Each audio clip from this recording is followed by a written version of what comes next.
Sharma, Dr. Smita Mishra, Dr. Sunita Tandon, principal from the government colleges, and our patron, Professor Dr. Hukam Singh जी, कि वह माँ सरस्वती की आगे दीप प्रज्वलित कर आज के कार्यक्रम का शुरुआत करें. I would request all the departmental in charges, academic head RRC, nodal officer RUSA, and other faculty members who are present here to join in the lamp lighting ceremony. I would request Dr. Sudha Sukhwal and Muskan Data to kindly help in the smooth conduction of lamp lighting. Shubham करोति कल्याणम आरोग्यम धन संपदा शत्रु बुद्धि विनाशाय दीपकाय नमोस्तुते दीपो ज्योति परम ब्रह्मा दीपो ज्योति जनार्दन दीपो हर्तु में पापम संध्या दीप नमोस्तुते. जो शुभ करता है कल्याण करता है आरोग्य रखता है धन संपदा देता है और शत्रु बुद्धि का विनाश करता है ऐसे दीप की रोशनी को मैं नमन करती हूँ बार बार नमन करती हूँ. For all the delegates who are joining from the different parts of the world, a translation in English for what I said above. In India, Ma Saraswati is known as goddess of knowledge, wisdom, and education. So we are beginning ISTTP-3 by remembering her, worshipping her. Lamp lighting ceremony is done by our chief guest, guest of honor, special guest, all departmental charges, academic head, RRC, nodal officer RUSA, other faculty members, along with our patron and principal. Thank you so much, everyone. Smile is the universal welcome. मुस्कुराहट सबसे सुंदर स्वागत है. वेदों में कहा गया है अतिथि देवो भव अर्थात अतिथि देवता स्वरूप होता है. Now it's time to welcome our guest. I would request Professor Dr. Hukam Singh ji, Principal RRC Alwar, to welcome our guest and do the honors.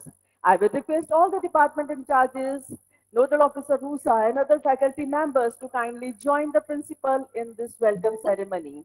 I would request our principal sir to welcome our chief guest with flower, shawl, safa, and presenting a green sapling to him.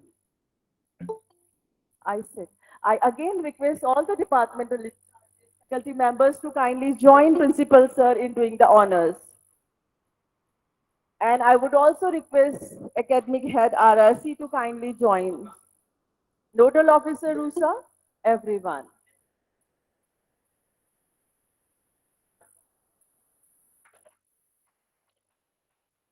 Thank you.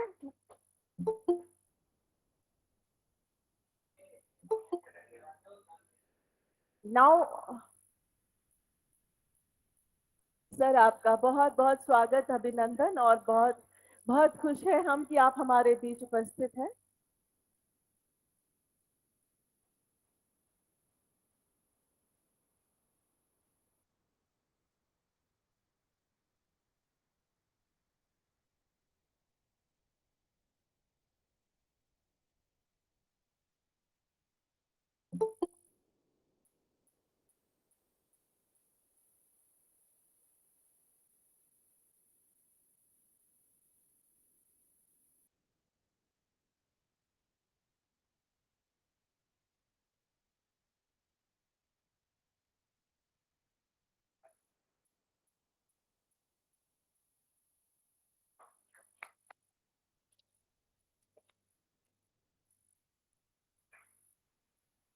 Now I would request our Principal Sir to welcome our guest of honor, Dr. Rajendra Singh, Jal Purush, Tarun Bharat Sangh, Rajasthan, India.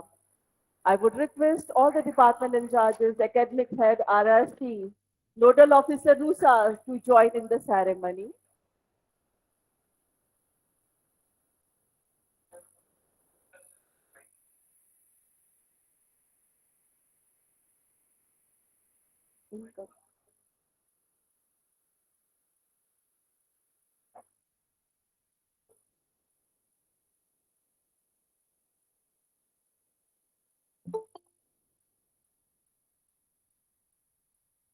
Sir आपका बहुत बहुत स्वागत अभिनंदन.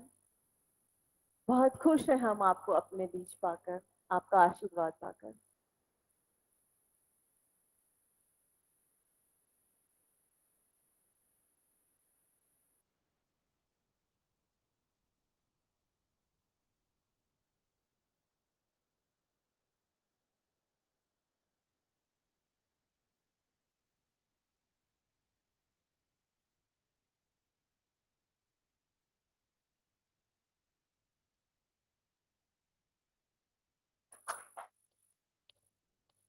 Now I would request our principal sir to welcome our special guest, Dr. Rekha Sharma, who is the principal, Government GD College, Alwar, Rajasthan. Ma'am आपका बहुत बहुत स्वागत अभिनंदन.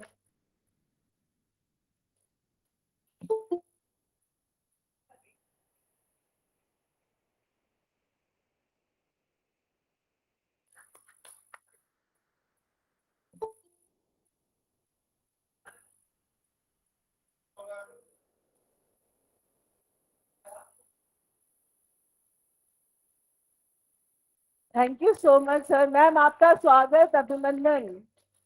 हम बहुत खुश हैं आप सबको अपने बीच पाकर.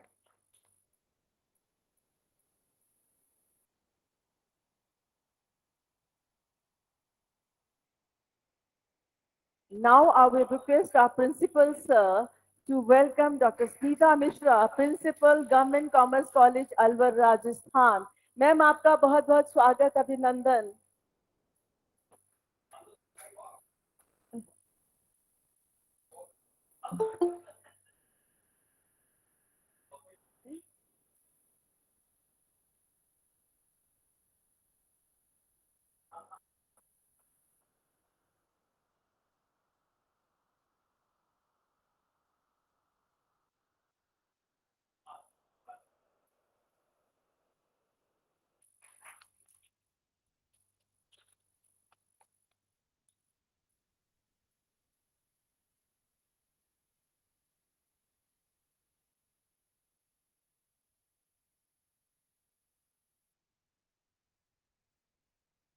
मैम आपका फिर से स्वागत अभिनंदन.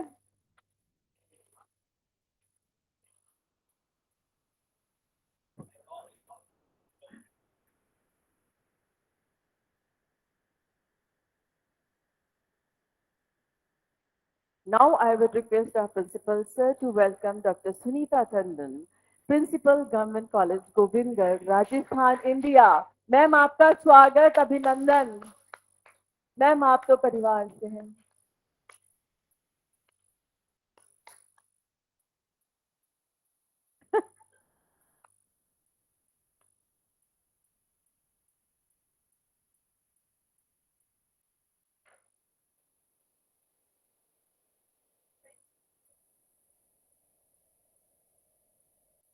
मैम आपका बहुत बहुत स्वागत अभिनंदन.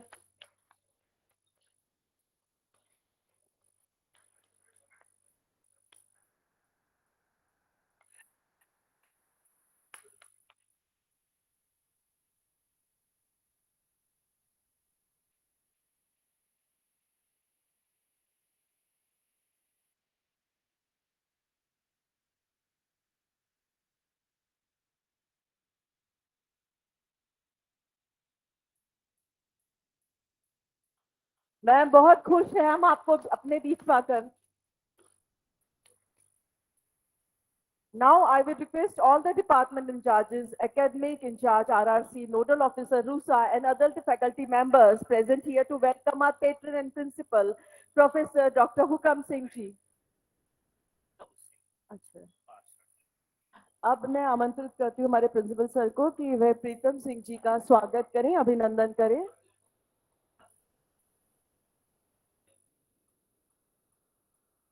सर आपका बहुत बहुत स्वागत है, अभिनंदन है.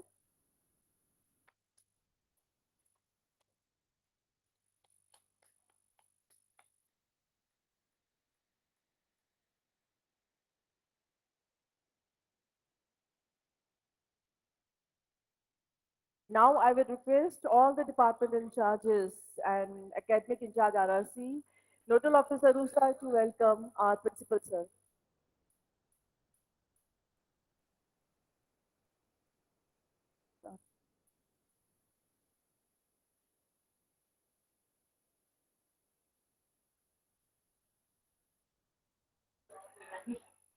सर आपका बहुत बहुत स्वागत है, अभिनंदन है.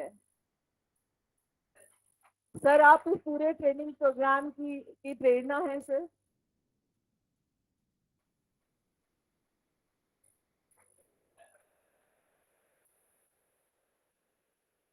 Thank you everyone for doing the honors, and I would like to tell our chief guest, our guest of honor and our special guest that we are very, very happy and pleased to have you with us in the inaugural session of ISTTP-3. Thank you, everyone. It's a matter of pride and pleasure for the RRC community that we have received stupendous response from all over the world. We have nearly 2,900 registrations in 32 countries with us.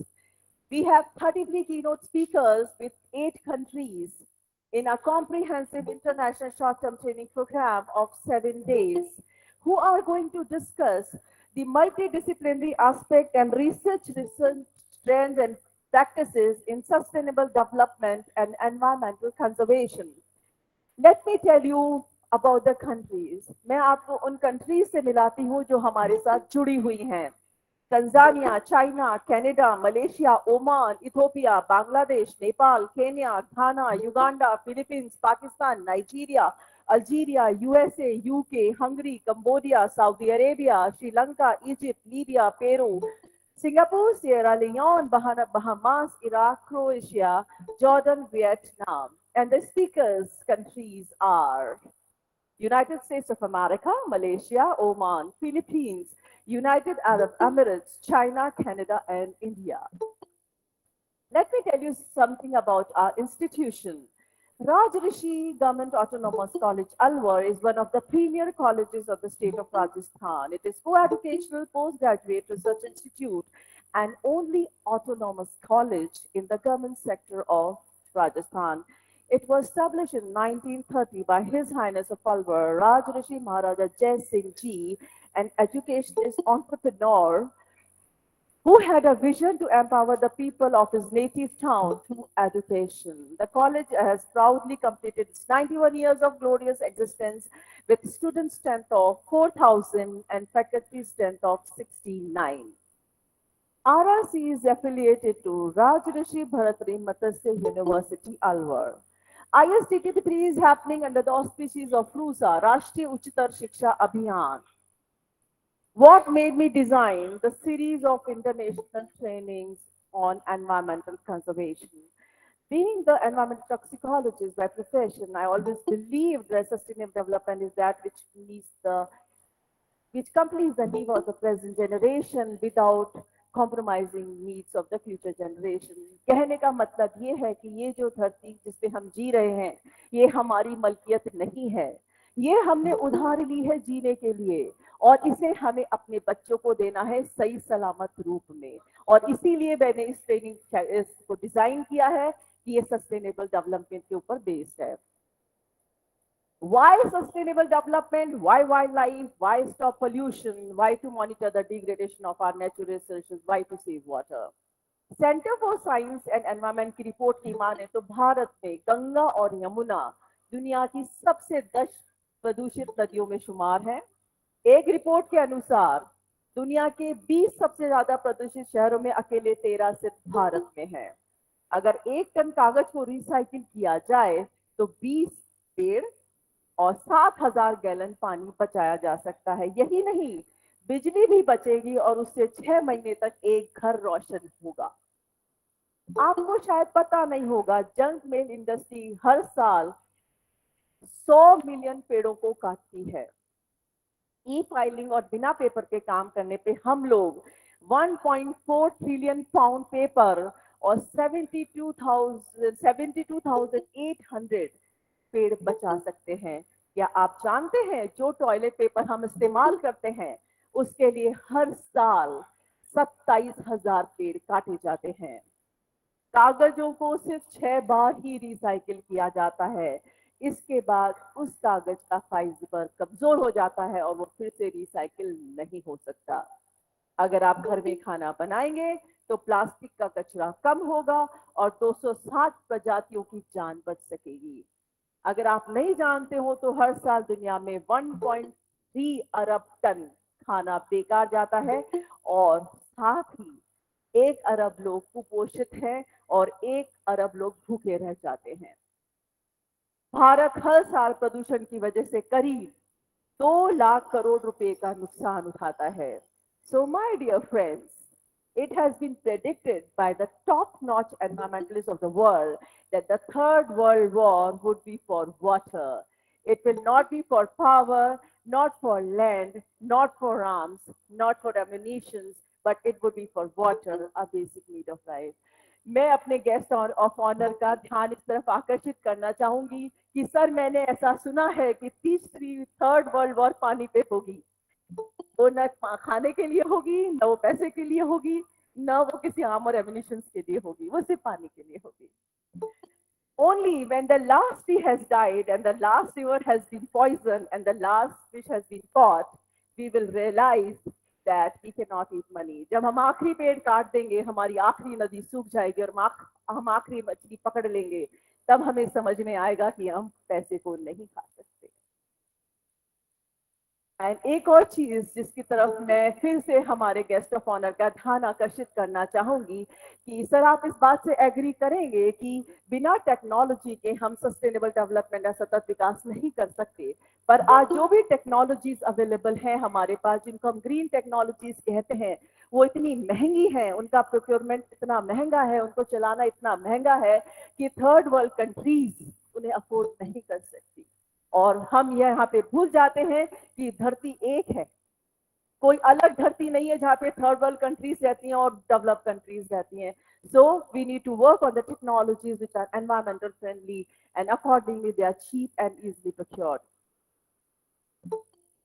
With this about thought, I have designed ISTTP-3 and I try to reach out. हमारे साथ कौन-कौन जुड़े हैं? Academicians, scientists, engineers, doctors, researchers, professionals, practitioners, consultants.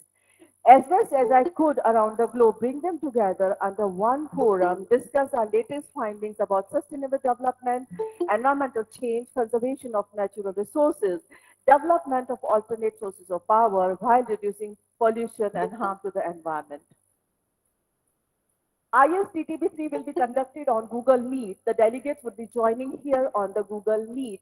और मैं बताना चाहूंगी हमारी सारी गैदरिंग को इस टाइम हमारे साथ करीब 320 लोग 32 कंट्री से जुड़े हुए हैं। सारे डेलीगेट्स का एक बार फिर से स्वागत, अभिनंदन भारत से। Now it's time to formally start the training and let's walk together on this noble path of saving the environment. One of the marvelous things about the community is that it enables us to welcome and help people in a way we could not as individuals. When we pool our strength and share the work and responsibility, we can welcome many people, even those in deep distress, and perhaps help them to find self-confidence and inner healing. Now it's time for a welcome address by Professor Dr. Anil Kumar Changani, who is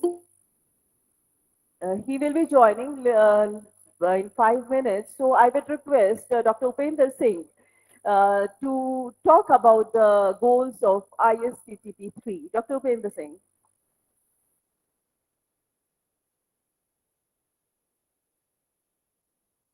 Sir, आपका स्वागत, अभिनंदन। Namaskar and good morning, everybody. Respected Sri Yogesh Kumar Mishra ji, our chief guest, our guest of honor, Dr. Rajendra Singh ji, Jal Purush, our principal sir and patron president, Dr. Hukam Singh ji, our special guest, Madam Dr. Rekha Sharma ji, Madam Dr. Smita Mishra ji, Madam Dr. Sunita Tandon ji, delegates joining from different parts of the world, faculty members and students. I am very delighted to inform you that in the ISTTP-3 on contrivance of sustainable development goals for environmental conservation, a 7-day workshop or training program in which we have global participation with 2,800 registrations from 32 countries. This training program is organized under the auspices of RUSA, that is Rashtriya Uttar Shiksha Abhiyan, which is meant to bring the change in the higher education scenario. My heartiest thanks to State Project Directorate, DUSA and Commissionerate, Government of Rajasthan, facilitator to conduct such a quality program. The Rashtriya Uttar Shiksha Abhiyan, DUSA, is the central government's contribution to further the promise held by the rich expanse of India's state universities.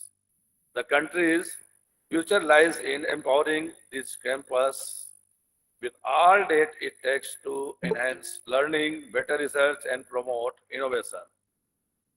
A centrally sponsored scheme, RUSA, understands that sometimes the most important lessons of life are learned outside the classroom. So whether it is upgrading libraries or computer laboratories, promoting autonomous colleges, or clubbing them to consolidate their strength and forming cluster universities, this program realized that every institution holds the power to enrich lives through top class education. Once again, our thanks to the State Project Directorate, RUSA. It is very important to conserve our Mother Earth and the environment. Natural resources like coal and petroleum are depleting at a very fast rate. And once they are depleted, we will have to depend on other sources of energy. Therefore, it is very necessary for us to act in a way that ensures the conservation environment is maintained.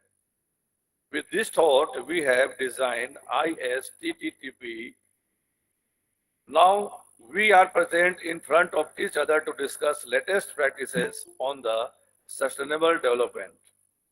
I am very delighted to be part of this wonderful initiative and give my best wishes to all the delegates who are joining us from the different parts of the world and looking forward to hear some good research from our highly accomplished keynote speakers.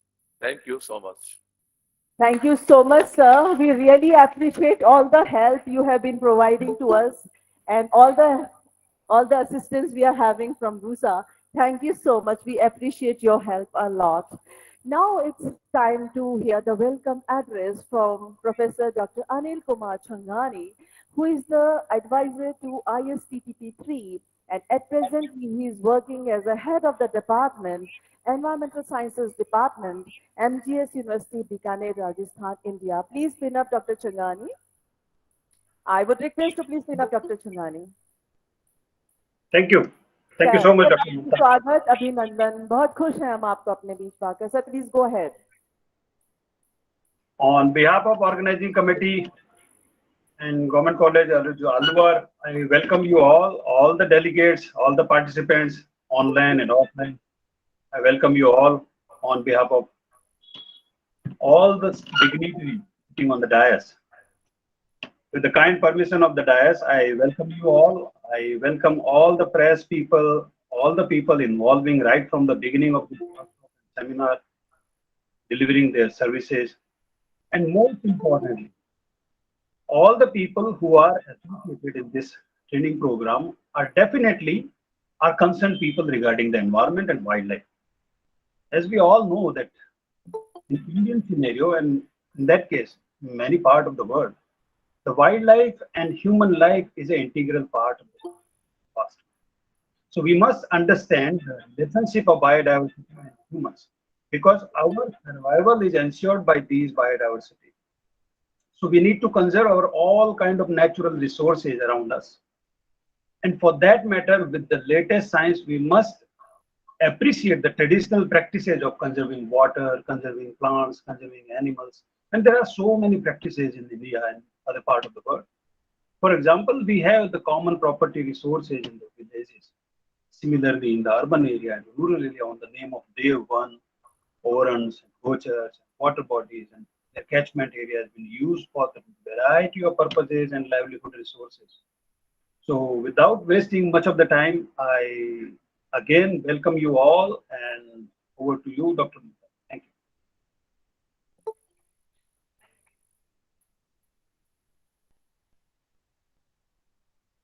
so much, sir. We are delighted to have you with us, Dr. Chingani, and we have collaborated with you, and we are happy to have our environmentalists like you with us. Thank you so much, and we look forward to work more with you. We appreciate your presence. Thank you so much for joining us. Thank you. Thank you so much. The Sustainable Development Goals, SDG, on which this ISTTP-3 is based, is also known as Global Goals. They were adopted by United Nations in 2015 as a universal call to action to end poverty, protect the planet, and ensure that by 2030, all people enjoy peace and prosperity. The 17 SDGs are integrated. They recognize that action in one area will affect outcome in others, and that development must balance social, economic and environmental sustainability. हम एक बात बार बार करते हैं कि economy has taken over ecology. So now it's time to take economy and ecology together hand in hand. So the greatest leader is not necessarily the one who does the greatest things. He is the one who gets the people to do the greatest things. Leadership is not about titles, positions, or the flow charts. It's about life influencing others. So it's time to hear our guests, who are the leaders, the great leaders in their own field. First, we start with the addresses from our special guest. With lot of gratitude and respect, I call upon Dr. Rekha Sharma, Principal, Government GD College, Alwar, for her kind address. Ma'am, आपका स्वागत है, अभिनंदन है, stage is all yours, ma'am.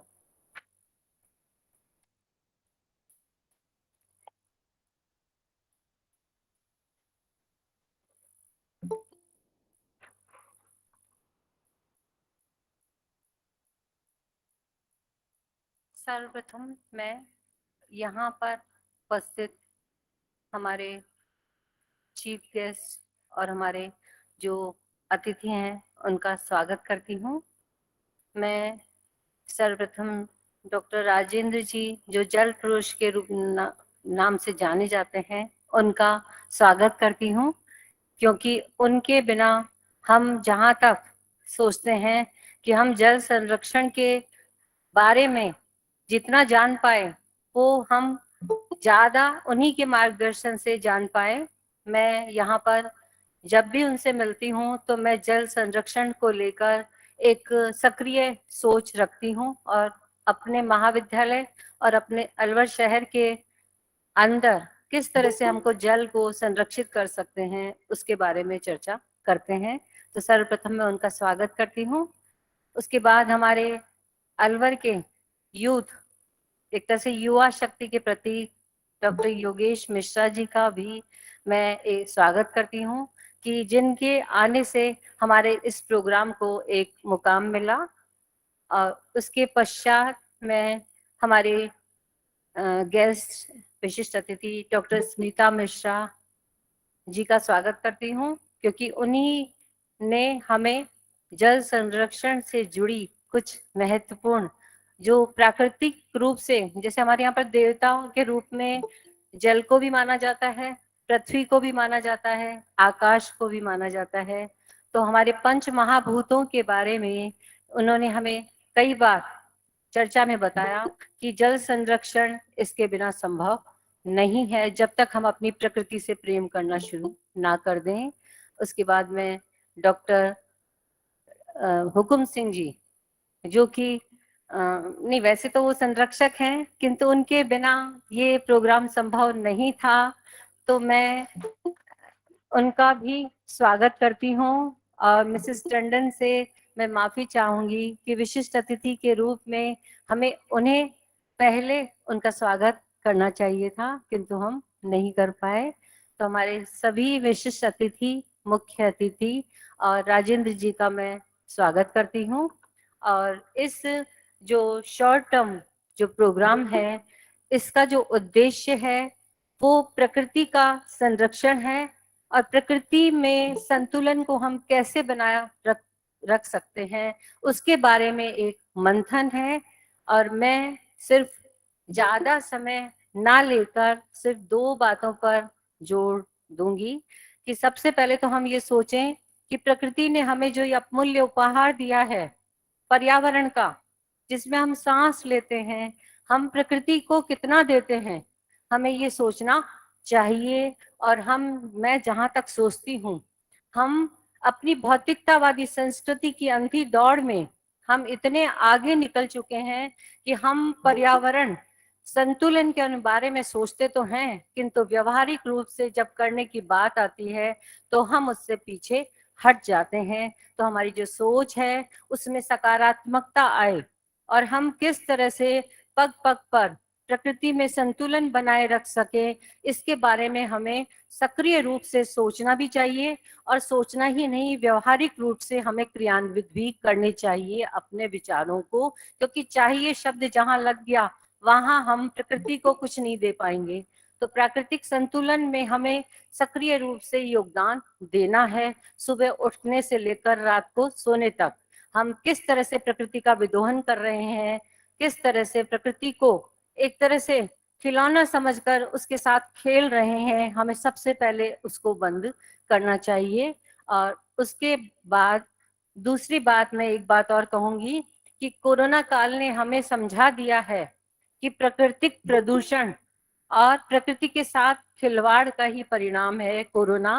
और corona में हमने एक वैज्ञानिक तकनीकी, जो कि मानव की घृणित सोच का ही परिणाम है, जिसका परिणाम हम आज तक भुगत रहे हैं। तो कोरोना ने हमें समझा दिया है कि प्रकृति से हम खेलेंगे तो हमारा अस्तित्व भी खतरे में पड़ जाएगा।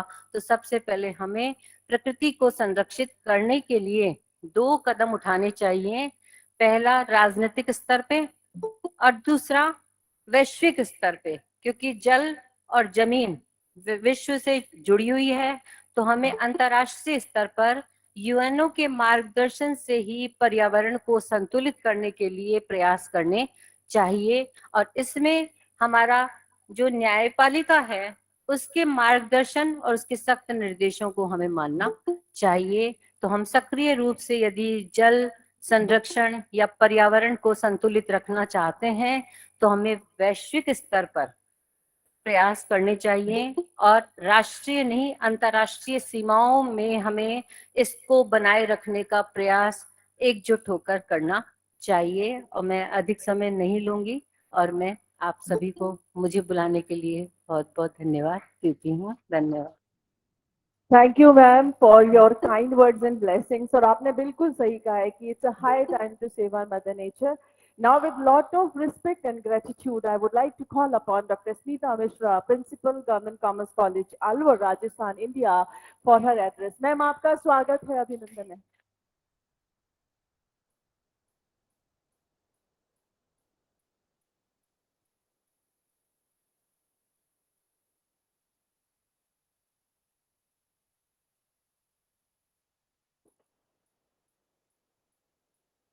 आज के इस international short term training programme third, जो आरआरसी निरंतर जागरूकता के साथ कर रहा है, 6 डेज शॉर्ट टर्म कोर्स में जो आपने यहाँ पर आयोजित किया, इससे मैं बहुत ही अभिभूत हूँ और मुझे लग रहा है कि हमारा आने वाला फ्यूचर है वो सिक्योर रहेगा। मैं माफी चाहती हूँ, मैंने अपनी बात यहाँ से शुरू की, लेकिन आज जो ये मंच सजा हुआ है, शोभायमान है, उसमें हमारे साथ जल पुरुष डॉक्टर राजेंद्र सिंह जी भारत के जल पुरुष हैं, तरुण भारत संघ के अध्यक्ष हैं और जिन्हें इंटरनेशनल लेवल पर जाना जाता है। तो ऐसे व्यक्ति के लिए मेरे लिए पास बहुत कम शब्द हैं। मैं उनका यहाँ पर हार्दिक अभिनंदन करती हूँ। गेस्ट ऑफ ऑनर हमारे, उन्हें कौन नहीं जानता अलवर में, Shri Yogesh Mishra ji, president district Congress committee Alwar Rajasthan. हमारे चीफ पैट्रन हुकुम सिंह जी, जो इस ऑटोनोमस कॉलेज में इस श्रृंखला को बड़े दमखम के साथ चला रहे हैं। हमारे गेस्ट ऑफ ऑनर में doctor Rekha Sharma, principal GD college, professor doctor Sunita Tandon ji, प्राचार्य गोविंदगढ़, अकादमिक प्रभारी मिश्रा जी, सीमा जी, उपेंद्र जी, और लास्ट बट नॉट लीस्ट ममता जी, जो इस सारे कार्यक्रम को एक सूत्र में पिरो रही हैं। क्योंकि हमारे पास बहुत ही बहुमूल्य लोगों को सुनने का अवसर है, इसलिए मैं भी अपनी बात को बहुत कम शब्दों में रखूंगी। दरअसल पर्यावरण की चिंता क्यों शुरू हुई? जैसे ही औद्योगिकरण का विकास प्रारंभ हुआ और प्राकृतिक संसाधनों का शोषण शुरू हुआ, दोहन शुरू हुआ, उसके पश्चात तुरंत उसकी एक होड़ मच गई और विश्व के सारे देश मिलकर ये सोचने लगे कि कैसे ज्यादा से ज्यादा आर्थिक परिलाभ प्राप्त हो सकते हैं। और ये दौड़, ये अंधी दौड़ इस कदर हावी हो गई कि हम भूल गए कि हमारी आने वाली जनरेशन्स को भी कुछ चाहिए। हमने बड़ी बेदर्दी से पेड़ों को काटा, डेजर्टिफिकेशन किया, पहाड़ों का नाश कर दिया, वाटर टेबल जो है ग्राउंड लेवल वो बिल्कुल निम्न तल रसातल पर पहुंच गया और पृथ्वी की जो पोषित करने की क्षमता थी वो धीरे धीरे धीरे धीरे कम होती चली गई। तो ये सब चीजें हमारे सामने एक चिंता का विषय बनकर उभरी और हमें लगा कि इस पर हमको मनीषियों को बैठकर, विद्वानों को बैठकर, राजनीतिक कार्यकर्ताओं को बैठकर इस पर जरूर चिंतन मनन करना चाहिए। और मुझे लगता है कि आज की इस इंटरनेशनल शॉर्ट टर्म प्रोग्राम का उद्देश्य भी बेसिकली यही है कि हम इन पर चिंतन करें, मनन करें। जैसे मुझे पुराने गवर्नर जो हमारे थे रघुराज रमन जी, उन्होंने ये कहा था कि हमें जब विकास की बात करनी हो तो हमें साझा विश्व के विकास की बात करनी होगी। हम केवल एक तरफा एक देश के विकास की बात नहीं कर सकते। इसी तरह से जेपी अब्दुल कलाम आजाद, जो कि हमारे प्रेसिडेंट रहे हैं, भूतपूर्व वैज्ञानिक भी रहे हैं, उन्होंने भी कहा कि हमको पर्यावरण, कचरा प्रबंधन, ऊर्जा, निवास स्थान, पर्यावरण, इन सब की रक्षा के लिए एक प्रौद्योगिकी और विज्ञान के अनुप्रयोग से मिलकर इन सब की व्यवस्था हमें विश्व के लिए करनी पड़ेगी। मित्रों, हमें मालूम है कि हमारी आबादी 2030 तक 8 अरब से ज्यादा होने वाली है और उसको कम से कम अब से ज्यादा 30% स्वच्छ पानी और 50% अधिक खाने की जरूरत है। हालांकि विज्ञान की सहायता से हम निरंतर ये कोशिश कर रहे हैं कि सीवरेज के पानी को भी वाटर ट्रीटमेंट के थ्रू पीने लायक बना रहे हैं। इंडिया में उसे खेती में काम में लिया जा रहा है, लेकिन ये बहुत महंगी तकनीकी हैं जो हर देश अफोर्ड नहीं कर सकता।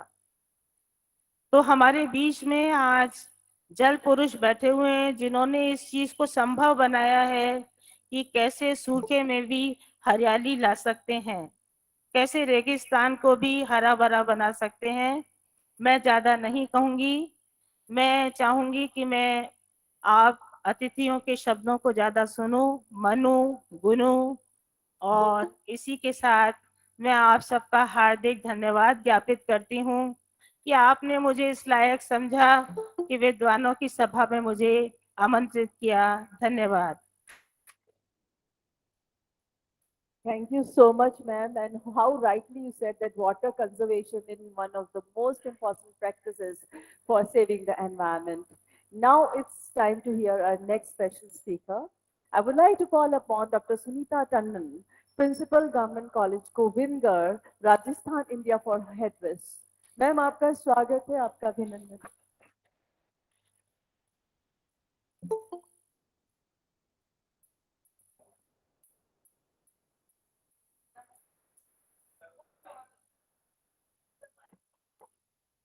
Namaskar. Good morning, everyone.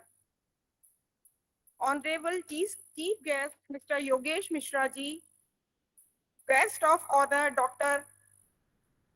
Jalpurush Rajendra Singh ji, Principal Sir, all special guests, my worthy colleagues, dear delegates, and all. Thank you, Dr. Mamta Sharma ji, for kind introduction. It is an absolute honor to be here today. This college holds a special place in my life. This campus is the place where I have grown as a teacher. Principal sir and chemistry department are my mentors. I feel privileged to be here on the other side of the dais as a special guest that two of very crucial and important concern of these days. Development is vital to a country, but what if it comes at the cost of environmental degradation?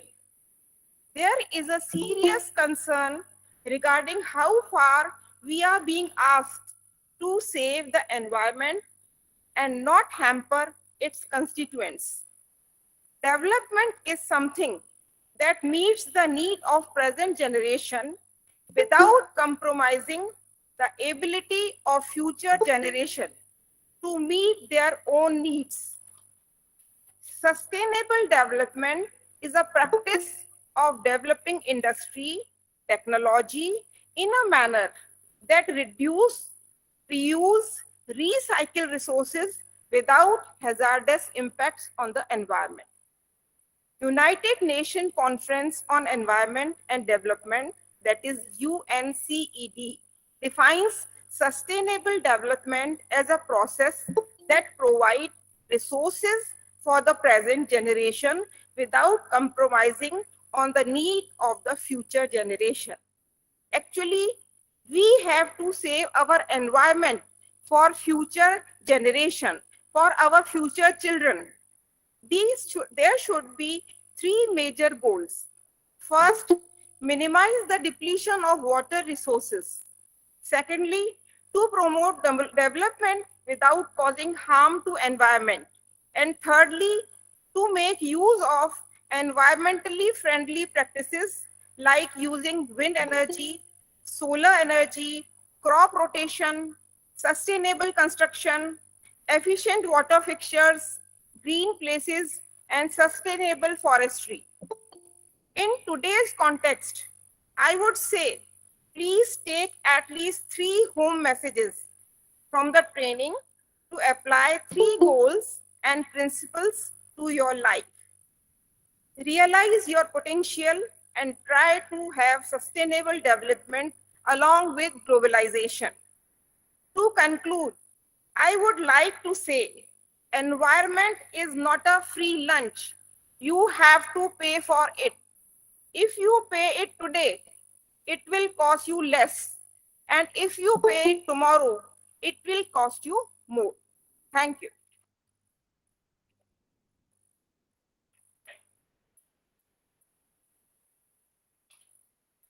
Ma'am, for your kind words and blessings.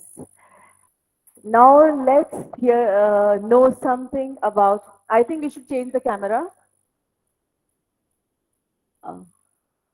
Now let's know something about Dr. Rajendra Singh Ji, Jal Purush of India. Doctor Rajendra Singh ji को किसी परिचय की आवश्यकता नहीं है। Waterman या जल पुरुष ऑफ इंडिया के रूप में लोकप्रिय डॉक्टर सिंह एक प्रसिद्ध नदी को पुनर्जीवित करने वाले पर्यावरणविद हैं। आप मूलतः आयुर्वेद स्नातक, हिंदी साहित्य स्नातकोत्तर हैं। मानद डॉक्टरेट कृषि विज्ञान विश्वविद्यालय धारवाड़ कर्नाटक 2014, पूर्णिमा विश्वविद्यालय जयपुर 2016, एपीजे अब्दुल कलाम प्रौद्योगिकी विश्वविद्यालय मानद डॉक्टरेट प्राप्त किए हैं। कई पुरस्कार उनके काम को बोलते हैं। 2001 में वाटर हार्वेस्टिंग और रिवर बेसिन प्रबंधन में समुदाय आधारित प्रयासों के लिए उन्हें मैग्सेसे पुरस्कार से सम्मानित किया गया। 2005 में उन्हें ग्रामीण विकास के लिए विज्ञान और प्रौद्योगिकी के अनुप्रयोग के लिए जमनालाल बजाज पुरस्कार से सम्मानित किया गया। 2008 में द गार्जियन ने उन्हें 50 लोगों की सूची में शामिल किया जो पृथ्वी ग्रह को बचा सकते हैं। 2015 में उन्हें स्टॉकहोम वाटर प्राइज से सम्मानित किया गया, जिसे वाटर के लिए नोबेल पुरस्कार के रूप में जाना जाता है। और 2018 में अहिंसा, 2019 में अर्थ रिपेयर प्रतिभूषण से सम्मानित हो चुके हैं। सर, आपका अभिनंदन, स्वागत और हार्टिएस्ट कॉन्ग्रेचुलेशंस टू यू। 1975 में स्थापित एक गैर सरकारी संगठन व तरुण भारत संघ के संस्थापक सदस्य और अध्यक्ष हैं। ये भारत में अलवर जिले की थानागाजी तहसील के एक गांव किशोरी भीकमपुरा सरिस्का टाइगर रिजर्व के पास स्थित है। Sir, you can go ahead with your address. आपका स्वागत है, अभिनंदन है। Thank you very much. Respected chief guest, special guest, guest of honor, principal, teachers and students. ये 21वीं शताब्दी 21st century really a very much coming with disaster, and this disaster is a climate change and global warming. In last 7 years, I visit more than 120 countries where the people is displacing without water. Where they are going, that country says climatic refugee coming in my country. And they say our landscape is dangerous because the pressure of the climate refugees. So this crisis, fortunately, in Alwar or in Rajasthan or in India, we not see. Because if we are going to outside of this country, so the European and American says only the economic refugee come in India, from India. दुनिया हमें अभी केवल economic refugee बोलती है। हम कुछ ज्यादा कमाने के लिए जाते हैं, कुछ कमा के लेके आते हैं। इसलिए अभी fortunately we are not a climatic refugee, but you can imagine what is our future. My government of India says the 72% underground aquifer is overdraft. If India 72% underground aquifer overdraft, so what is our future? Yes, without water, you not have the value of Indian currency. If you not have the water bank in India, so your RBI currency no meaning. So our future is really facing threats. Unfortunately, my country, every part, rains is coming. When my country got independent, that time, how much flood and how much drought? After 75 years, my country facing 10 times more scarcity of water and 8 times more facing flood. You can imagine where we are moving, where we are going. So, increasing drought and flood, this is creating the situation of climate change, displacement of the people today, lot of youth displacing from the rural to urban. Fortunately, अभी हम भारत के लोग केवल गांव से शहर तक जाते हैं, और जो हमारे शहरों से विदेश जाते हैं उनकी संख्या पिछले सालों में 38 लाख एवरी ईयर थी। लेकिन ये कौन लोग हैं? ये वो लोग हैं जो शिक्षा में, जिन्होंने डॉक्टरेट की है, जो डॉक्टर हैं, जो इंजीनियर हैं। लेकिन इनकी शिक्षा से किसको फायदा हो रहा है? इस शिक्षा से कौन बन रहा है? ये एक बड़ा सवाल है। इस शिक्षा से who is making the future? Who is bothered about the common future? Yes, 38,100 pupil. 38,100 pupil means 38 lakh लोग भारत से हर साल विदेश जाते हैं। लेकिन विदेश से क्या लेकर आते हैं? हम विदेशों को कितना दे रहे हैं और विदेशों से कितना ले रहे हैं, ये हमारी यदि प्रोसेस ऑफ डेवलपमेंट, तो फिर हमारे चिंता के दिन बहुत गहरे हैं। दोस्तों, हम अपनी ऊंची पढ़ाई पढ़ के केवल नौकरियां तलाशते हैं।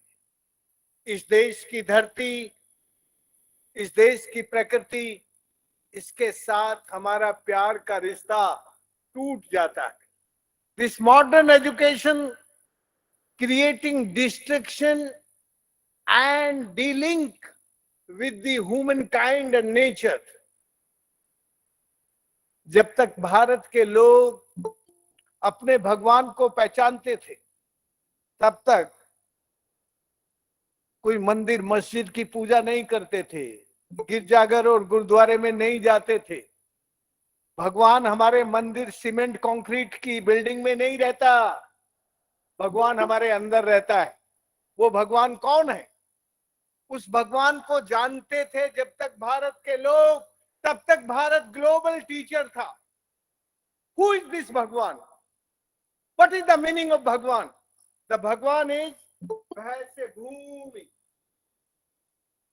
कैसे गगन, वैसे वायु, आ से अग्नि और न से नीर। ये जो 5 एलिमेंट थे, भे गे वे आ ने, ये था भारत का भगवान। तब तक वो मंदिर मस्जिद में किसी को लड़ाता नहीं था, वो अपने भगवान को पहचानता था, और उस भगवान का नाम था पंच महाभूत। These the 5 elements। जब तक हम भारत के लोग इन 5 एलिमेंट्स के साथ जुड़े थे, तब तक भारत की धरती पर ना क्लाइमेट चेंज का खतरा था, और ना ग्लोबल वार्मिंग का, और ना बाढ़ का खतरा था, और ना सुखाड़ का। तब तक भारत के लोग अपनी धरती और अपनी प्रकृति के साथ जुड़कर सबको सम्मान के साथ मानवीय और प्रकृति के रिश्तों को गहराई से जोड़ के आगे बढ़ते थे। लेकिन हमारी अनफॉर्चुनेट पार्ट, हमारी मॉडर्न एजुकेशन ने हमें उस नेचर के साथ डिसइंटीग्रेट किया है। हमें भगवान से हटा के मंदिरों में जोड़ा है, मस्जिदों में जोड़ा है, गिरजाघर में जोड़ा है, गुरुद्वारों में जोड़ा है। जो इंसान अपने भगवान के साथ जुड़ा था, उसको उस भगवान से हटा के जब तक हमने सीमेंट कंक्रीट के मंदिरों में बांटा है, तब से हमारे ऊपर प्रकृति का संकट आया है। इस प्रकृति के संकट को अभी भी हम भारत के लोग यदि समझ लें, तो हम दुनिया को सिखाने के लायक बन सकते हैं। आज हिंदुस्तान को यदि अपने पैरों पर खड़ा होना है तो सबसे पहले अपनी मिट्टी को, अपने पानी को, अपने खेत में रोकना है। आज भारत की जवानी और भारत का पानी और भारत की किसानी, इन तीनों पर संकट है। भारत की जवानी लाचार, बेकार, बीमार होकर अपना गांव छोड़ने के लिए मजबूर है। गांव का पानी बारिश के दिनों में बहकर बाढ़ की तरह चला जाता है और गांव भारत की किसानी लाचार, बेकार इसलिए है कि उनकी पैदा का ठीक दाम उनको मिलता नहीं। इसलिए भारत आज अपनी किसानी, जवानी और पानी को यदि ठीक से नहीं संभालेगा तो फिर पर्यावरण के संकट की बात करना ईमानदारी नहीं है। यदि हम SDG 17 की बात करना चाहते हैं, 30 आने वाला है, आधा दौर हमने निकाल दिया है, लेकिन SDG 17 में हम यदि SDG 6 और SDG 13 जो हमारे बुनियादी जीवन के साथ रिश्ता रखते हैं उनको भी देखें तो भी भारत ने उस दिशा में कोई कदम नहीं भरा है। भारत आजकल बोलता बहुत है, करता नहीं है।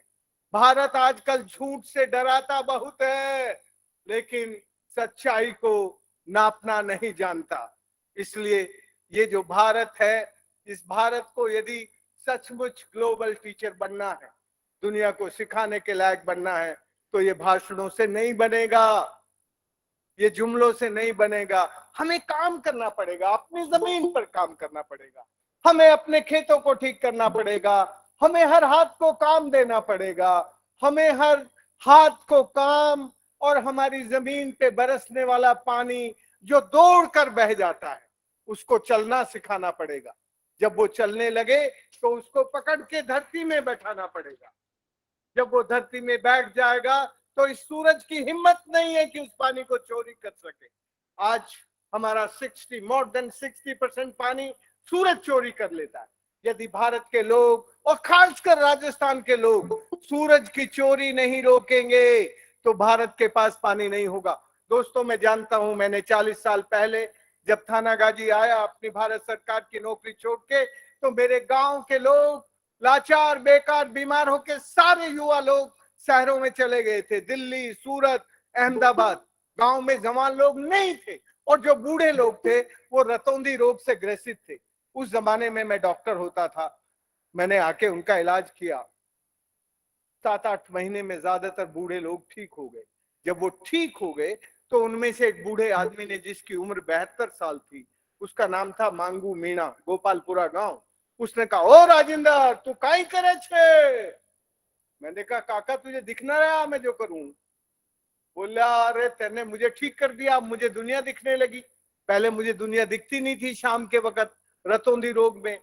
पर तू एक बात बता, मैं तो तेने ठीक कर दिया, पर तेरे ठीक करने से फायदा किसे हुआ? मुझे दुनिया ही तो दिखने लगी पर मुझे पानी तो नहीं दिखता। वो जमाना था जब उसने कहा कि मुझे जब दिखता नहीं था तो दूसरे लोग मेरी मटकी में पानी भर देते थे। जिस दिन से मुझे दिखने लगा, अब मेरी मटकी में कोई पानी भी नहीं भरता और मैं बुढ़ा आदमी हूं, कहां से 15 किलोमीटर दूर चल के पानी लेके आऊंगा? तो मैंने कहा, फिर काका मैं काहे करूं?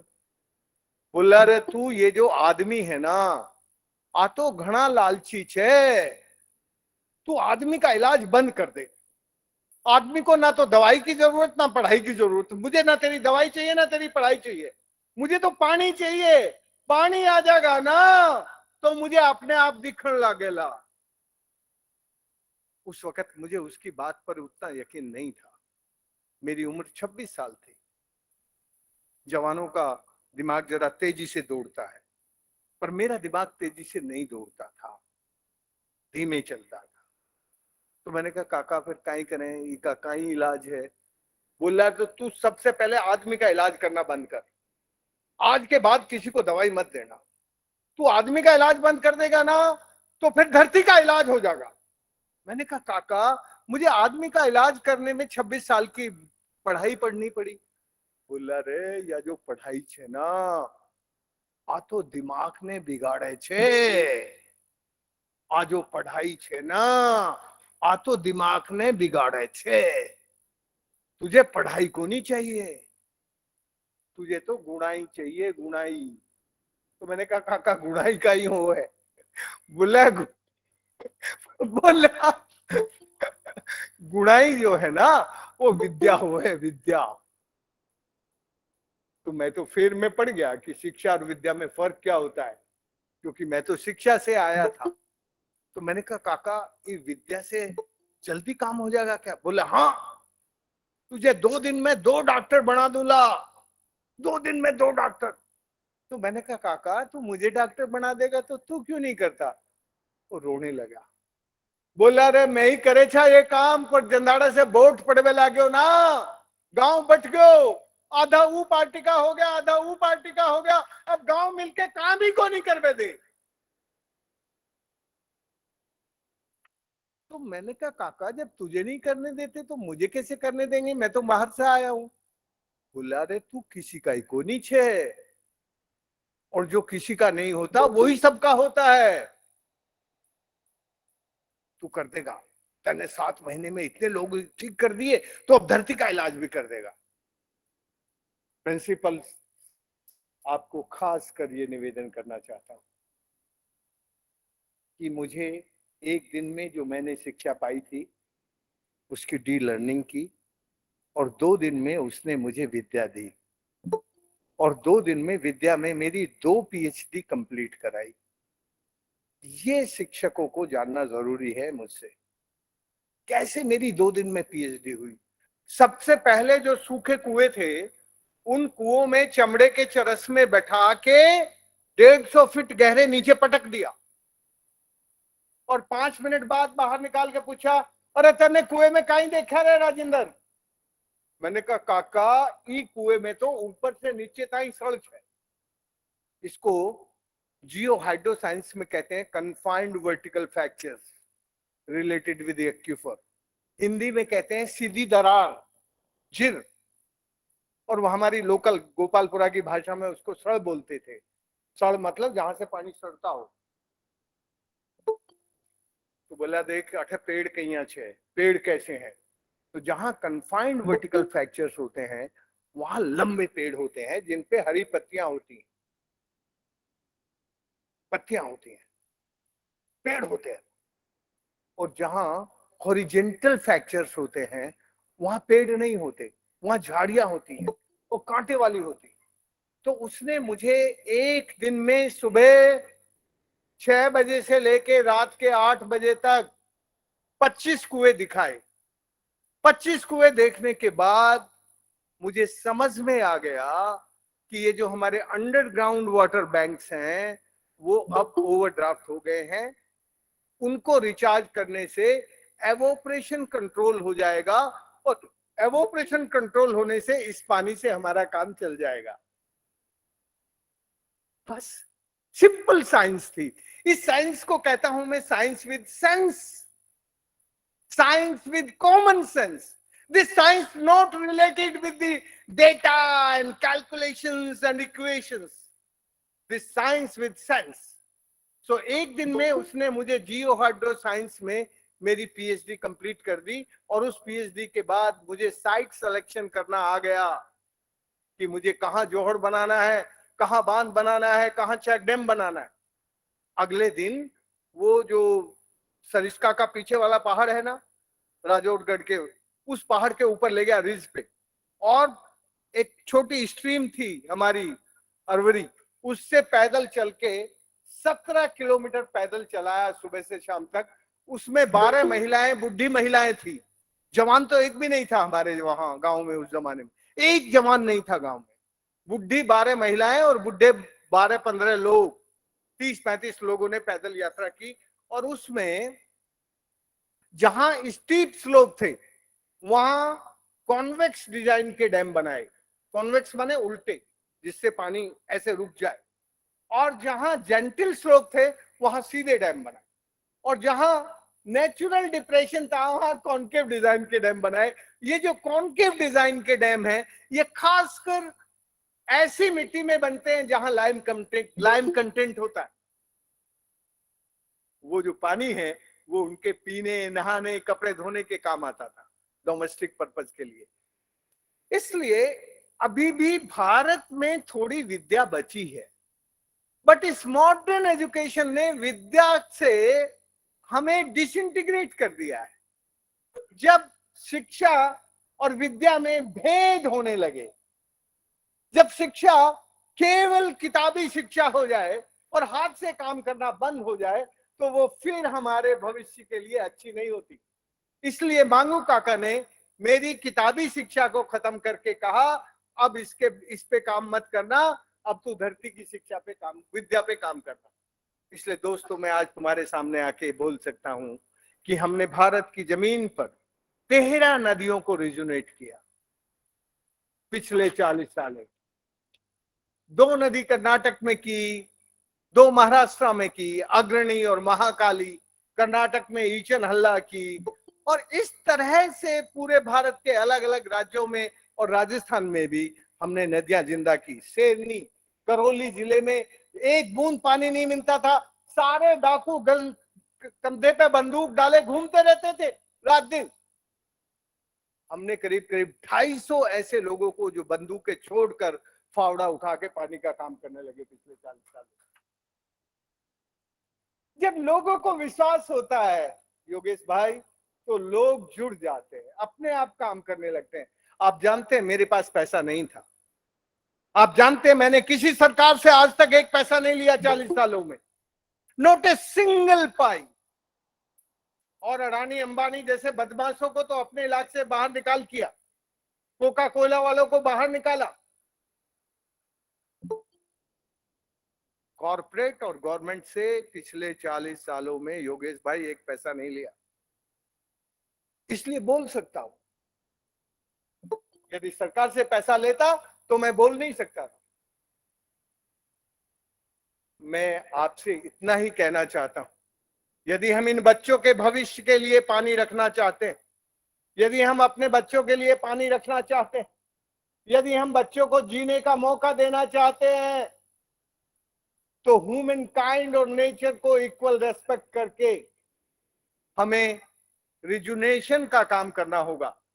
ये जो डेवलपमेंट है, ये डेवलपमेंट हुकम Singh ji displacement of knowledge से शुरू होता है। Displacement of knowledge and displacement of human kind and displacement of greenery. So this modern development start with displacement and destruction and finally create disaster. So what type of development we need? हमें चाहिए sustainable development, हमें चाहिए सनातन विकास। सनातन किसी धर्म का शब्द नहीं है। कई लोग ऐसे शब्दों को पकड़ लेते हैं, चिपक जाते हैं, छाती के लगा लेते हैं। सनातन का मतलब होता है सदैव नित्य नूतन निर्माण, जो कभी मरता ना हो, जो कभी अनादि अनंत चरे वेती चलता रहे, वो सनातन होता है। हमें सनातन विकास चाहिए, और वो विकास रिजुनेशन के बिना संभव नहीं है। मैंने पिछले 40 सालों में 13,800 जल संरचनाओं का निर्माण किया भारत में।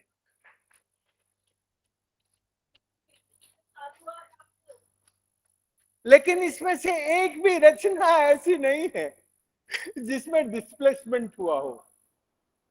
एक आदमी डिस्प्लेस नहीं हुआ, एक जगह की हरियाली डिस्प्लेस नहीं हुई।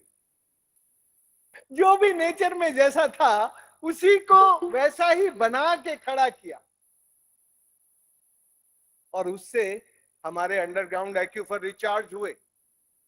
रिचार्ज की रिजुनेशन प्रोसेस ने हमारी मरी हुई सूखी नदियों को रिजुनेट किया, पेरेनियल किया। जब मैंने काम शुरू किया था तब मेरे गांव की बूढ़ी औरतें गीत गाती थी। जरा इस सस्टेनेबल डेवलपमेंट जानने वाले लोग अच्छे से समझ लेना इस गीत को। गीत हिंदी में है लेकिन इसका मतलब मैं अंग्रेजी में समझाऊंगा।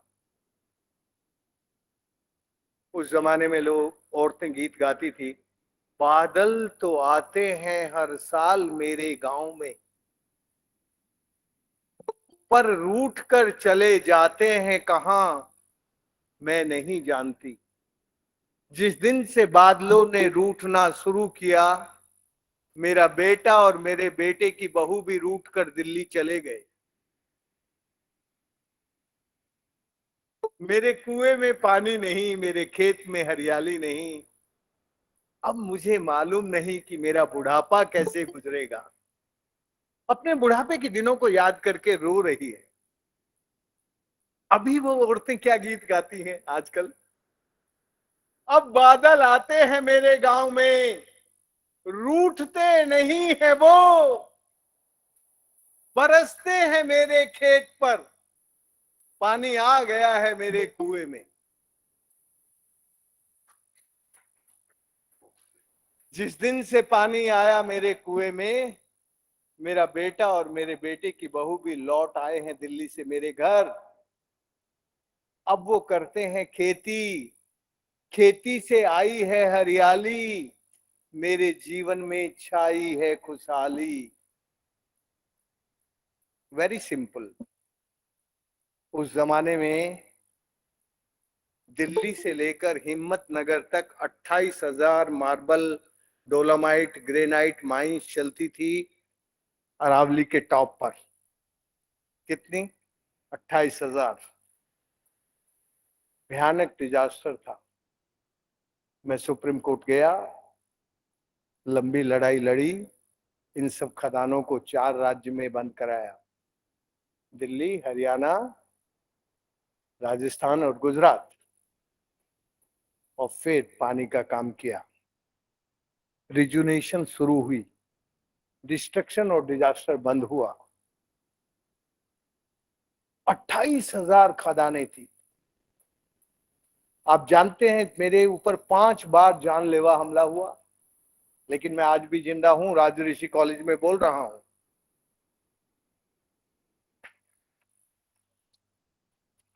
नेचर को यदि तुम कुछ करते हो ना, तो नेचर तुम्हें प्यार करती है और तुम्हें बचा लेती है। बस तुम सच्चे मन से नेचर के लिए कुछ करने वाले होने चाहिए। फिर किसी की हिम्मत नहीं होती हुकम सिंह साहब मारने की। इसलिए खदानें, ऊपर की खदानें बंद हुई, नीचे की खदानें अभी भी चल रही हैं। पुराने जमाने में जो टॉप पे, ऊपर पहाड़ियों पे खदानें चलती थी पूरी दिल्ली से लेकर और हिम्मतनगर, गुजरात तक, उसका परिणाम ये हुआ कि अब हरियाली बढ़ी है। वो जो हीट वेव थी वो घट गई है। अब बादल बरसते हैं, खेती होने लगी है। उस जमाने में खेती नहीं होती थी, गाय भैंस भी नहीं थी गांव में। जब खेती होती है तो हरियाली आती है जमीन पर, हरी पत्तियों से ट्रांस एवोपरेशन होता है और पानी की वाटर बॉडी से एवोपरेशन होता है। ट्रांस एवोपरेशन और एवोपरेशन दोनों मिलके माइक्रो क्लाउड फॉर्मेशन करते हैं। और ये जो माइक्रो क्लाउड्स हैं, ये अरेबियन सी और बे ऑफ बंगाल से आने वाले बादलों को बुलाते हैं, फिर बारिश होती है। इसको कहते हैं climate change adaptation bye agriculture and by water conservation. मैंने 2009 में पहली बार कहा था कि water is climate and climate is water. Rajendra Pachauri कहने लगे कि राजेंद्र तुम जो कह रहे हो वो मुझे समझ में नहीं आ रहा। तो मैंने कहा 5 दिन के लिए आ जाओ मेरे साथ। वो आए और उन्होंने कहा you are right, but you know Rajendra, I am not the water scientist, I am the scientist of air and gases. If I am speaking about the water, so UN can't listening me. और UN मुझे हटा देगा इस council से। वो chairman थे तब उन दिनों क्लाइमेट काउंसिल के। तो मैं लेकिन मैं ये चाहता हूं कि तुम्हारा ये जो क्लाइमेट चेंज एडेप्टेशन हुआ है, ये दुनिया में एकमात्र मॉडल है। इस पर कुछ दुनिया के लोगों को लगा के इस पर कुछ काम करना चाहिए कि ये हुआ क्या, इसको कैसे दिखाएं, कैसे समझाएं। तुमने कर तो दिया, लेकिन करने से नहीं काम चलता। जो तुमने किया है वो दिखना चाहिए। जब तक वो कागज पर, धरती पर, चित्रों में दिखेगा नहीं, तब तक नहीं होगा। 2009 से 2015 तक 6 साल लगे। Finally I win this case in UN, संयुक्त राष्ट्र संघ। They agree with me, water is climate and climate is water. And now my government of India also accept that. पर बहुत मुश्किल होती है इस देश में। आप लोगों को शायद ये मालूम नहीं कि जब मैंने पानी का काम शुरू किया तो हमारा राजस्थान का सिंचाई विभाग मेरे ऊपर केस करता था। इरिगेशन ड्रेनेज एक्ट 1954 में सेक्शन 55 और सेक्शन 58 लगाता था। बड़ा सीरियस केस होता है ये। क्या केस था कि इन्होंने 2 मीटर से ज्यादा गहरी नदियों को रोककर पेरिनियल कर दिया है। अरे तो पेरिनियल कर दिया तो पानी तो धरती को मिलेगा। मैं थोड़ा ही कोई पानी बेच रहा हूं क्या? मैं आज तक 13,800 तालाब, जो बांध, जोहड़ मैंने बनाए, एक का भी मालिक नहीं हूं। इस धरती के लिए बनाए, इस प्रकृति के लिए बनाए, एक का भी आई am not the man owner. दोस्तों, मैं इतना कहना चाहता हूं कि ये जो भारत के कानून हैं ये बड़े खतरनाक हैं। ये आदमी को काम नहीं करने देते। आप डर जाओगे यदि आपको ये लिस्ट बता दूं कि मेरे ऊपर कितने केस लगे। 377।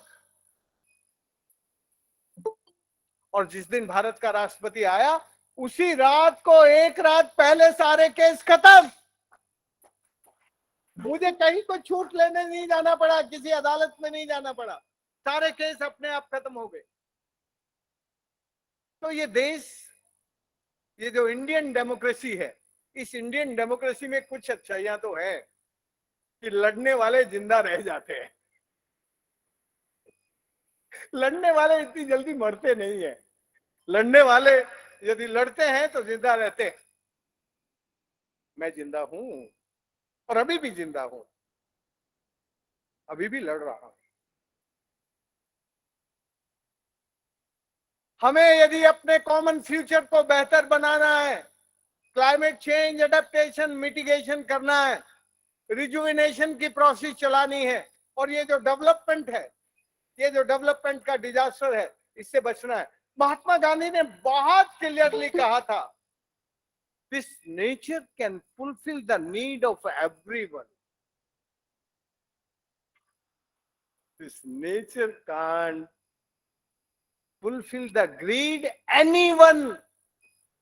ये प्रकृति सबकी जरूरत पूरी कर सकती है, लेकिन एक भी आदमी का लालच पूरा नहीं कर सकती। इसलिए हमें प्रकृति में भरोसा रख के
गुरुजनों, मेरे स्काउट के भाइयों, सबसे पहले तो मैं आप लोगों को इस बात के लिए धन्यवाद देता हूं कि ऐसे पवित्र आयोजन में आपने हमको आमंत्रित किया और हमारा स्वागत सम्मान किया।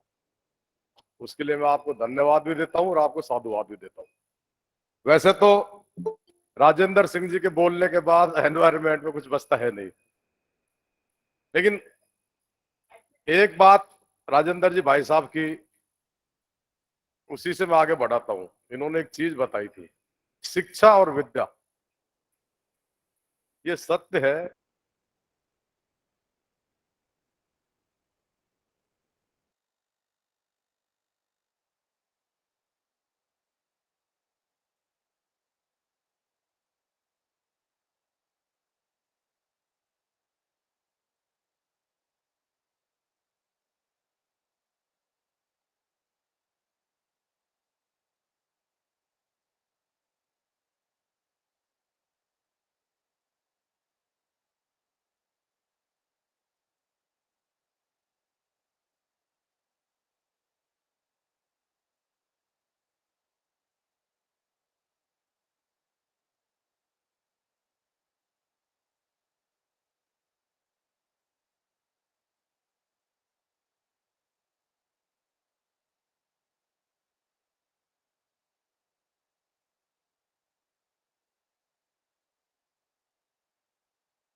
सामान्य मुझे बता रहे थे कि इन्होंने सरिस्का में एक इंसान जो खत्म होता था उसके खिलाफ है, बहुत बड़ा काम है। क्योंकि अगर माफिया इतना बड़ा तो कभी भी किसी आवाज को नहीं पता, जिस व्यक्ति के ऊपर 377 केस लगे हो, आप कल्पना करो, आप कल्पना करो उस व्यक्ति ने इस लड़ाई को लड़ने में कितना संघर्ष किया। छोटी सी बात है, बैंक में आपका अकाउंट होता है, उसमें आपको पैसा डालना पड़ता है, जितना बैलेंस है बैंक मैनेजर परमिट अच्छा है, बहुत बोल रहा है, लेकिन वो ड्राफ्ट में कोई दिक्कत होती है, बैंक में पता नहीं कि भैया आप नहीं वही काम आप करने जाते हैं, आप रोज तो और कर लेते हैं, कोई दिक्कत नहीं है, लेकिन रिचार्ज एक छोटा मोटा काम करना तो नहीं पड़ता, कहाँ से आधा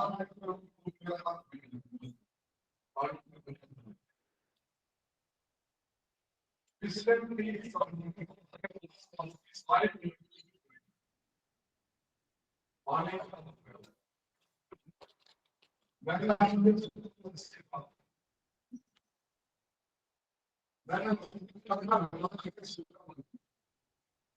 2007 में मैंने बनाया था, उसी टाइम हुआ था, इस साथ में मैंने बोली सबका सारा पानी बारिश का उस बॉडी के अंदर करे दूसरी बॉडी उसके अंदर में पूरी करने में 100 में करते थे, तो बात हमको करते हैं एलिमिनेट कर सकता है, that is the home learning को दोनों दो फाइल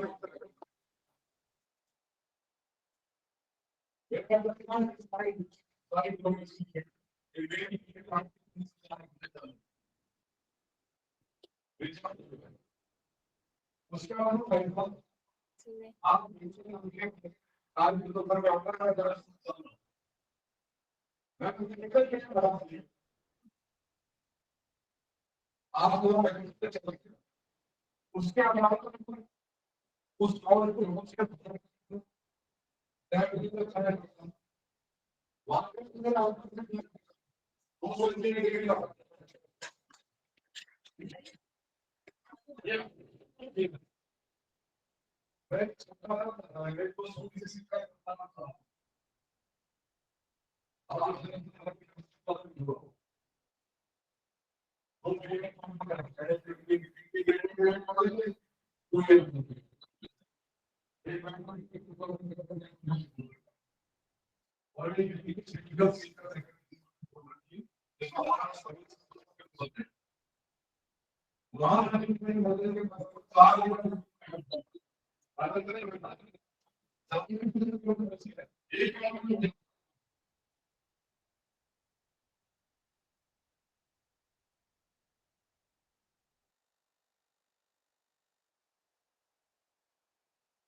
और ऑक्सीजन साहब कितने प्लांट लगा लो, जब तक आप पेड़ नहीं लगाओगे तब तक ऑक्सीजन की पूर्ति हो नहीं सकती।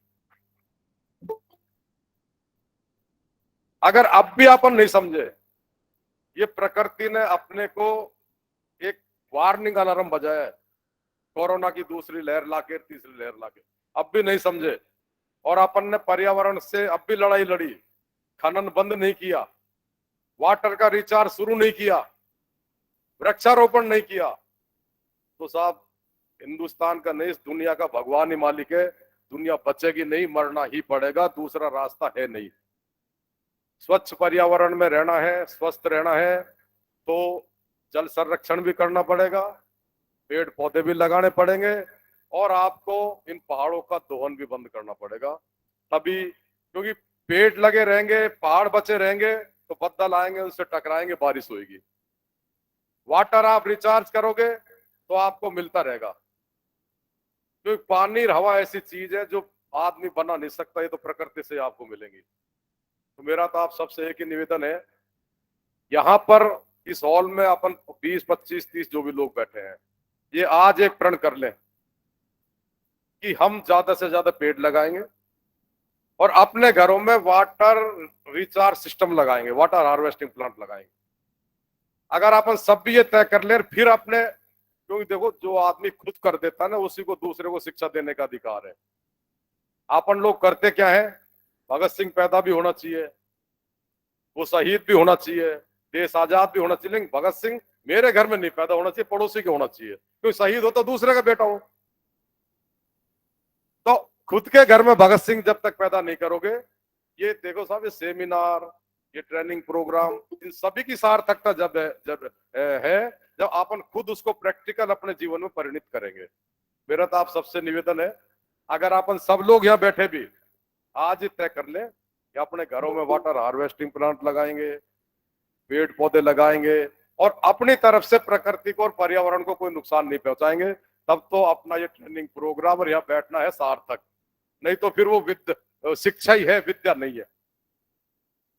आप लोगों ने मुझे यहाँ बुलाया, मान सम्मान दिया, बोलने का मौका दिया, उसके लिए तो मैं आप सबका आभार व्यक्त करता हूँ, आपको साधुवाद देता हूँ। भूलवश अगर कुछ ज्यादा बोल गया हूँ तो मैं क्षमा चाहते हुए अपनी वाणी को विराम देता हूँ।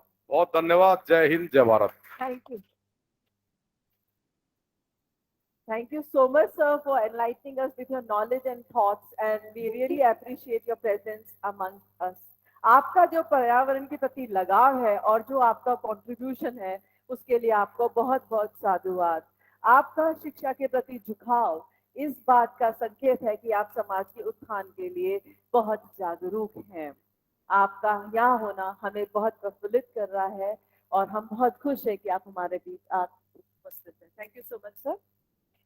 एक सफल लीडर वो होता है जो रास्ता जानता है, रास्ते पे चलता है और रास्ता दिखाता है।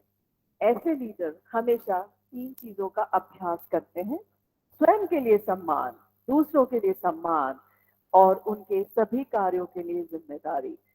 सफल लीडर की ये आदत होती है कि वह लगभग हर परेशानी में संभावना ढूंढ लेते हैं, जबकि सामान्य लोग हर संभावना में परेशानी तलाश लेते हैं।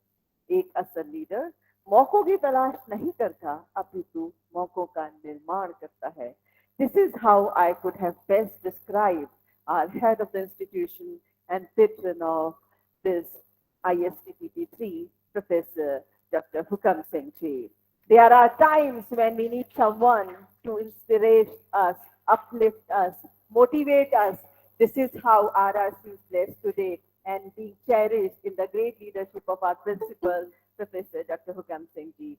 He is the driving force behind this training program, and without his support, this training would have never ever happened. With a lot of gratitude and veneration, I would like to call upon patron of ISTTP-3, chairperson of the inaugural session, and Principal RRC Alwar to kindly grace the stage and give his address. Professor Dr. Hukam Singh Ji.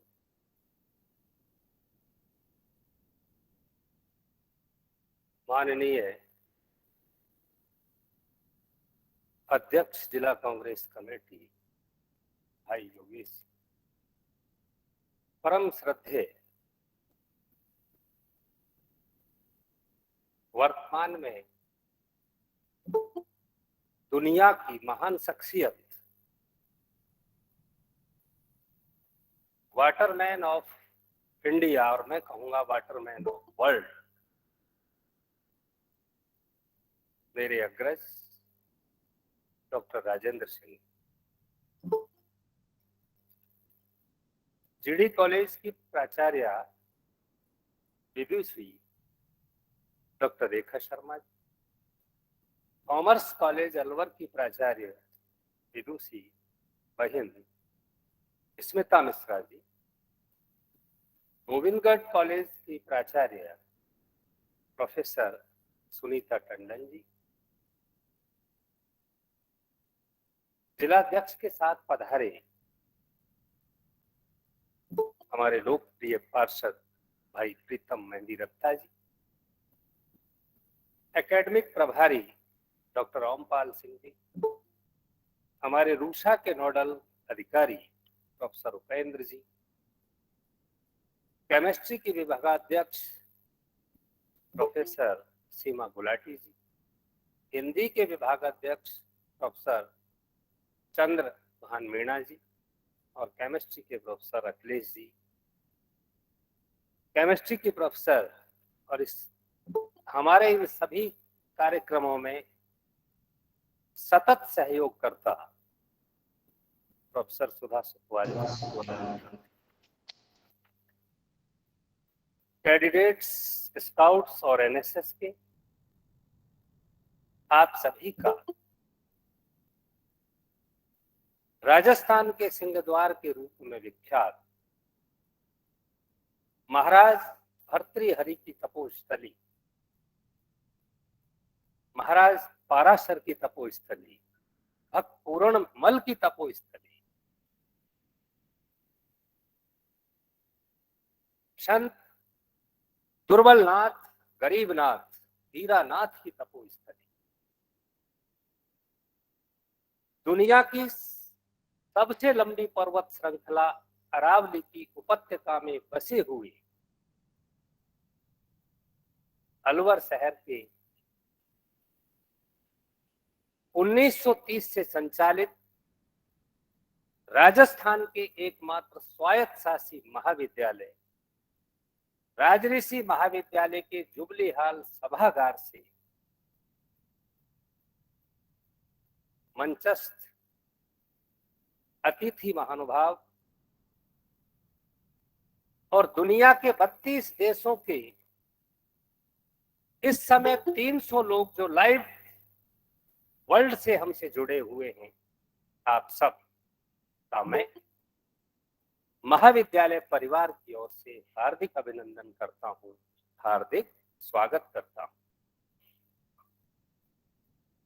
मुझे खुशी है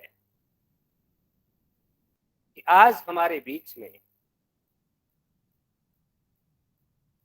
आषाढ़ कृष्णा एकादशी विक्रम संवत 2079 अश्वनी नक्षत्र सर्वार्थ सिद्धि योग, कुमार योग, राजयोग में आयोजित वियोगिनी एकादशी के इस अवसर पर भारत भूमि से मैं दुनिया से जुड़े हुए समस्त सुधी जनों का जो हमसे लाइव हो रहे हैं, इस भारत की धरा से आप सभी का पुनः अभिवादन करता हूं और आप सभी के स्वास्थ्य की कामना करता हूं। स्वास्थ्य शब्द का प्रयोग मैंने इसलिए किया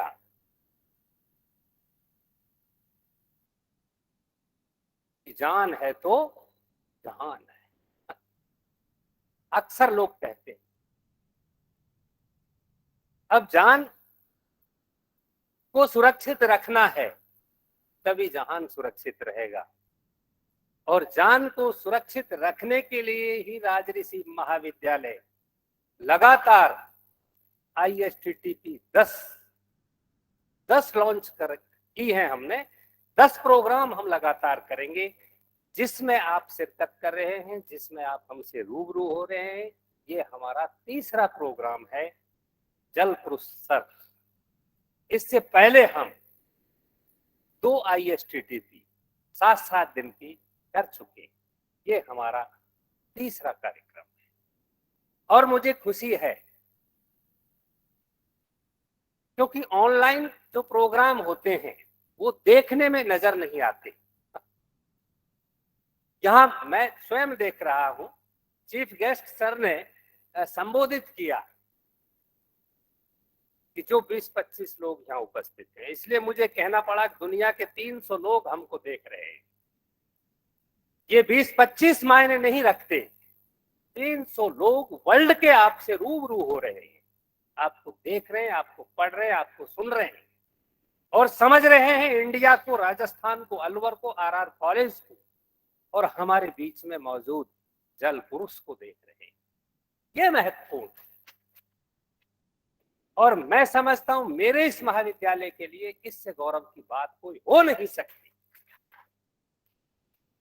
कि हम सेमिनार करें और सामान्य भाषण सभी देते हैं, सभी वक्ता बोल रहे हैं, बोलेंगे, लेकिन ऐसी शख्सियत जो स्वयं प्रकृति है।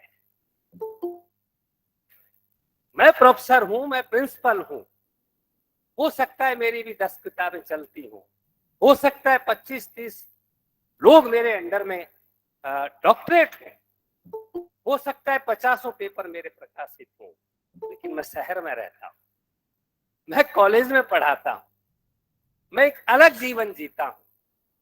जीवन तो उनका है जो जंगल में रहता है, जो प्रकृति की गोद में पलता है, जो खेत में काम करता है लेकिन अंग्रेजी बोलता है। सुना है आपने, जो 120 देशों का भ्रमण कर चुका,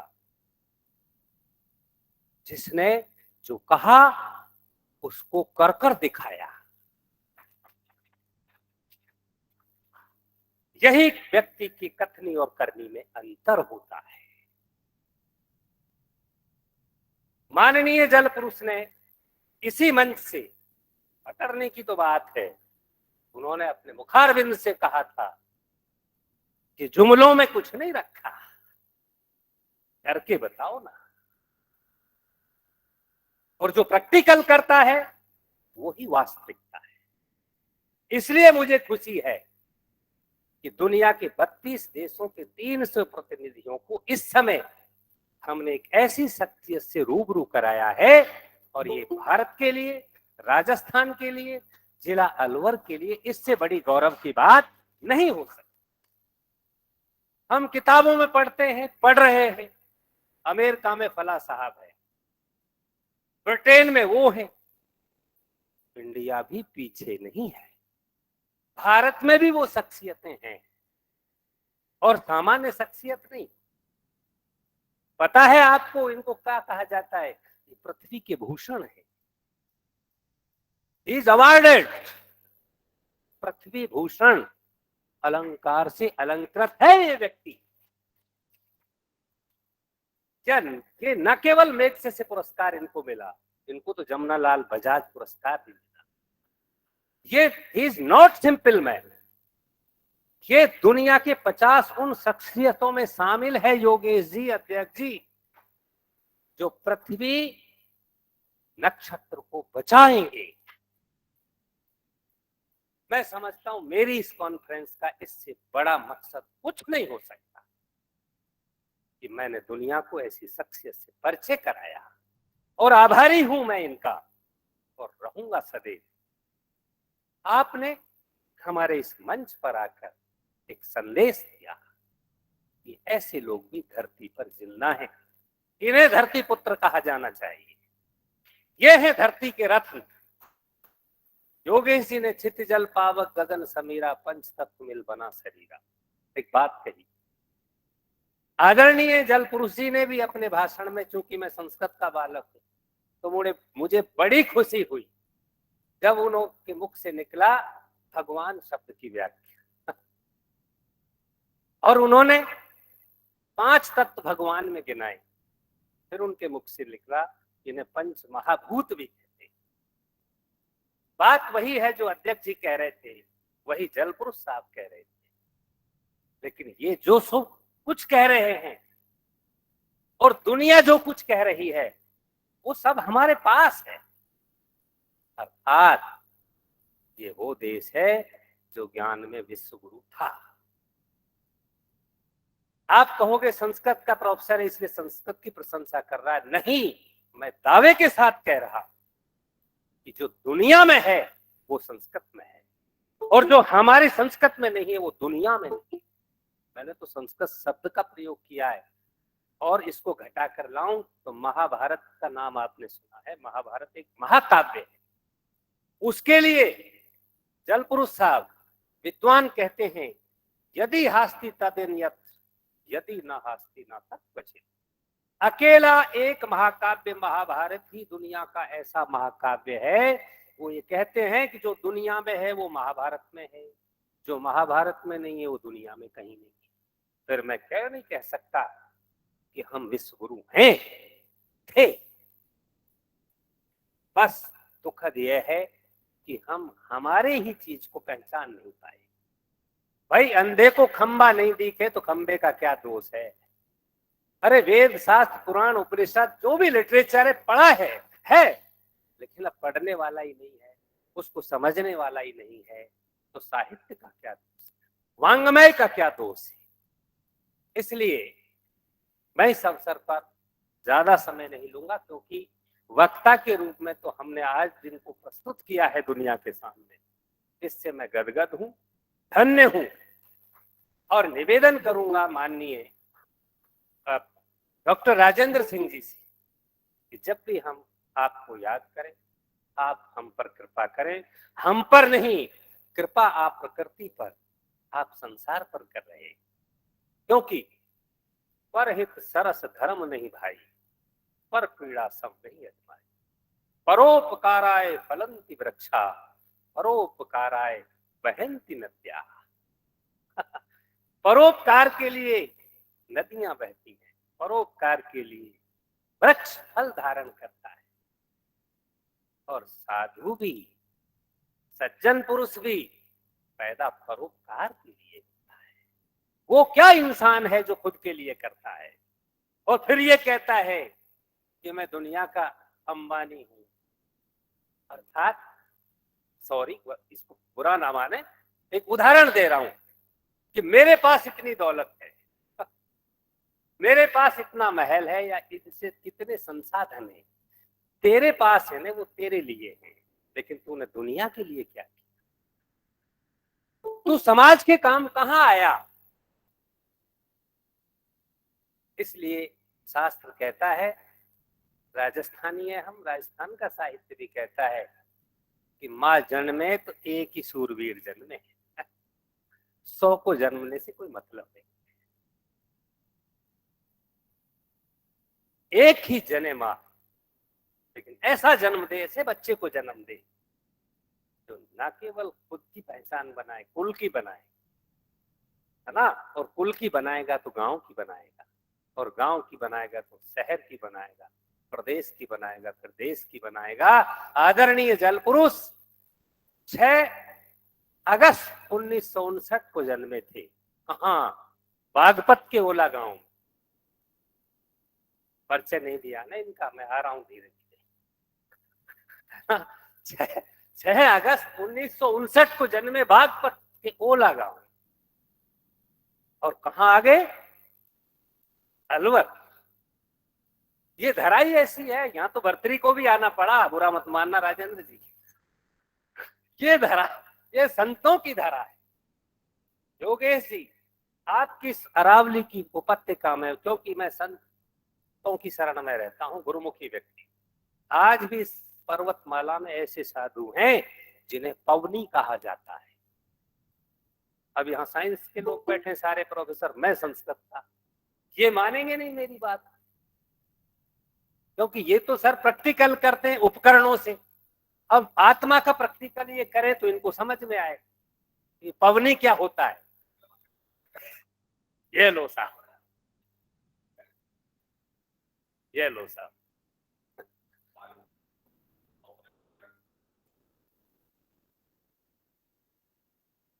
तो ये वो धरा है, इसलिए आपको कहीं जाने की जरूरत नहीं। बागपत से आदरणीय अलवर चलकर आए, तो इस मिट्टी जहां संतों का वास रहा है, मैंने कितने संतों के नाम गिनाए, उनके आश्रम है, और कितने ही अनगिनत इस अरावली की पर्वतमाला में हैं। अब मैं कहूंगा कि दिन में तो मैं उपेंद्र सिंह रहता हूं, लेकिन रात में मैं शेर बनकर घूमता हूं। अब तुम कहोगे बेकार की बात, सबकी ऐसा है, ऐसा है। ये कोई नई बात नहीं है, लेकिन करंता सो जानंता, जो उस रास्ते पर बढ़ेगा वही उसका अनुभव कर सकता है। कही हुई बात का विश्वास लगभग नहीं होता। राजेंद्र जी ने अपने जीवन में जल संरक्षण करके, है ना, उसको सिद्ध कर दिया, ऐसा किया जा सकता है, ऐसा हो सकता है, और उन्होंने किया। तो जो इस क्षेत्र में इनको अनुभव है, वो हम में से किसी को हो ही नहीं सकता। कई तो कल्पना ही नहीं कर सकते। और कितनी बड़ी बात है, 377 केस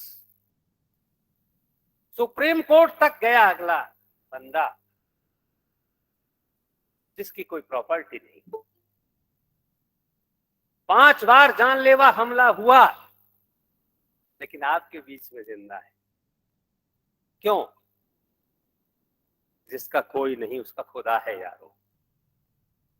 वो हम सबके लिए काम कर रहे हैं, मानवता के लिए काम कर रहे हैं, इंसानियत के लिए काम कर रहे हैं, प्रकृति के लिए काम कर रहे हैं, तो प्रकृति रक्षा नहीं करेगी? इसलिए मैं अध्यात्म में चला गया, संस्कृत का विद्यार्थी होने के नाते। लेकिन सच तो है, जब बूढ़े हो जाओगे ना, सब रिटायर हो जाओगे, तब तुम सब मेरे पास आ जाओगे, साइंस वाइंस साइड में रह जाएगी। हाँ, 100%।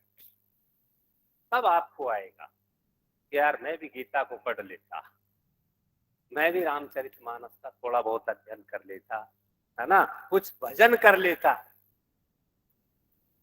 वक्त भी तो सिखाता है।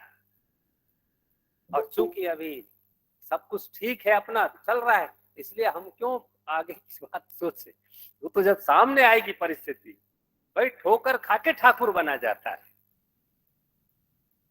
सर कह रहे थे शिक्षा और विद्या, आदरणीय योगेश जी ने कितना बढ़िया समझाया, तू पढ़ तो गया पर गुणया नहीं यार। डिग्रीधारी हो सकता है, लेकिन अगर उसको व्यावहारिक ज्ञान नहीं है जगत का तो अधूरा है। यही शिक्षा और विद्या में अंतर है, गुणना बहुत जरूरी है। पुनः इस अवसर पर मैं आप सभी का और हमारी इस कॉन्फ्रेंस में जुड़े हुए सभी सुधीजनों का हार्दिक अभिनंदन करता हूं। आप सबके प्रति कृतज्ञता ज्ञापित करता हूं, आभार व्यक्त करता हूं कि आप सब ने हमें समय दिया और हमारे इस प्रोग्राम को हम मनोबल बढ़ा करके इसको अनवरत गति दी। इस अवसर पर मैं एक निवेदन करूंगा कि हमने 15 से 18 दिसंबर तक सर 4 दिवसीय एक अंतर्राष्ट्रीय कॉन्फ्रेंस किया था। उस 4 दिवसीय कॉन्फ्रेंस का रिजल्ट ये है कि 8 पुस्तकें उसकी प्रकाशित हो रही। और खुशी की बात यह है कि जब हम इंटरनेशनल कॉन्फ्रेंस कर रहे हैं तो इस महाविद्यालय का पहला इंटरनेशनल क्या कहते हैं उसको, प्रकाशन पुस्तक भारती टोरंटो कनाडा से ये 8 प्रकाशित हो रही है। पहली पुस्तक पिछली मीटिंग में इसमें ISTTP सेकंड में हम लॉन्च कर चुके हैं।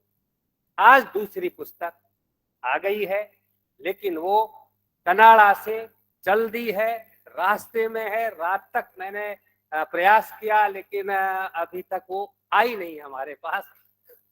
1-2 दिन में आ जाएगी ये पुस्तक है, जिसका शीर्षक है environmental pollution the global scenario, है ना। ये दूसरी पुस्तक है, ऐसी 8 पुस्तकें आएंगी। तो इस अवसर पर इसका भी हम अनावरण कर रहे हैं, लॉन्च कर रहे हैं। मैं निवेदन करूंगा कि आप सब की इजाजत है कि इसे हम लॉन्च कर रहे हैं इतने बड़े महानुभावों के सानिध्य में, ये गौरव की बात है। इन्हीं के साथ मैं मेरी वाणी को क्या है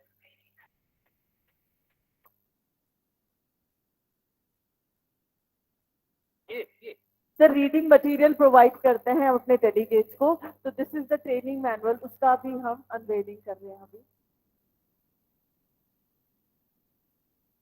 अच्छा।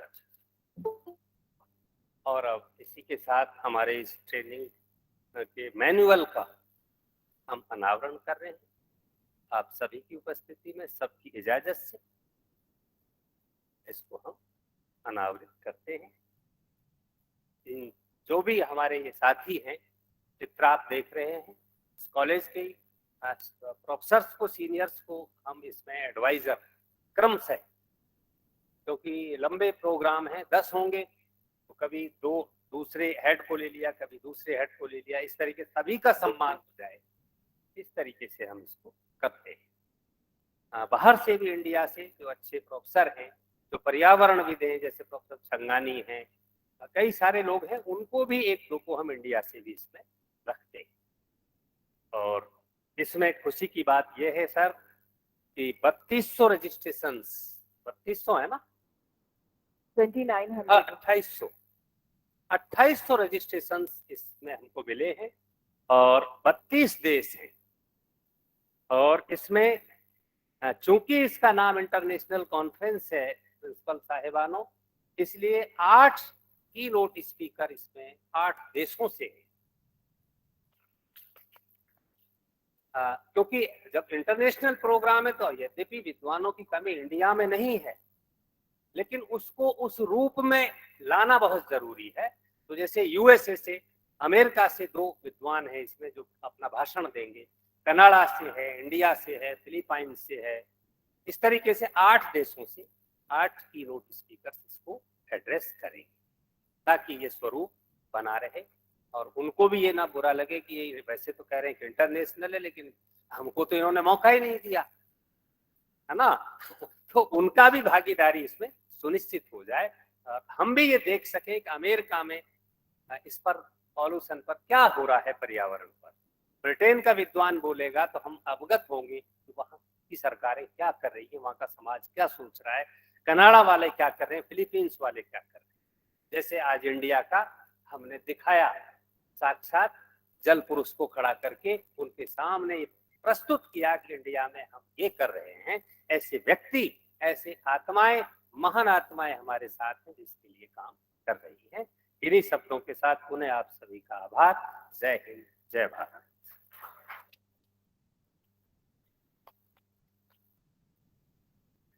Thank you so much, sir, for doing the honors and unveiling the book from ICMEST2. मैं आप लोगों को बता देना चाहूंगी, ये किताब अब बुक स्टोर पे एंड amazon.in पे अवेलेबल है परचेज के लिए. And thank you for unveiling of the training manual. And thank you for your kind words and being the source of motivation to us. With this, we come to the end of the inaugural session of ISTTP-3.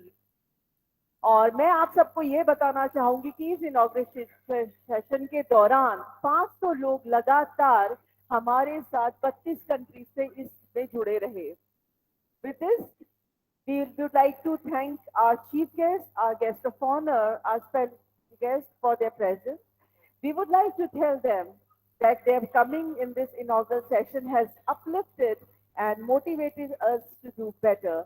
Thank you so much, sir. Curtain Raiser was live on the YouTube 2 days back, and it is still available on our channel, Environmental Toxicology. Do watch, like, and subscribe. The biggest challenge in this new century is to take an idea that seems an abstract, sustainable development, and turn it into reality for all the world people.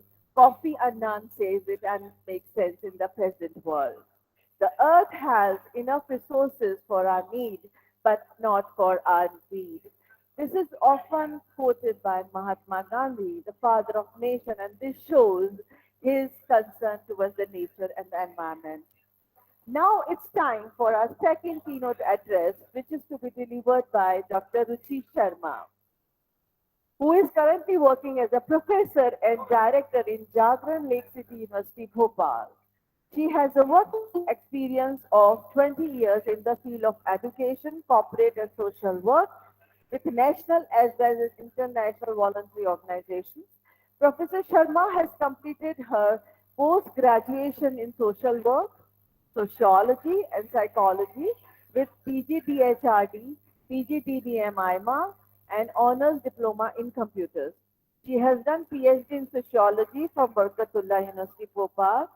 She has published research papers in reputed national and international journals and presented papers in conferences. Her research interest areas are sustainable development, social cohesion, sociology of youth, organizational culture. Her recent publications include Strategic Framework, a roadmap for communities, adaptations and resilience in constrained environment, a research paper published by Springer Nature in 2021.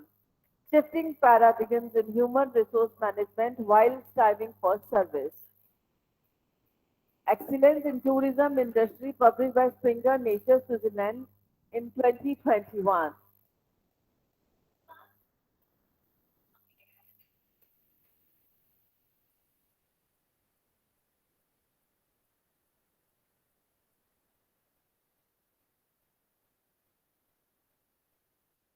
I would like to tell our delegates that we are a bit fast in our time. So Dr. Ruchi Sharma would be joining us soon.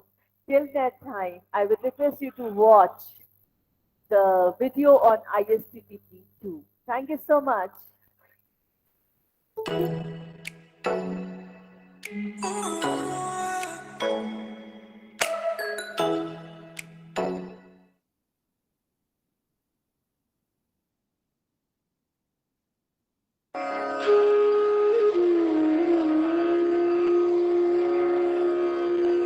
Ya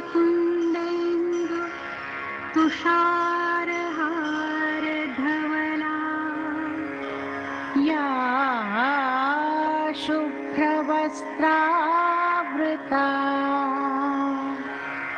या वीणावरदण्डमण्डितकरा या श्वेतपद्मासना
Welcome back to Access Daily, everybody. I'm so excited about this next story. We posted a teaser of this exclusive interview.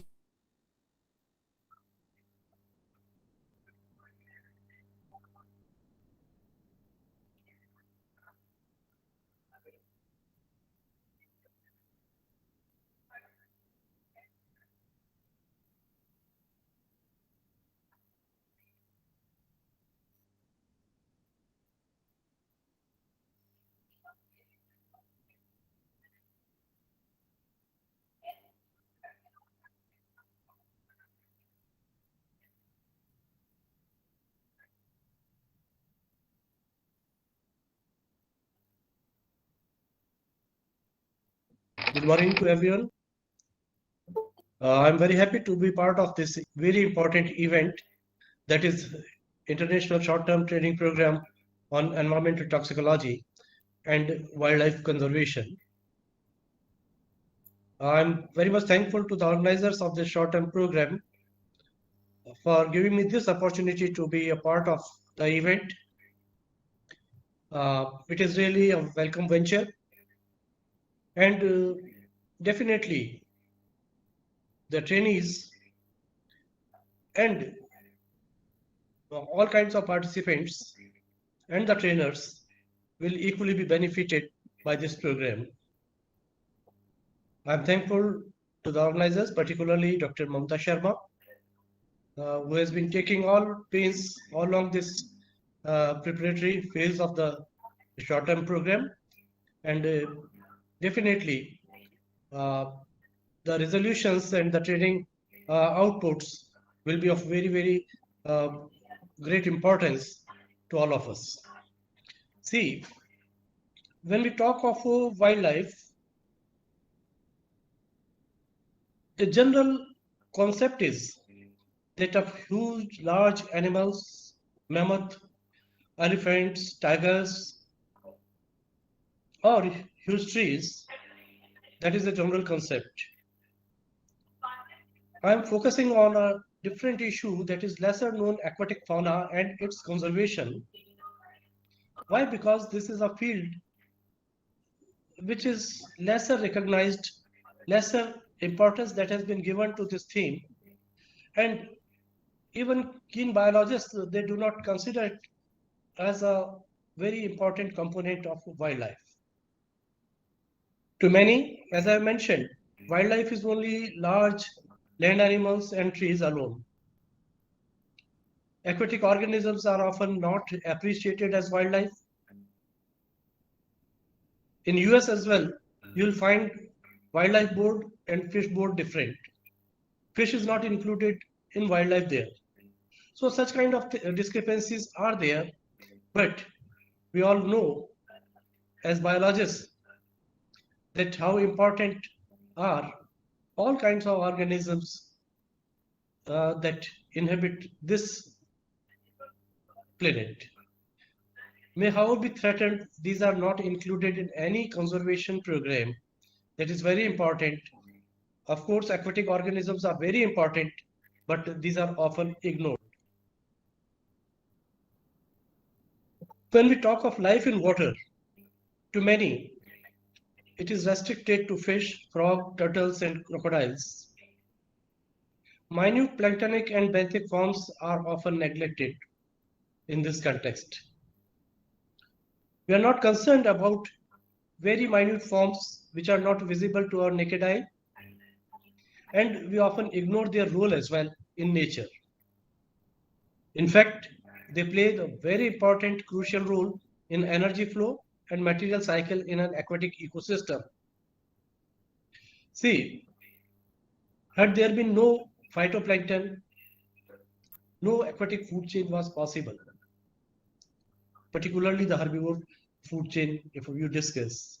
Similarly, the small zooplankton or the benthic forms are very important, and many of them, I would like to underline, are at the risk of extinction, which no one takes notice of because of different features. See, when you talk of water on Earth, much of this water, as you know, is present in the form of sea water, that is saline water, in 97% of oceans, and only 3% is present as fresh water. And out of this 3%, you'll find that fresh water, much of it is ice caps and glaciers, that is about 69%, and the rest as groundwater or surface water. Surface water constitutes only 0.3% of this 3% freshwater component. And of the surface water, that is 0.3% only, you'll find much of it is stored in lakes, some in swamps, and very little in the form of rivers. We have a variety of aquatic ecosystems in which we find this surface water. But as you talk of water, it is often regarded as H2O scientifically, but natural water is never pure H2O. It always has H2O plus XYZ. This XYZ could be suspended or dissolved material, and this XYZ determines the quality of water. Because, from the sediments, from the catchment, not much of suspended and dissolved matter gets into natural waters. And this XYZ, as I have mentioned in this slide, this forms the basis of the quality of water. And of course, this XYZ or whatsoever suspended or dissolved matter is there, be it in gaseous form or in solid form, is very important for the living beings in water.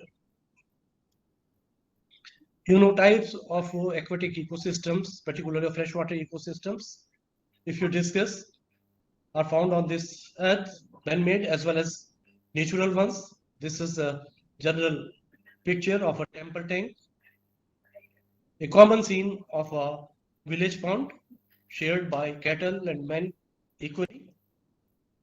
This is a natural lake or a reservoir impounded, storing canal or river water. This is a canal ecosystem carrying water from some reservoir or from a riverine source. And there are many other small pools, puddles, they also constitute very important aquatic ecosystems.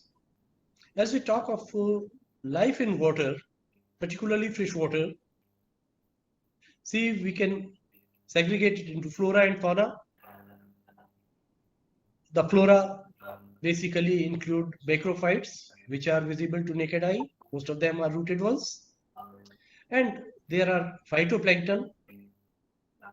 It is a very thin population, but very diverse one. Hundreds and thousands of plankton species are found belonging to different algal groups, maybe chlorophyta, cyanophyta, basilorophyta, and so on. Then if you talk of fauna in water, ecologically it could be nekton. These are infrequent, of course, like small fishes and frogs. But if you talk of diversity, in freshwater you'll find a very, very great variety of zooplankton. The population may be thin, but is diverse. And at the same time, many organisms are found as benthos, maybe as adult or their larval forms.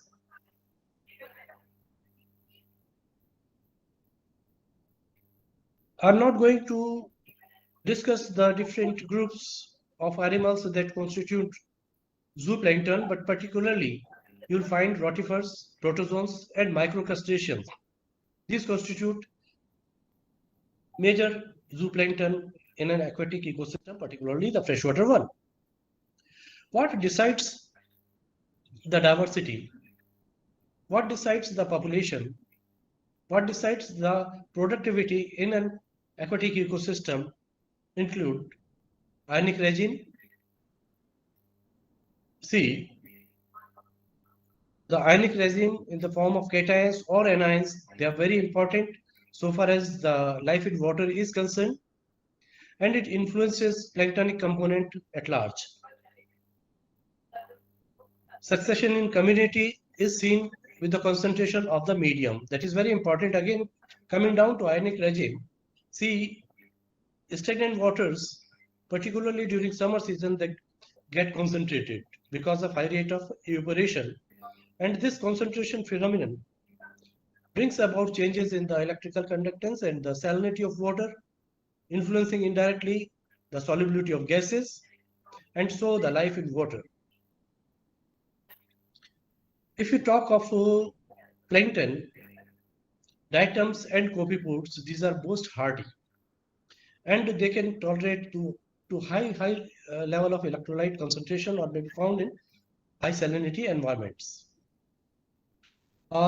Such sort of situations are often encountered in areas like Indian desert, wherein the insolation is very strong, rate of evaporation is very high, thermal extremes are there, and because of this, and particularly since the water is scarce and shallow, it gets greatly influenced by the concentration phenomenon, particularly during summer, and so the electrolyte concentration goes high and influences the biotic component. This I am giving you an example, which of course is a model. This is of Indian desert, in which in aquatic forms you will find 44% vertebrate species and 194, that is 56%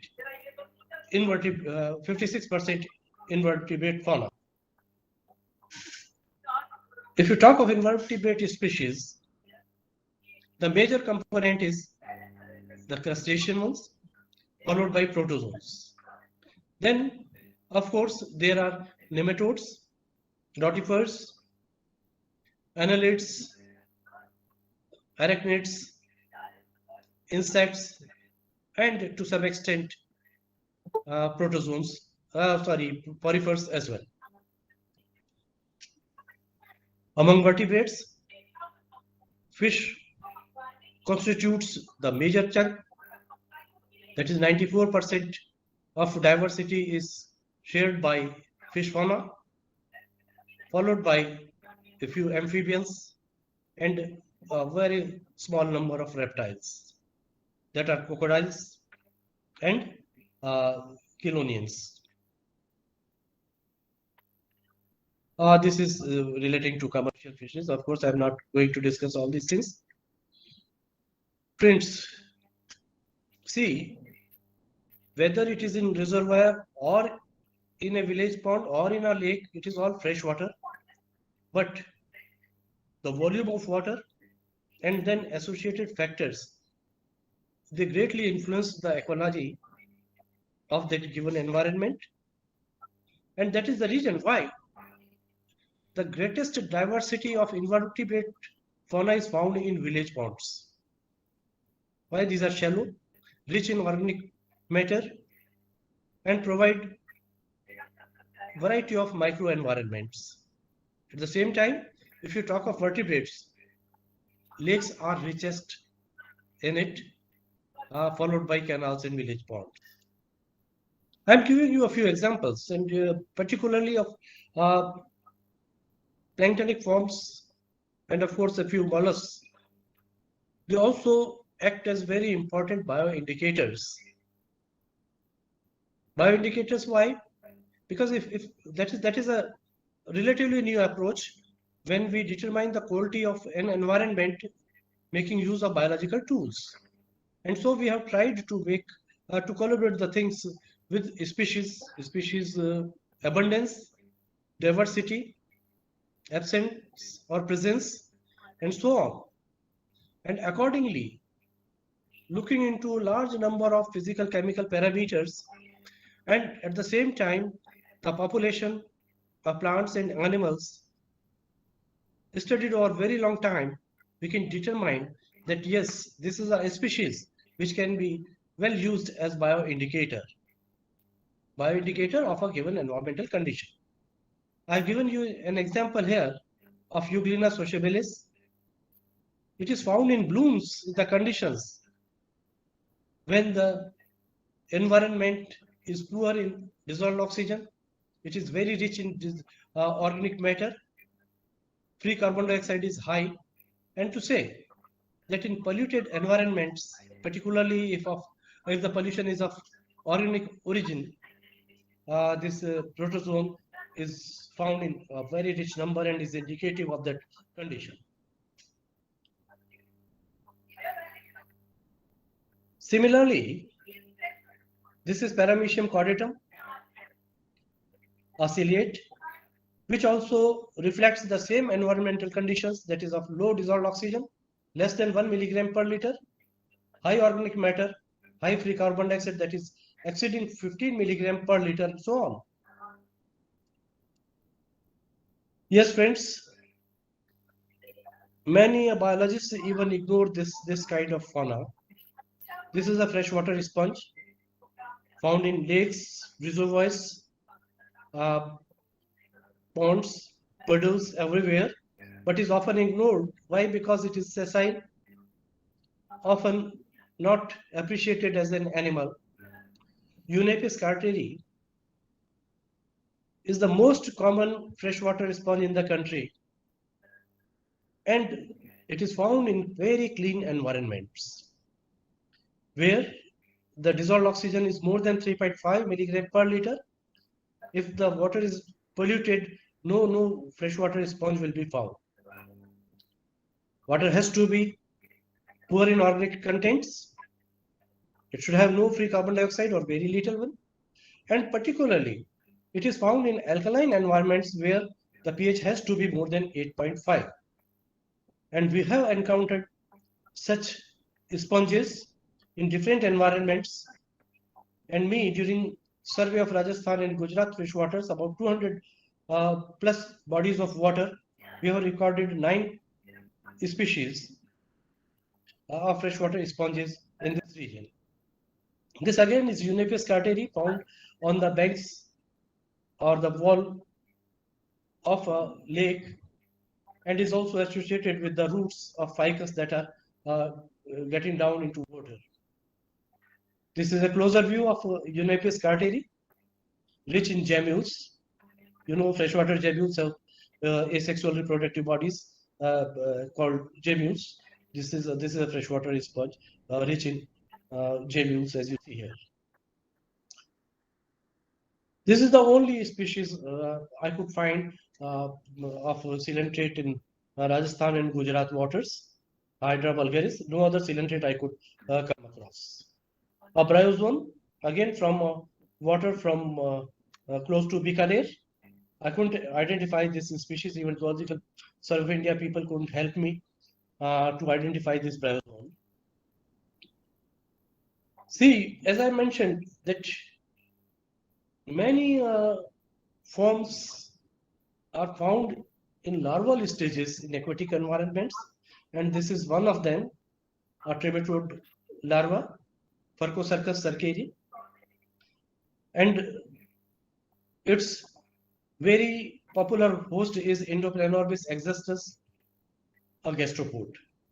And this is very frequent. This cercaria is very frequent occurring in Endoplenormis exustus, and of course, to some extent, in other snails like Limnia and Bellania.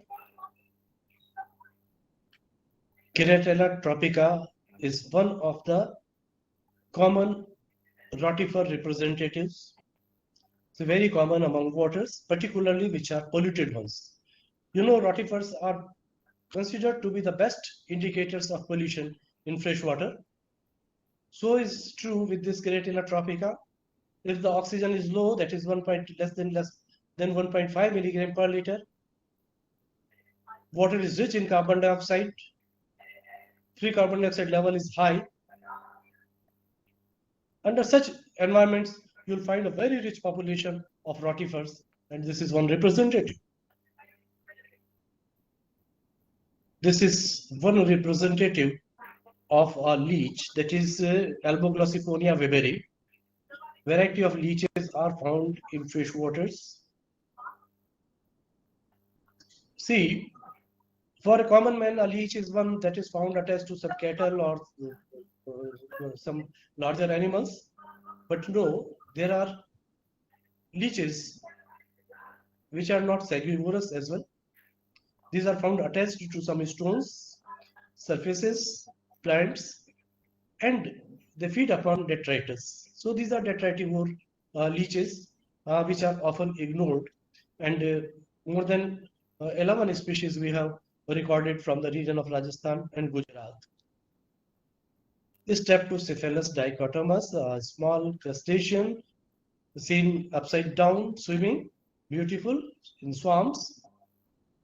And yes, this is a very, very important species found in restricted areas, endangered, not common, found only in saline environments. It used to occur in 1958 in Summer Lake, but now it is not found in Summer Lake as well, and a few small populations are restricted to the coastal areas, and in Rajasthan it is found only in Ridwana Lake. This brine shrimp Artemia salina is characteristic in the form that it can withstand a salinity up to 200 ppt, that is 200 gram per liter. No other species can survive at this high salinity. It is the characteristic osmoregulatory procedure that it follows and how it maintains. It's very difficult to understand, but this shrimp is found only the salinity ranging from 30 to 200 gram per liter in water. And this is a very important organism in the form that its cysts are very costly. These are exported and are used to be a very good live food for aquaculture.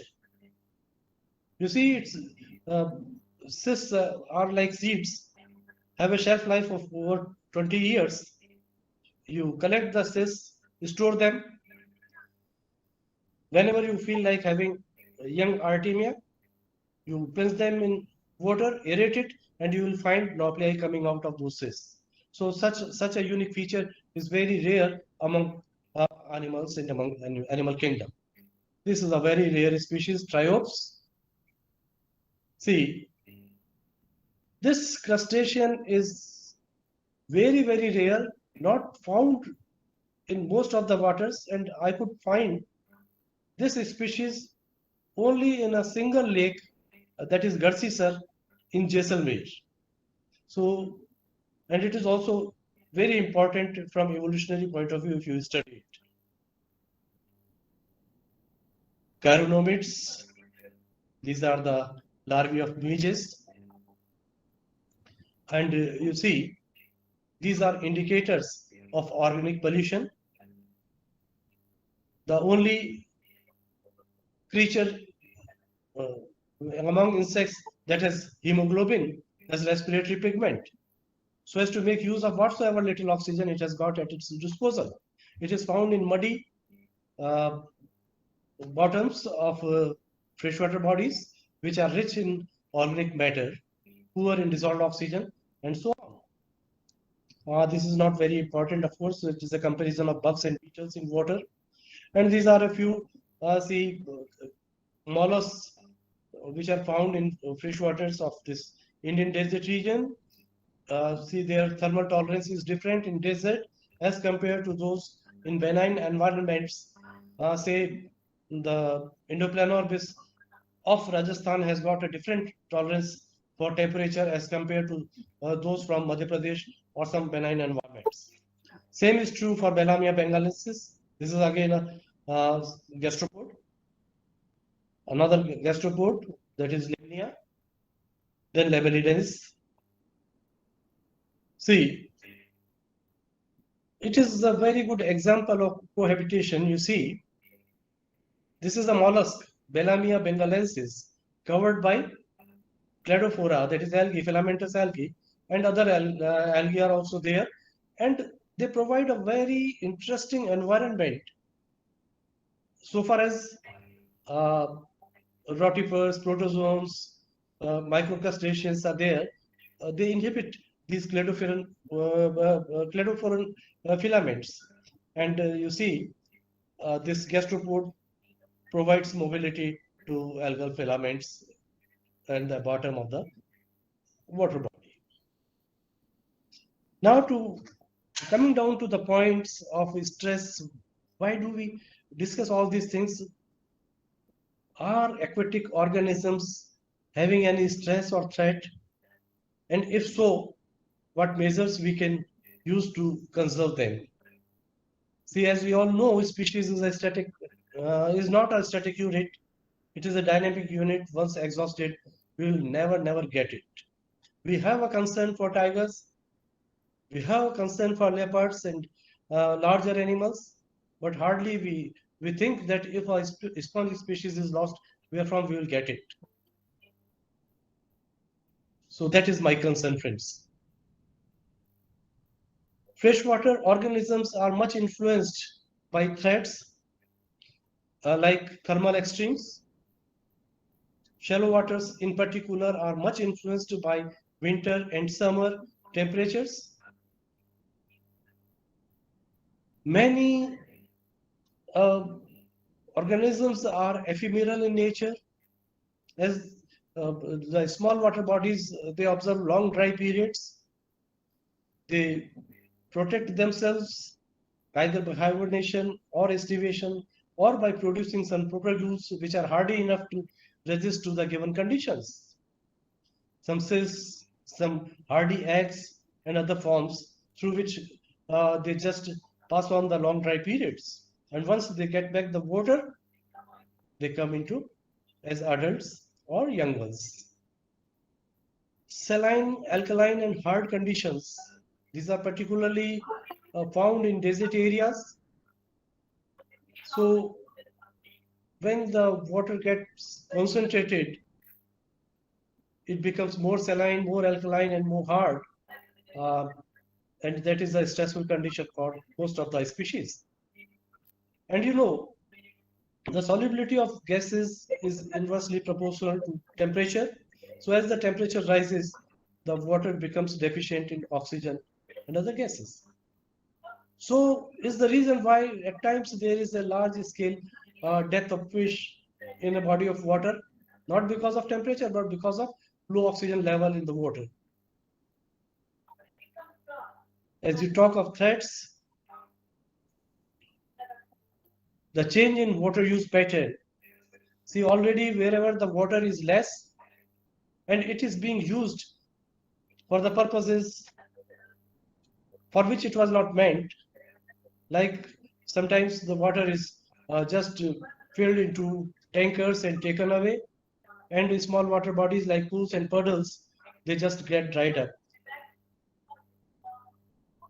The catchment area degradation or reduction is also very important. Now you see with the increase in industrialization, urbanization and agriculture, you find most of the catchment area is preoccupied by other structures that restrict the flow of water in a body, and this leads to a poor influx and a poor retention, and as a result there are long dry periods in a body of water. That's why I mentioned that long dry spells. Then qualitative degradation of water is another factor. You see, water is considered to be the best solution to pollution. Why? Because we feel that you put anything in water, it will get diluted and we get rid of it. And with this set of mind, much pollution burden is often exercised in bodies of water, may it be a lake or a river or a canal. Then there is risk from fresh invasions, that is predators or parasites. These are competitors. When we see that the waters of Indian desert, certain species were not found some 50 years back here, but with the introduction of canal network, many exotic species have come into picture, and some of the species are introduced as well, like you know of tilapia, which was introduced in these lakes so as to have a good fetch, but at the same time it proved to be very hazardous. So that has to be a very serious concern if you talk of exotic species. See, when we talk of conservation needs and measures, that is what this workshop is focused on, that how we can conserve wildlife. Again, I am coming down to that picture. Yes, this too is wildlife and deserves utmost conservation. And that is possible through judicious water use, because water is life support system for the aquatic organisms. It is not just a resource. They would survive without water, whatsoever aquatic biota is there. Then stress on catchment area management. We'll have to observe that these catchments of any body of water are not encroached by human settlements like agriculture or industrial ones. Qualitative upkeep of waters is again very important. We'll have to see that no body of water is polluted through any source, may it be point source or non-point source, natural or anthropogenic one. So that has to be observed. And as I mentioned, at times exotic species are highly hazardous to the local fauna and flora. So we'll have to take care of that. No exotics are introduced without having sound ecological consideration. Thank you so much for listening to me, and I again express my thanks to the organizers for giving me this opportunity to discuss and have my views with the audience. Thank you very much.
On May the 7th, Germany finally surrenders.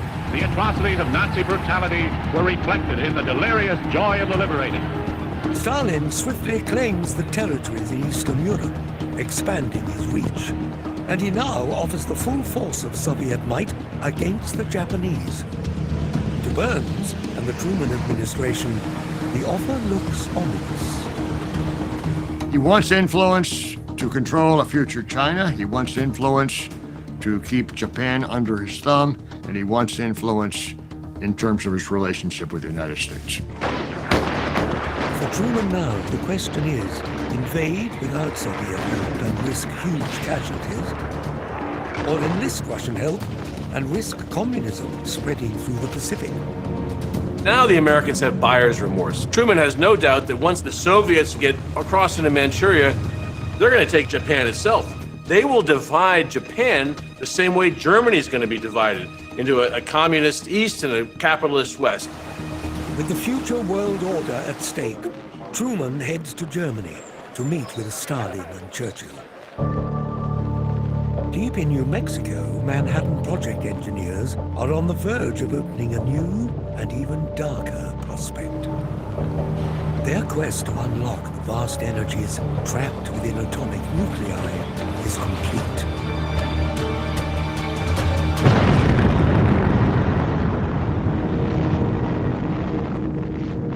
On July the 16th, they test the world's first atomic bomb. The blast creates a 7-mile-high mushroom cloud. In a few seconds, the terrifying elemental forces of the atom are unleashed on the world. And President Truman sees a way to avoid an invasion. The pressure to deploy the bomb is immense. He's terrified that if he doesn't use the bomb and the Americans have to invade Kyushu and suffer casualties, and the American people find out he had this bomb and didn't use it, that he will be crucified. The majority of those around Truman urge he deploy it. Pro-bomb people say, look, this is a weapon like any other. I mean, we've created a new weapon. Let's use it to end the war.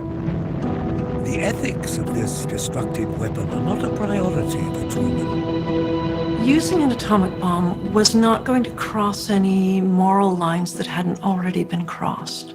The attack on Tokyo in March had killed so many people that nothing the atomic bomb could do was going to change the nature of the bombing campaign. Rather than having tens of thousands of bombs dropped on a city, this was going to be one bomb. Just hours after the test, the Navy loads the components for the first of 2 bombs onto the USS Indianapolis.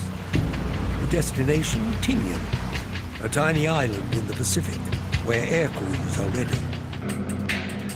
On the 26th of July, the Allies give Japan an ultimatum. At Potsdam, they demand the unconditional surrender of Japan's armed forces. The British, Chinese, and United States governments have given the Japanese people adequate warning of what is in store for them. The statement deliberately makes no mention of the Emperor. By hinting that the Emperor can stay, the Allies leave the Japanese with a face-saving path to surrender. They could have said it more clearly. It's certainly not clear enough statement for the Japanese to automatically know they could keep the Emperor. For military hardliners, surrender under any circumstances is not an option. The Allies go on to demand an occupation of Japan and full disarmament of their forces. Even for the peace-seeking faction, the terms are too much. The Prime Minister makes a statement that they will ignore or treat with contempt the Potsdam Declaration. The statement all but seals the fate of millions of Japanese. The Empire has run out of time. In the early hours of August the 6th, 3 B-29s head towards Japan. On board the Enola Gay is the bomb Little Boy, containing 141 pounds of enriched uranium. The target, Hiroshima, a city of 350,000 people. At 8:15 a.m. during the morning rush hour, the atomic bomb is dropped.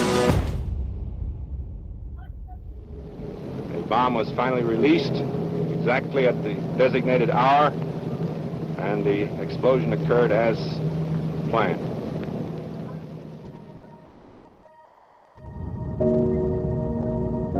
It explodes 1,900 feet above the Shima Hospital. A burst of neutron and gamma radiation emanates out, along with deadly shock waves. At 8:14, it was a sunny day. At 8:15, it was a hellscape. What happens on the 6th of August is absolutely shocking. People and life were vaporized, incinerated. Many died from massive doses of gamma radiation. In less than a second, 70,000 people are killed. The super hurricane force wind flattened buildings in instants. A giant mushroom of smoke rises from the 5,500-degree firestorm. Nothing in the human experience had prepared anybody for such totalizing damage so instantaneously. Beyond ground zero, the human devastation is unprecedented. 13-year-old Setsuko is in her first class of the day. I saw the bluish white flash.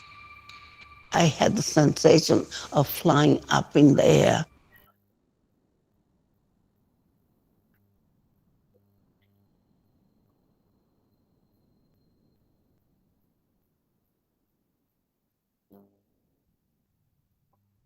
Welcome, ma'am. We are waiting for you, and I have already given your introduction to all the participants. Welcome here. You are a family, as I always say. It's such a pleasure to see you. Now, we have a second keynote address, which is to be delivered by Dr. Ruchi Sharma, who is currently working as a professor and director at Jagran Lake City University, Bhopal. I've already given her introduction, so I won't take much time. Ma'am, please go ahead with your lecture. आपका स्वागत अभिनंदन ma'am. Thank you so much, Dr. Mamta. A very good afternoon to all dear participants. I am being honored to be called by Dr. Mamta as well as Dr. Hukum Singh sir in this particular training program. And as the theme is being related to the Sustainable Development Goals and how it is we are going to relate it to the environmental protection, conservation when we are talking about. So today I will be going to present my presentation, this particular that which I have prepared for this training session is on enhancing efforts to accomplish environmental sustainable development goals. So as right from since today morning, we are hearing about the sustainable development goals, and the idea of the sustainable development goals is very much clear. I will just present my slide. Kindly let me know whether it is visible or not.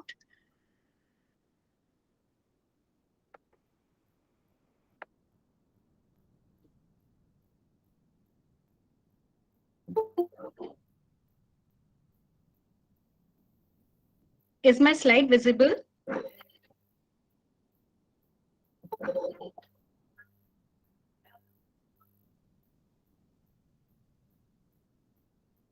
No, ma'am, it's not visible. No, it's not visible. Okay. No, it's not yet.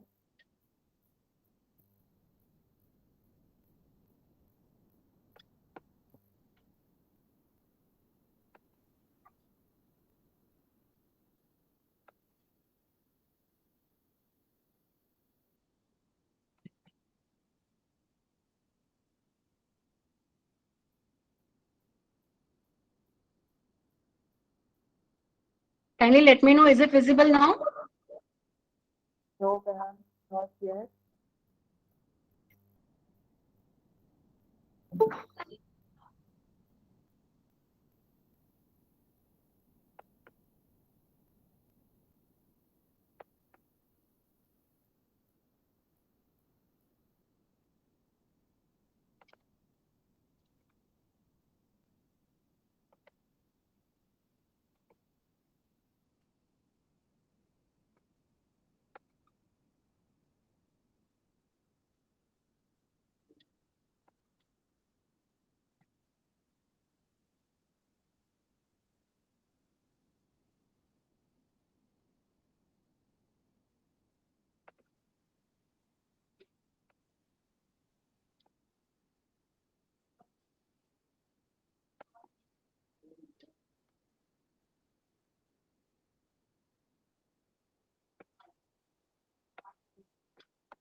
I have again shared it.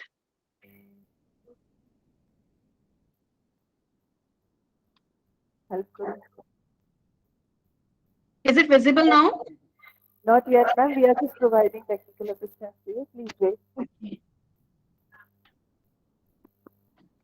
Ma'am, what you have to do is you have to click on the arrow present at the bottom of the screen.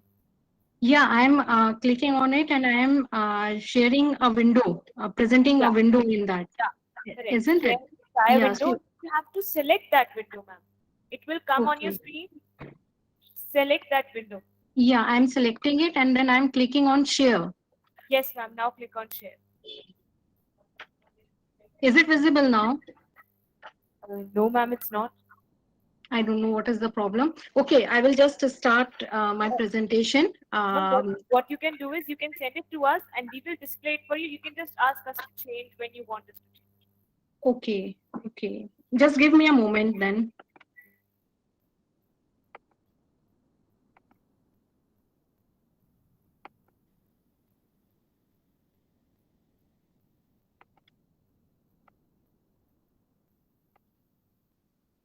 Okay, meanwhile, it is going to be displayed. I'm just starting with the presentation here.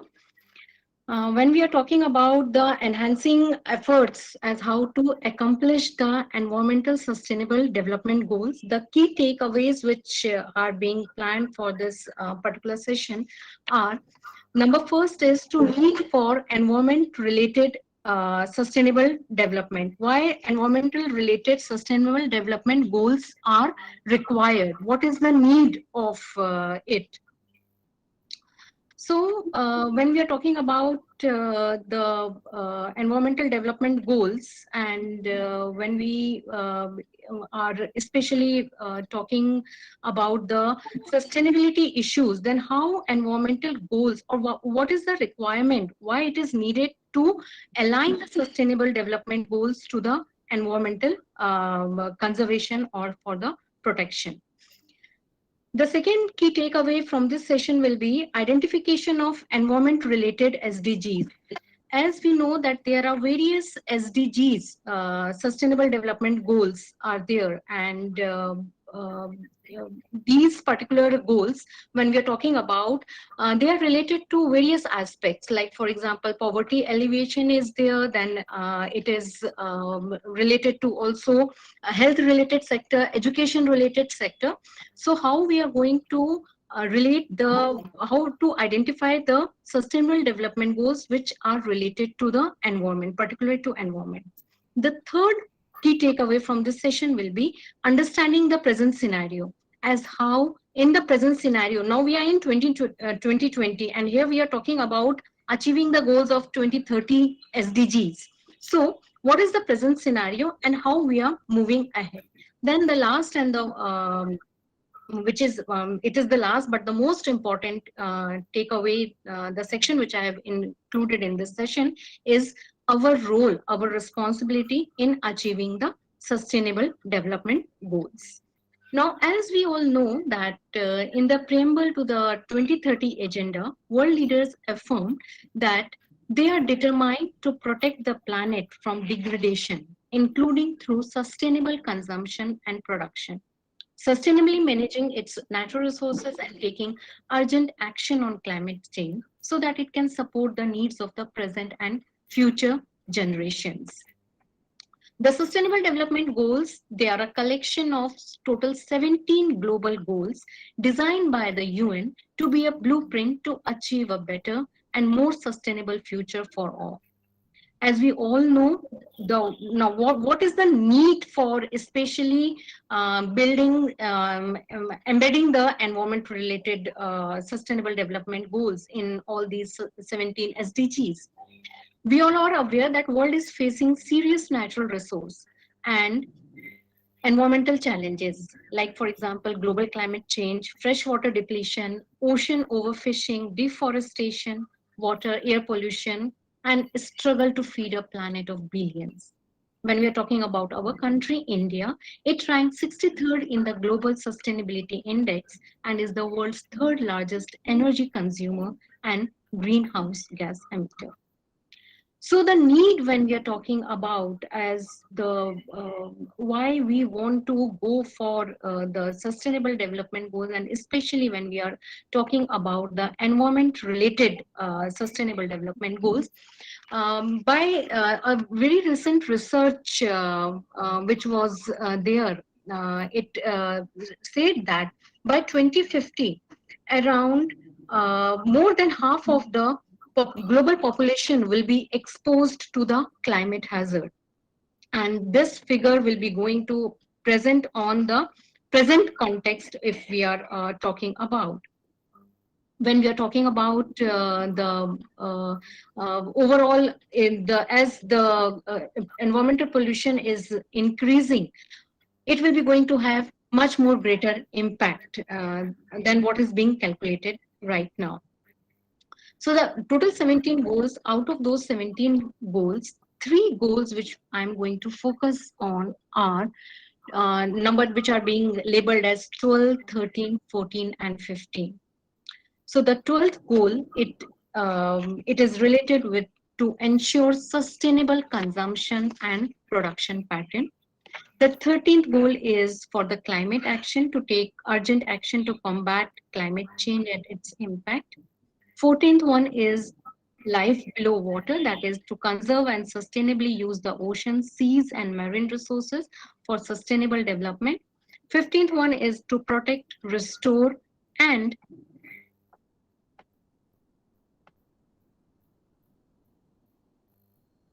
promote sustainable use of terrestrial ecosystems, sustainably manage forests, combat desertification, and halt and reverse land degradation, and halt biodiversity loss.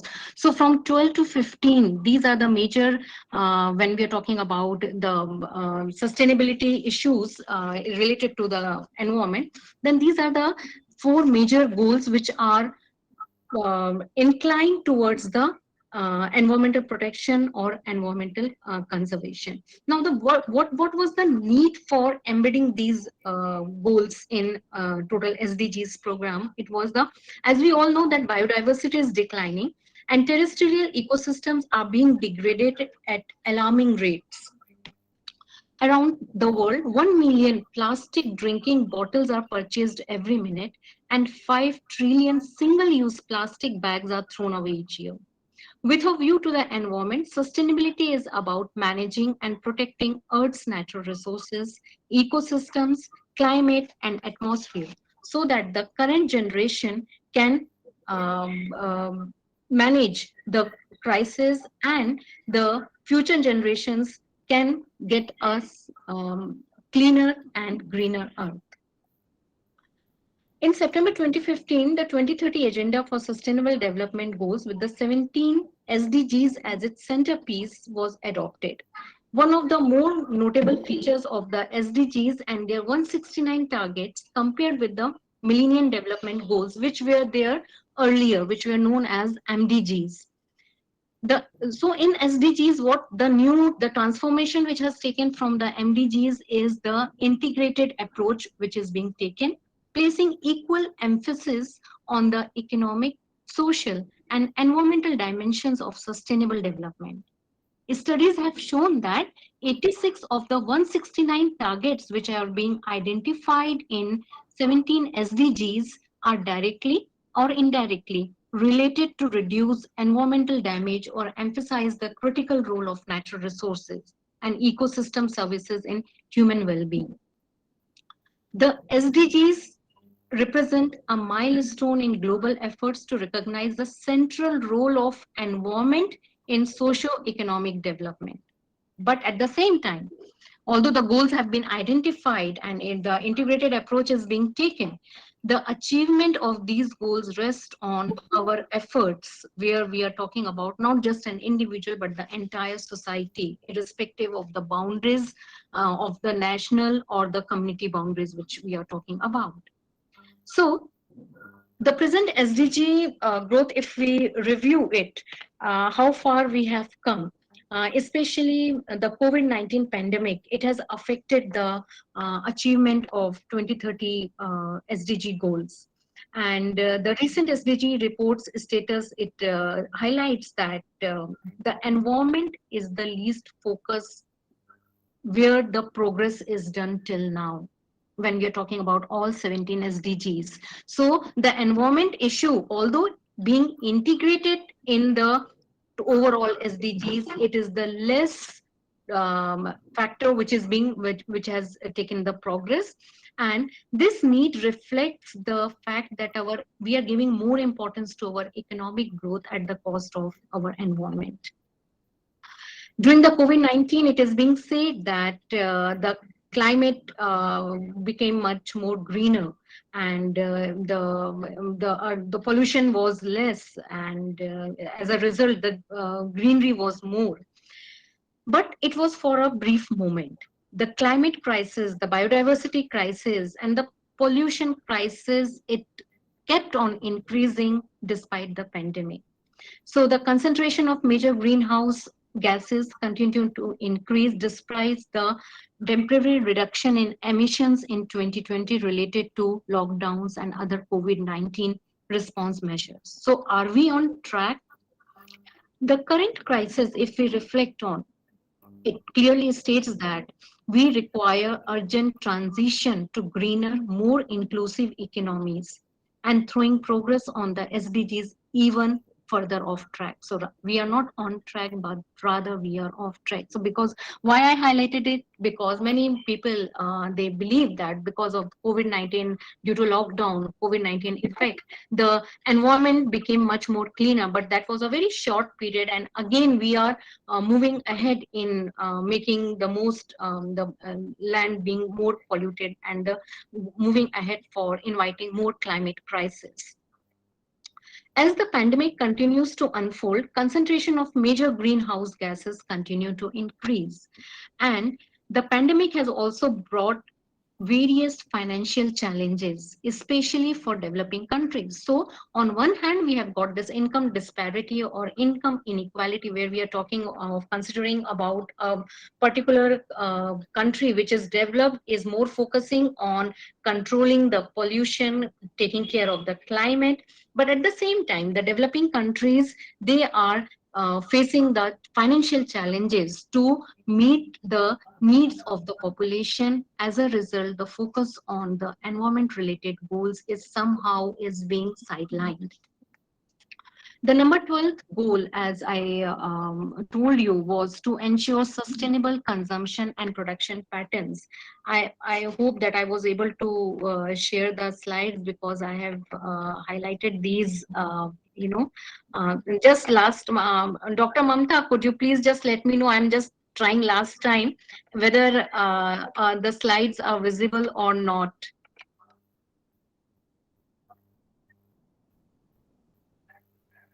Okay, ma'am. Is it visible? No, ma'am, not yet. No, not yet. Okay. Yes, ma'am, it's fine. Okay, okay. Ma'am, the email ID is. Pardon, dear? What, ma'am? You were asking me something? No, ma'am, I was just telling you the email ID. It is the same email ID through which we communicate. Okay, but it will take a little bit time, so I think I should continue with the presentation. Okay? Okay, ma'am. Okay, ma'am.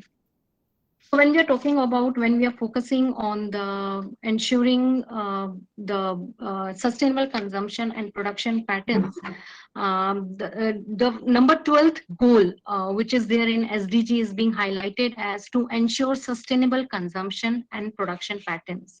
So about 14% of the world's food is lost along the supply chain prior to the retail level.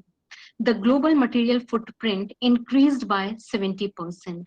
And as a result, the rapidly growing rate of natural resources consumption is unstable because of rising domestic material consumption in developing regions, because due to the mainly increase in industrialization, and also including the outsourcing of material intensive production from developed regions.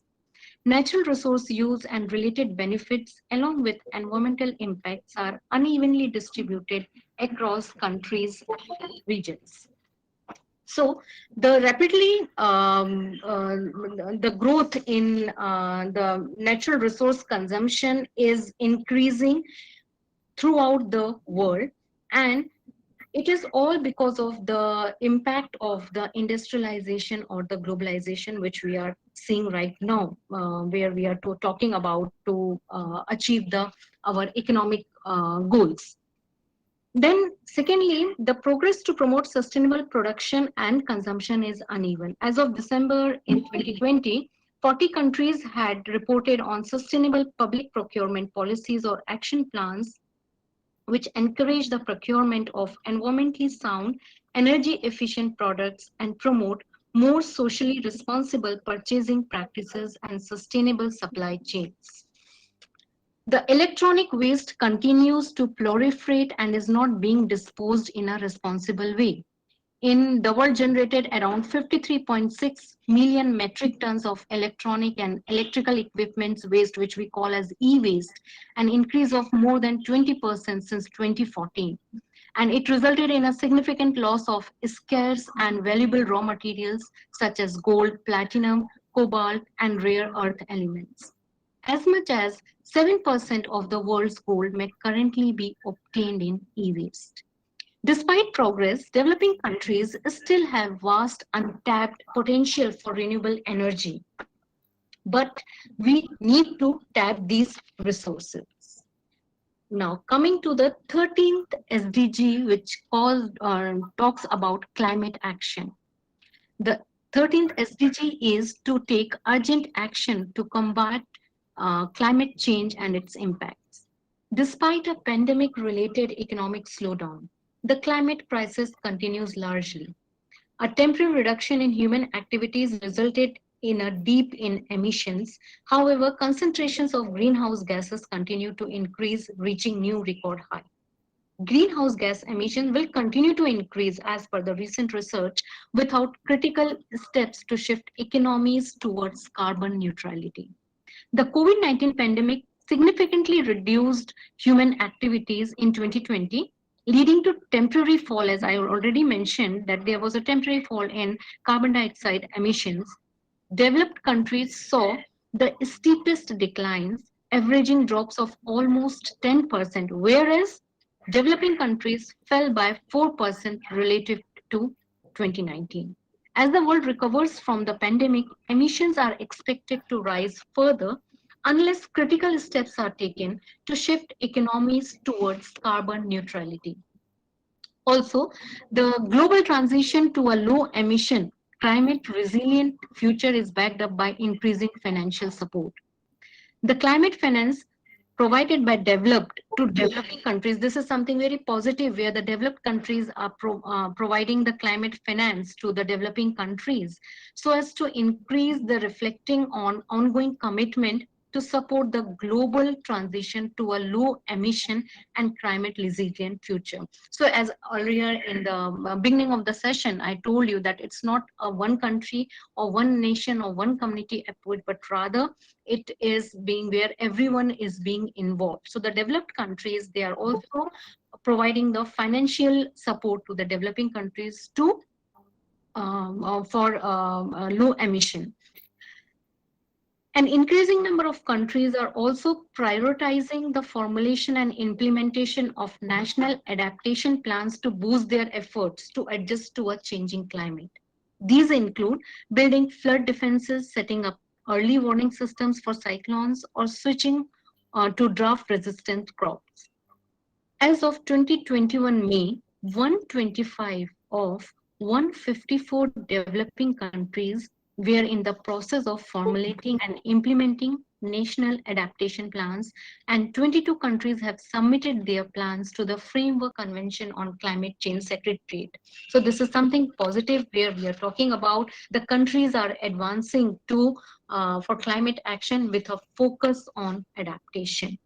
Now, coming to the 14th Sustainable Development Goal, which talks about to conserve and sustainably use the oceans, seas, and marine resources for sustainable development goals. More than 3 billion people rely on ocean for their livelihoods, and over 80% of world merchandise trade is carried out by sea. So this signifies that how important ocean life is. Rising carbon dioxide emissions are driving ocean warming, acidification, and deoxygenation, which threaten marine ecosystems and the people who depend on them, and are overwhelming the capacity of oceans to moderate climate change. Overfishing, we all know, depletes fish stocks, a third of which are already overexploited. Land-based pollutants, including plastic pollution and nutrient and sewage runoff, adversely affect coastal habitats and communities. These changes have long-term repercussions that require urgent scaling up of protection of marine environment, investment in ocean science, and support for small-scale fishing communities and the sustainable management of all oceans.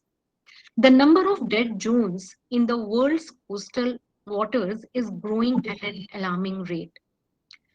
Coastal area, which is considered home to almost 40% of the world's population, face growing risk from eutrophication.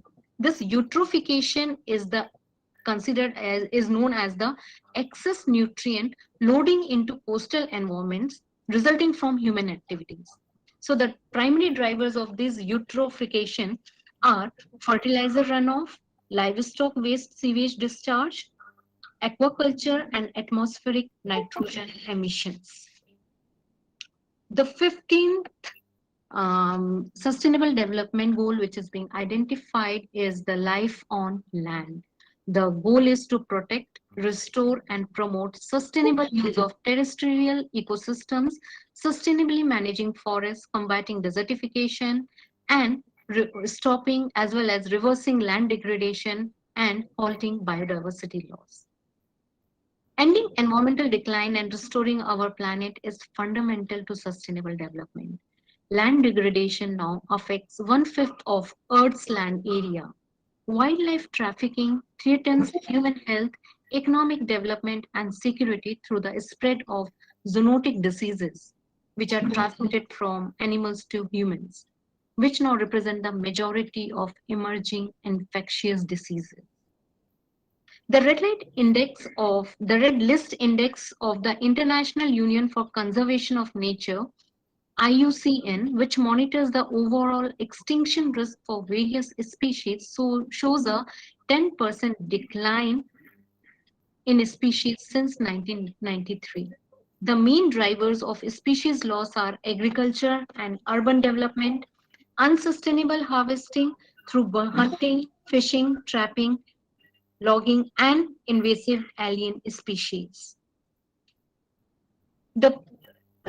You might have heard about the short form of the KBA, which is Key Biodiversity Areas. So the protection of these KBAs, Key Biodiversity Areas, has long been considered a cornerstone of biodiversity conservation. On average, more than half of each KBA remains outside of protected areas. So this is something also which needs to be considered when we are moving ahead to achieve 2030 goals, SDG goals. Funding is needed to implement legislation adopted in almost all countries in response to invasive alien species.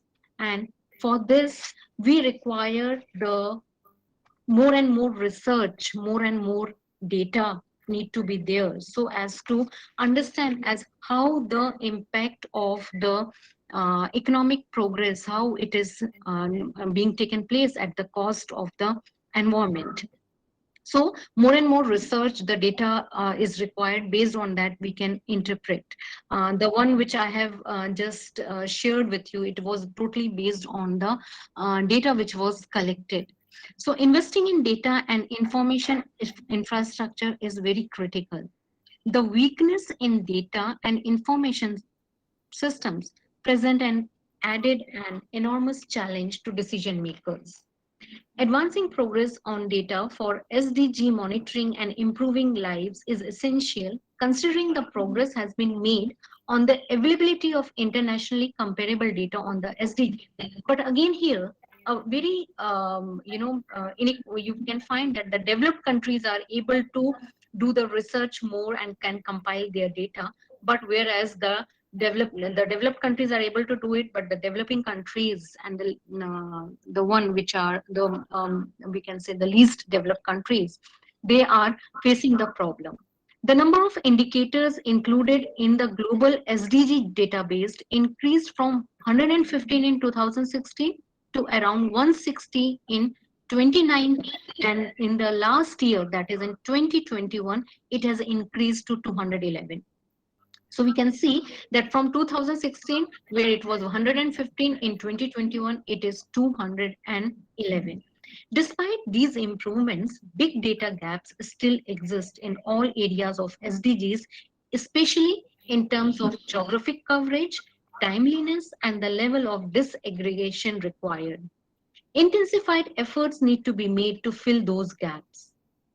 The lack of country-level data is particularly worrisome for goal number 13, which states climate action, where on average only 1 in 6 countries have data available. Country-level data deficits is also significant in areas related to sustainable production and consumption, which is again being identified as the goal which is related to environment, that is goal number 12. Data timeliness has also been a challenge for SDG monitoring. For instance, the latest data point available for climate change indicator, that is goal number 13, is of 2015. So the latest data is from there.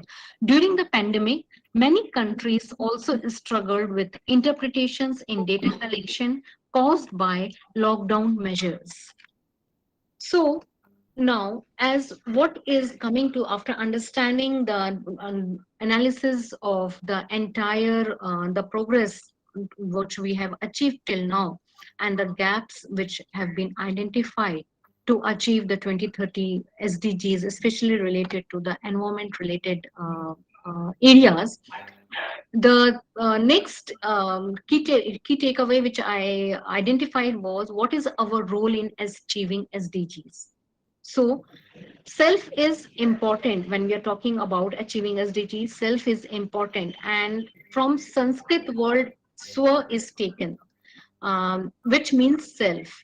So in my model, which I have tried to present it here in this session after doing the analysis, and that the self, S-E-L-F, taken from the Sanskrit word swa, S represents here is to start now. So S denotes self, S of self denotes start now. We need to start taking the action right now. That is, we cannot keep on procrastinating. E stands for, from self, the E word, it stands for empower. Empowering the people to initiate the change. Like, for example, this, I should appreciate the initiative taken by Rajrishi College, so as to, how to bring the awareness among people, and they are being, they are organizing so many conferences and seminars without stopping. And so this is the kind of the awareness where they are trying to, the empowering is being done by creating awareness, by bringing so many people on this particular platform. So E stands for empower, and in the self, L stands for lead by example.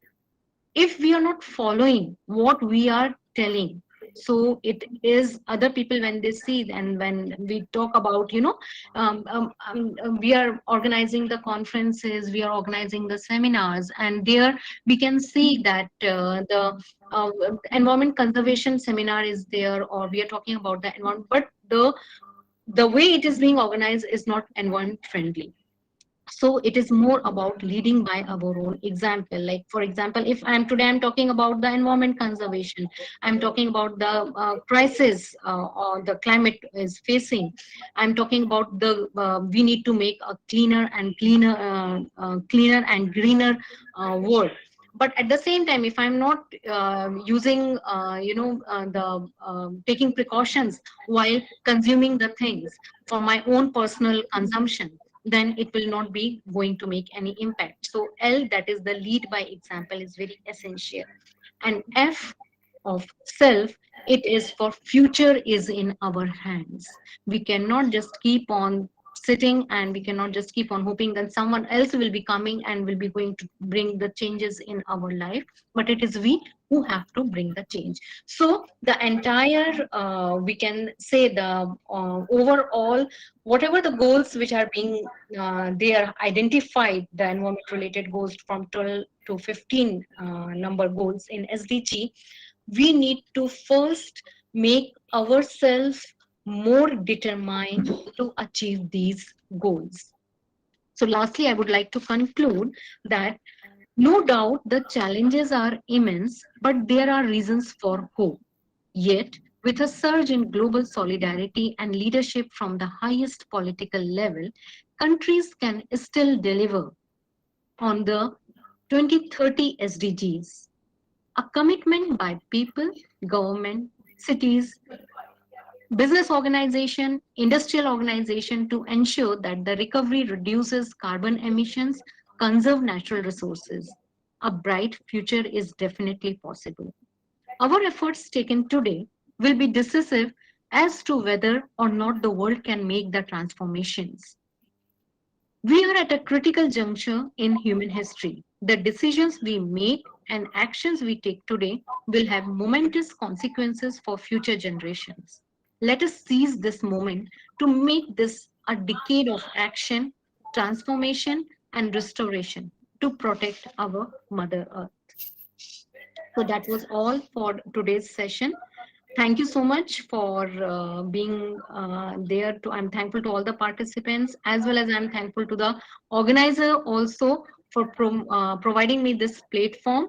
And I hope that I was able to share the slides which I have prepared. Then the session would have been much more, engaging and would have been more interesting for all the participants.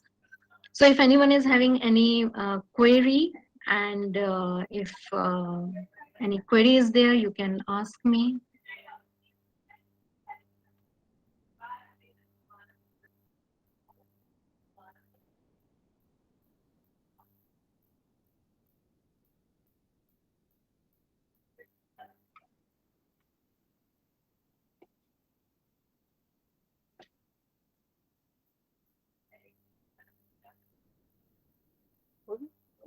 Ma'am, is it finished? Is still going Yes, on? yes, I have So, concluded. Yeah. any questions, please raise your hands. I think there are 4 raised hands. No, I think there were before. Ma'am, there's so many compliments for you, I can see. This is so nice. Ma'am, Thank you your so much, Dr. presentation Mamta. is so amazing. So, ma'am, I will try to say thank you, but first of all, please accept our invitation for ICMA 2022. This is an offline conference which is going to held in August in our campus from 12th, 13th, and 14th. So, we would be taking care of your travel, your stay here, your local transports and everything. So please accept our invitation, ma'am, because I always tell you that you are a family. So we look forward to seeing you that time. Thank you so much, Dr. Mamta. Thank you so much. Definitely, I would love to meet offline to to everyone, especially organizers and also the participants. And such a vibrant people, the team you are having, that is really doing marvelous job. It is really very appreciative. Thank you so much, ma'am. Such a pleasure. So on the behalf of everyone present here, I would like to express my gratitude to you for the talk on enhancing efforts for sustainable development goals. This is so much in alignment with the ISTTP-3 topic. Your talk was not only extremely informative, but also kept everyone entertained in their seats. I always say that your presentation was very amazing. The size of the participation during your talk gives a testimony that how thrilled everyone was to listen how you speak and what you speak. We sincerely appreciate for taking out time for your busy schedule. I know you had some meetings lined up, I know, and you came in between. So thanks once again. And I wish you a great luck with your future project and look forward to meeting you in ICMESD 2020. Thank you so much. Thanks. Have a great day. So now it's time for our third keynote address, which will be delivered by Dr. Jaswinder Kaur. Ma'am, आपका स्वागत, आपका अभिनंदन. Dr. Jaswinder Kaur is currently working as a head Department of Environmental Studies, Lyallpur Khalsa College, Jalandhar. She has a rich teaching experience of 25 years and research experience of 10 years. Her PhD thesis was based on depth research in tissue culture studies in Azadirachta indica, micropropagation, production of synthetic seeds and isolation of azadirachtin. Dr. Kaur has many awards and accolades at her credit, including the first prize in National Conference on Biotechnology for presenting a paper on synthetic seeds in 2005. She has been the recipient of rainwater harvesting project worth of 5.86 lakhs in 2066 to KMV Jalandhar to uplift declining water table and has been awarded minor projects on themes solid waste management, conservation of biodiversity and climate change by Ministry of Environment and Forest.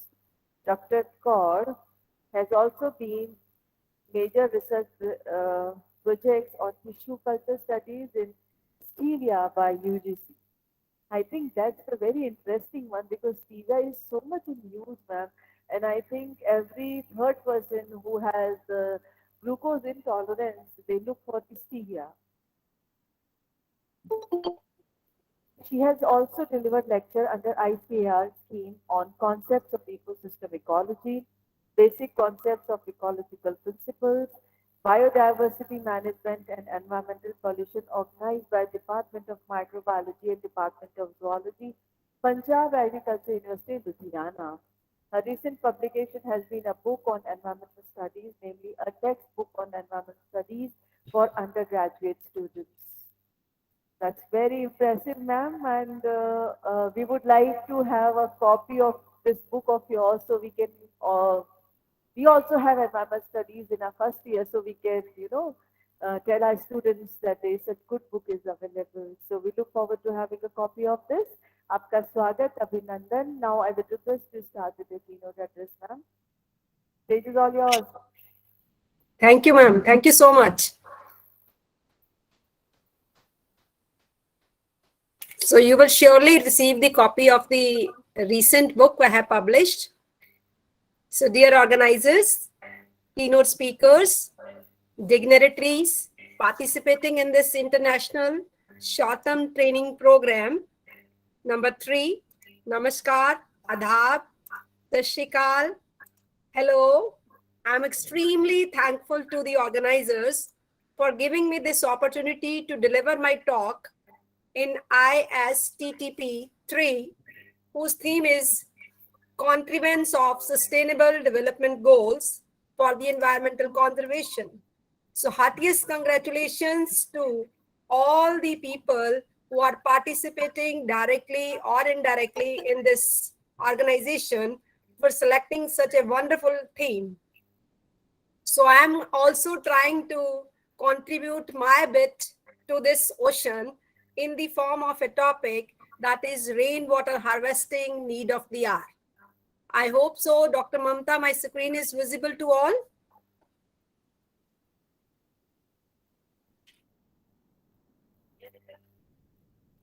Very much visible. We can see you and your screen and we can hear you as well. This is the most topic which is in demand. It is need of the hour because all of you know very well that water is basic necessity of the life, without which we can't think of even life.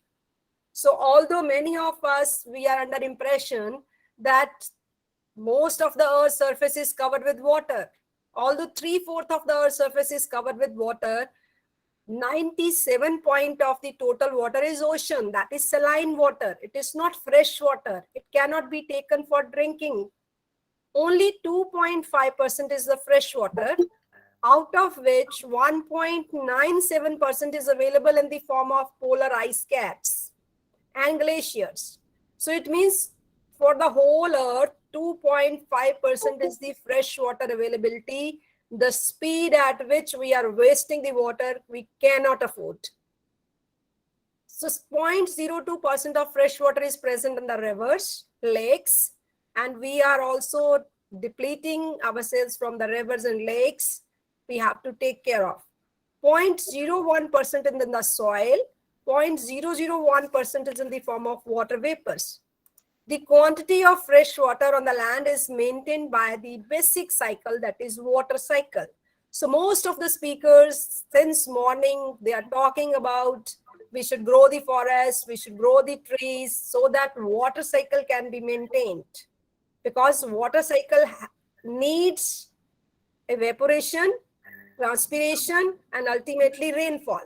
That could be possible only and only if we are having the enough surface which is covered with the forest.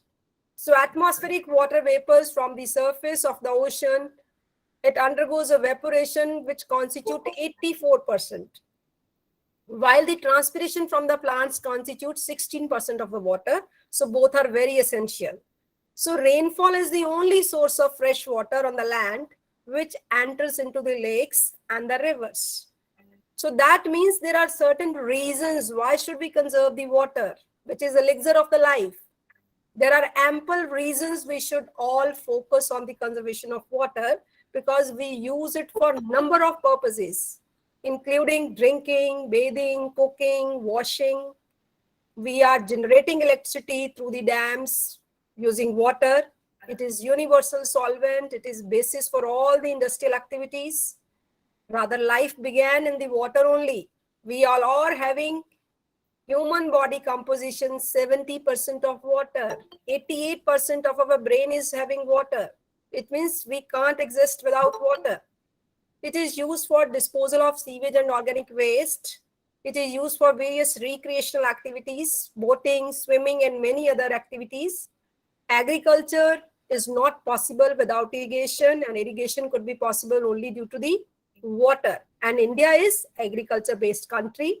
We need good amount of water for the irrigation of crops.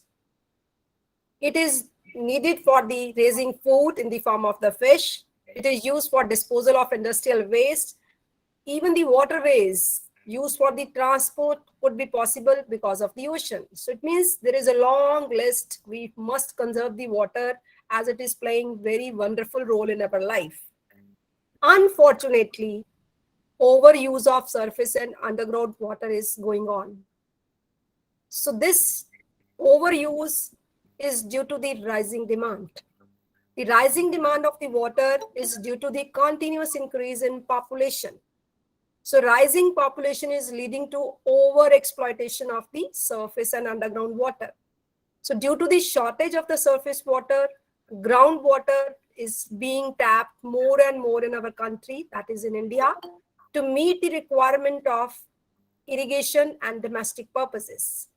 So it means we are over-exploiting. Rate of extraction is much, much higher than the rate of recharging. That is the reason I have chosen the topic rainwater harvesting. So that means over-exploitation is due to the extraction of more underground water.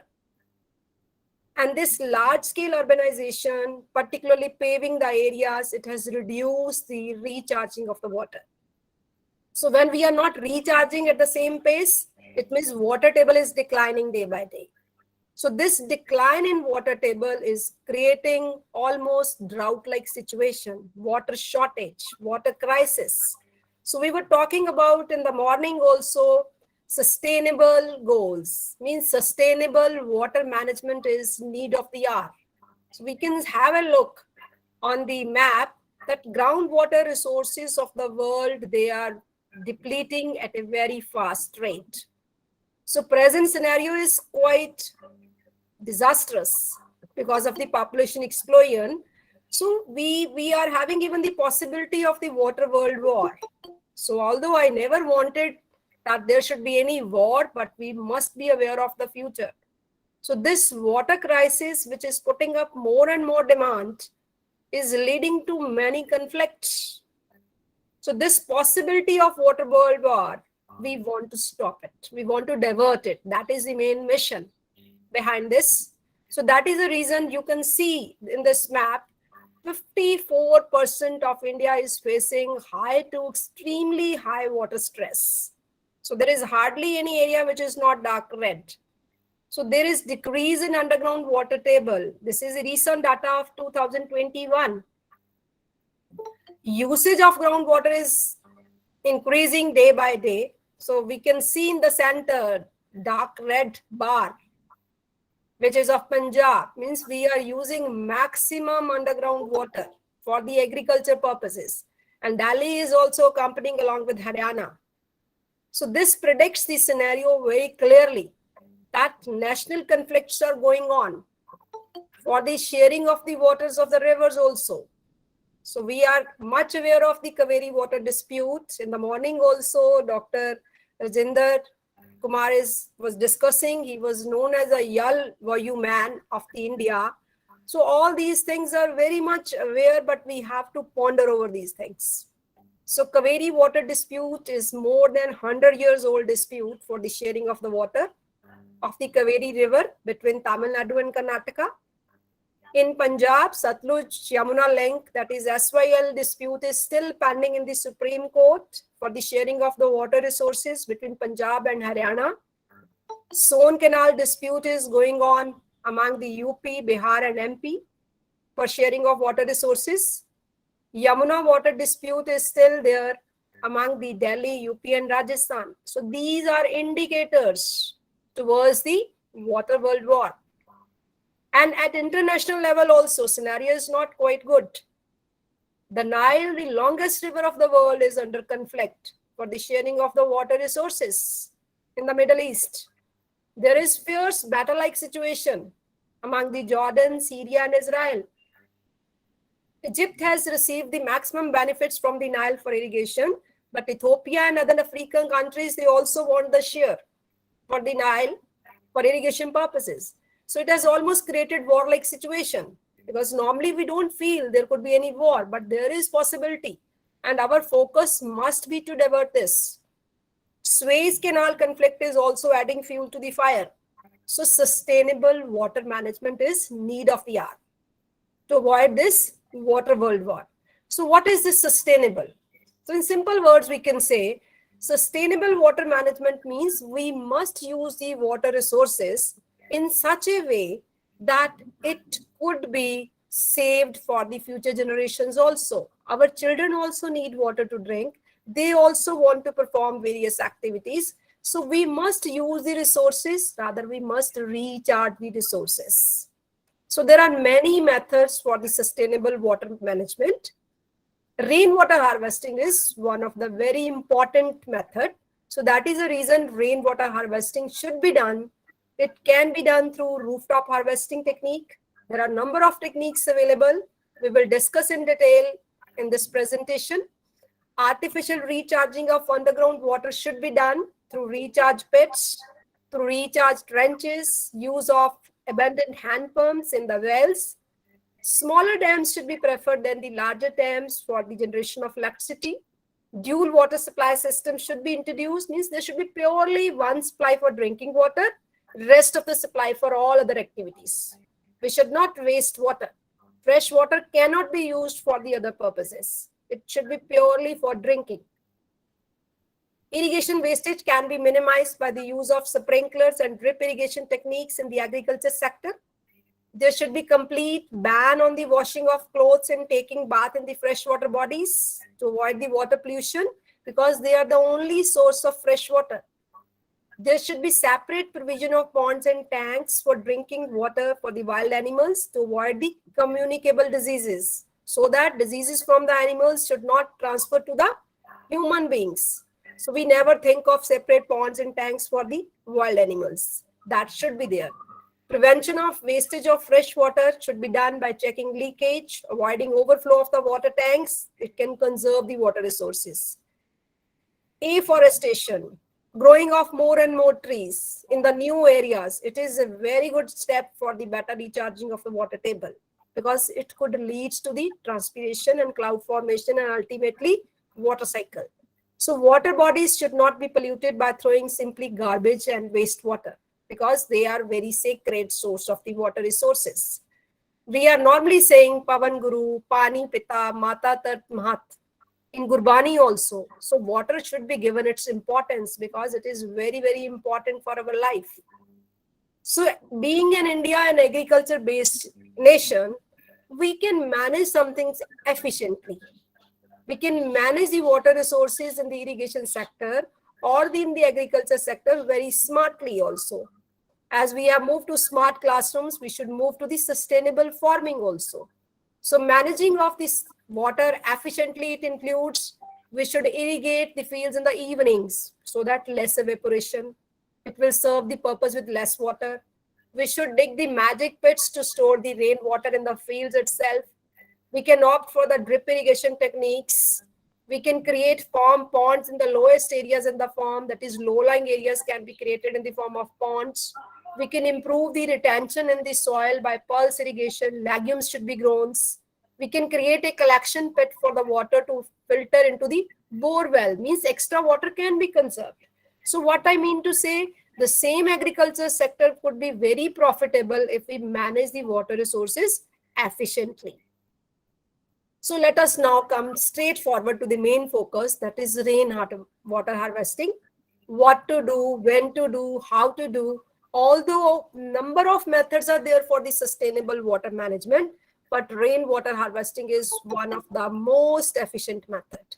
So it is merely collection and storage of the rainwater. And rainwater is purest form of the water, for your kind information, except for the first few showers of the rain, which may include small impurities, but rest of the water, when we see even this month, at the end of the June, there was spell of the rainfall. You can see the gushing water, which is purely white. So it means it is the purest form of the water. In India, unfortunately, there is more water on the roads than in the taps. So why there is more water on the roads? This is the question. We must be very realistic and practical. We are adding every drain into the sewerage. Why? How the rain is leading to the stagnation of the water on the roads, because we are not collecting the rainwater. That is the reason these seminars are being conducted. Each and every drop of rainwater is very important. It should go for the artificial recharging of underground water.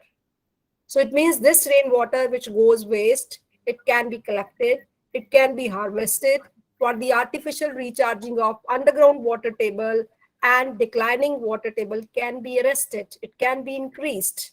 And it can be done in a very easy way. Each one of us can contribute very firmly through rooftop harvesting.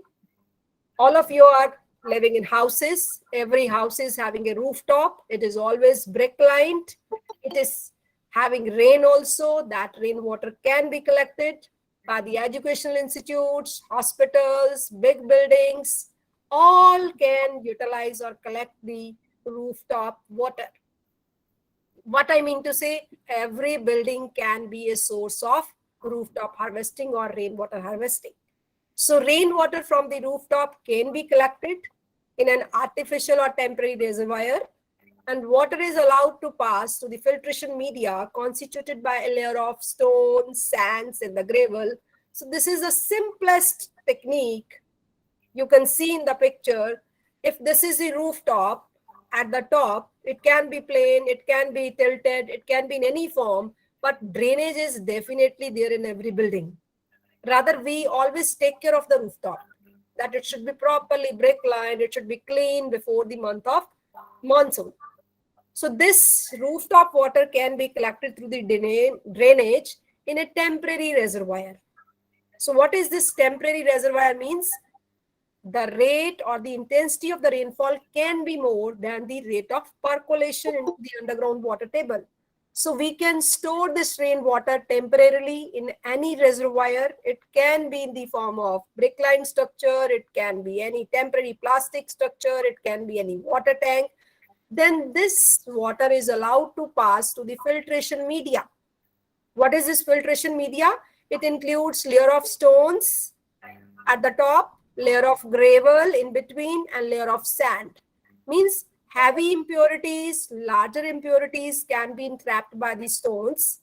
Then it can be passed through the layer of gravel, water becomes more clean, and ultimately when it passes through the fine particles of the sand, it is purely clean. And this clean water can be easily added to the underground water table. This is the basic technique behind any rainwater harvesting unit.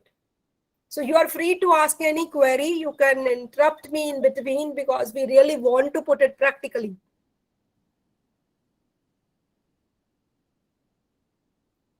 So I hope so. This simple structure can be utilized in every house, in every building. So if we feel that we have provided to every house the AquaGuard, same way we have to provide the filtration media or rainwater harvesting unit in every house, so that we can contribute towards the artificial recharging of the underground water.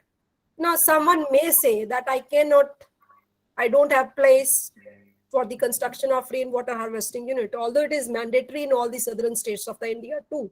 European nations are also having rainwater harvesting units, but we have to come forward to save the water resources.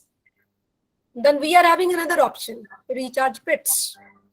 So we may have colony, we may have some area, we can collect the rainwater through the drainage system, and it can be poured down into a conical deep-like depression or the cavity, which can cause percolation of the rainwater slowly into the deeper layers of the soil, and it is surely undergoing recharging of the underground water table. So it means this recharge pits can be constructed in any lawn, in any garden or nearby park. It can collect the rainwater of more than 20 houses also. Then you can see here, this rain recharge pits, they can also be layered with the pebbles, gravel or the sand. It is very easy. It can contribute a lot and it hardly costs anything. It is simple structure. Then recharge trenches are the another option. So what is a trench? Trench is a rectangular area.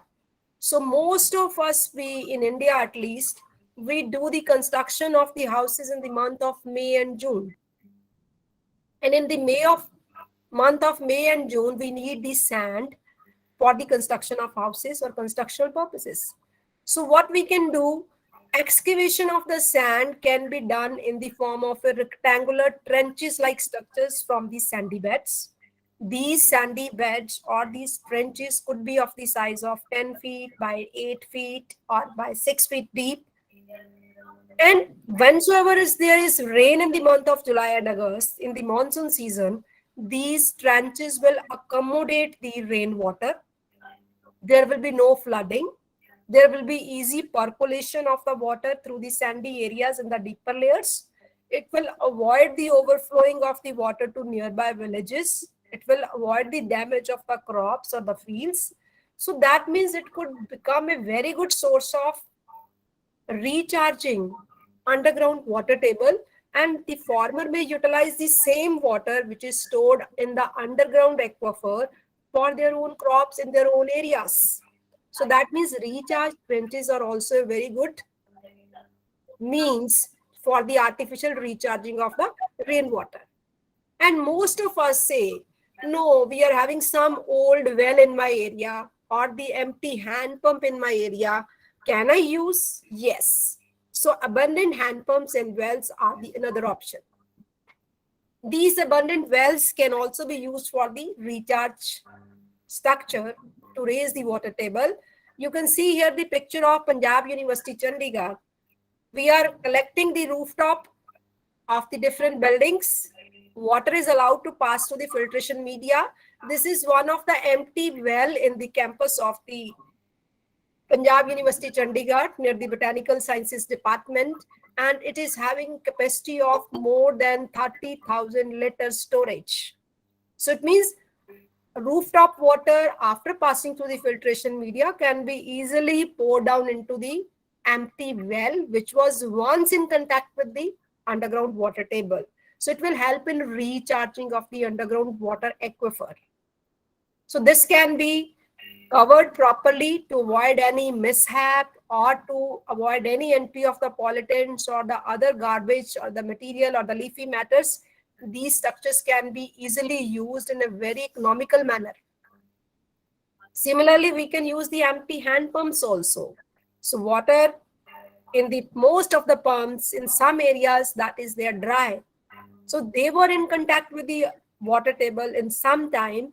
So what we can do, we can collect the rooftop, we can collect the rainwater, we can allow it to pass through filtration media, make it clean and pour down into the empty hand pump. In most of the Kapurthala areas of the Punjab, we are having now again water present in those pumps, means we have achieved the target. Here, Sant Papa Balbir Singh Sichewal is doing the wonderful job. He is cleaning the Kali Bain in the nearby areas. All the poly bags, they have been removed. Water hyacinth has been removed. So it has become a good recharging structures. So such technologies, such small efforts, they can contribute a lot of percentage of the recharging of the water throughout the India, especially in the dry fed areas. So that is the reason empty hand pumps, empty wells, they can be very good recharging structures for the rainwater harvesting. Then percolation tiles.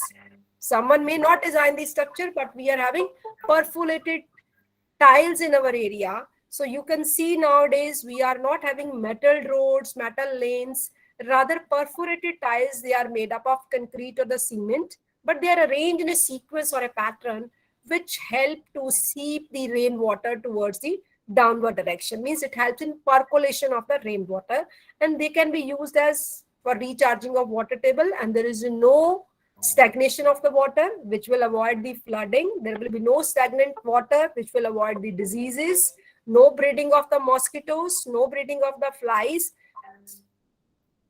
So that means these tiles, they can be used in the inside the houses also, inside the educational institutes or the hospitals too, because they don't allow the stagnation of the water, plus they help in acting as a recharging unit.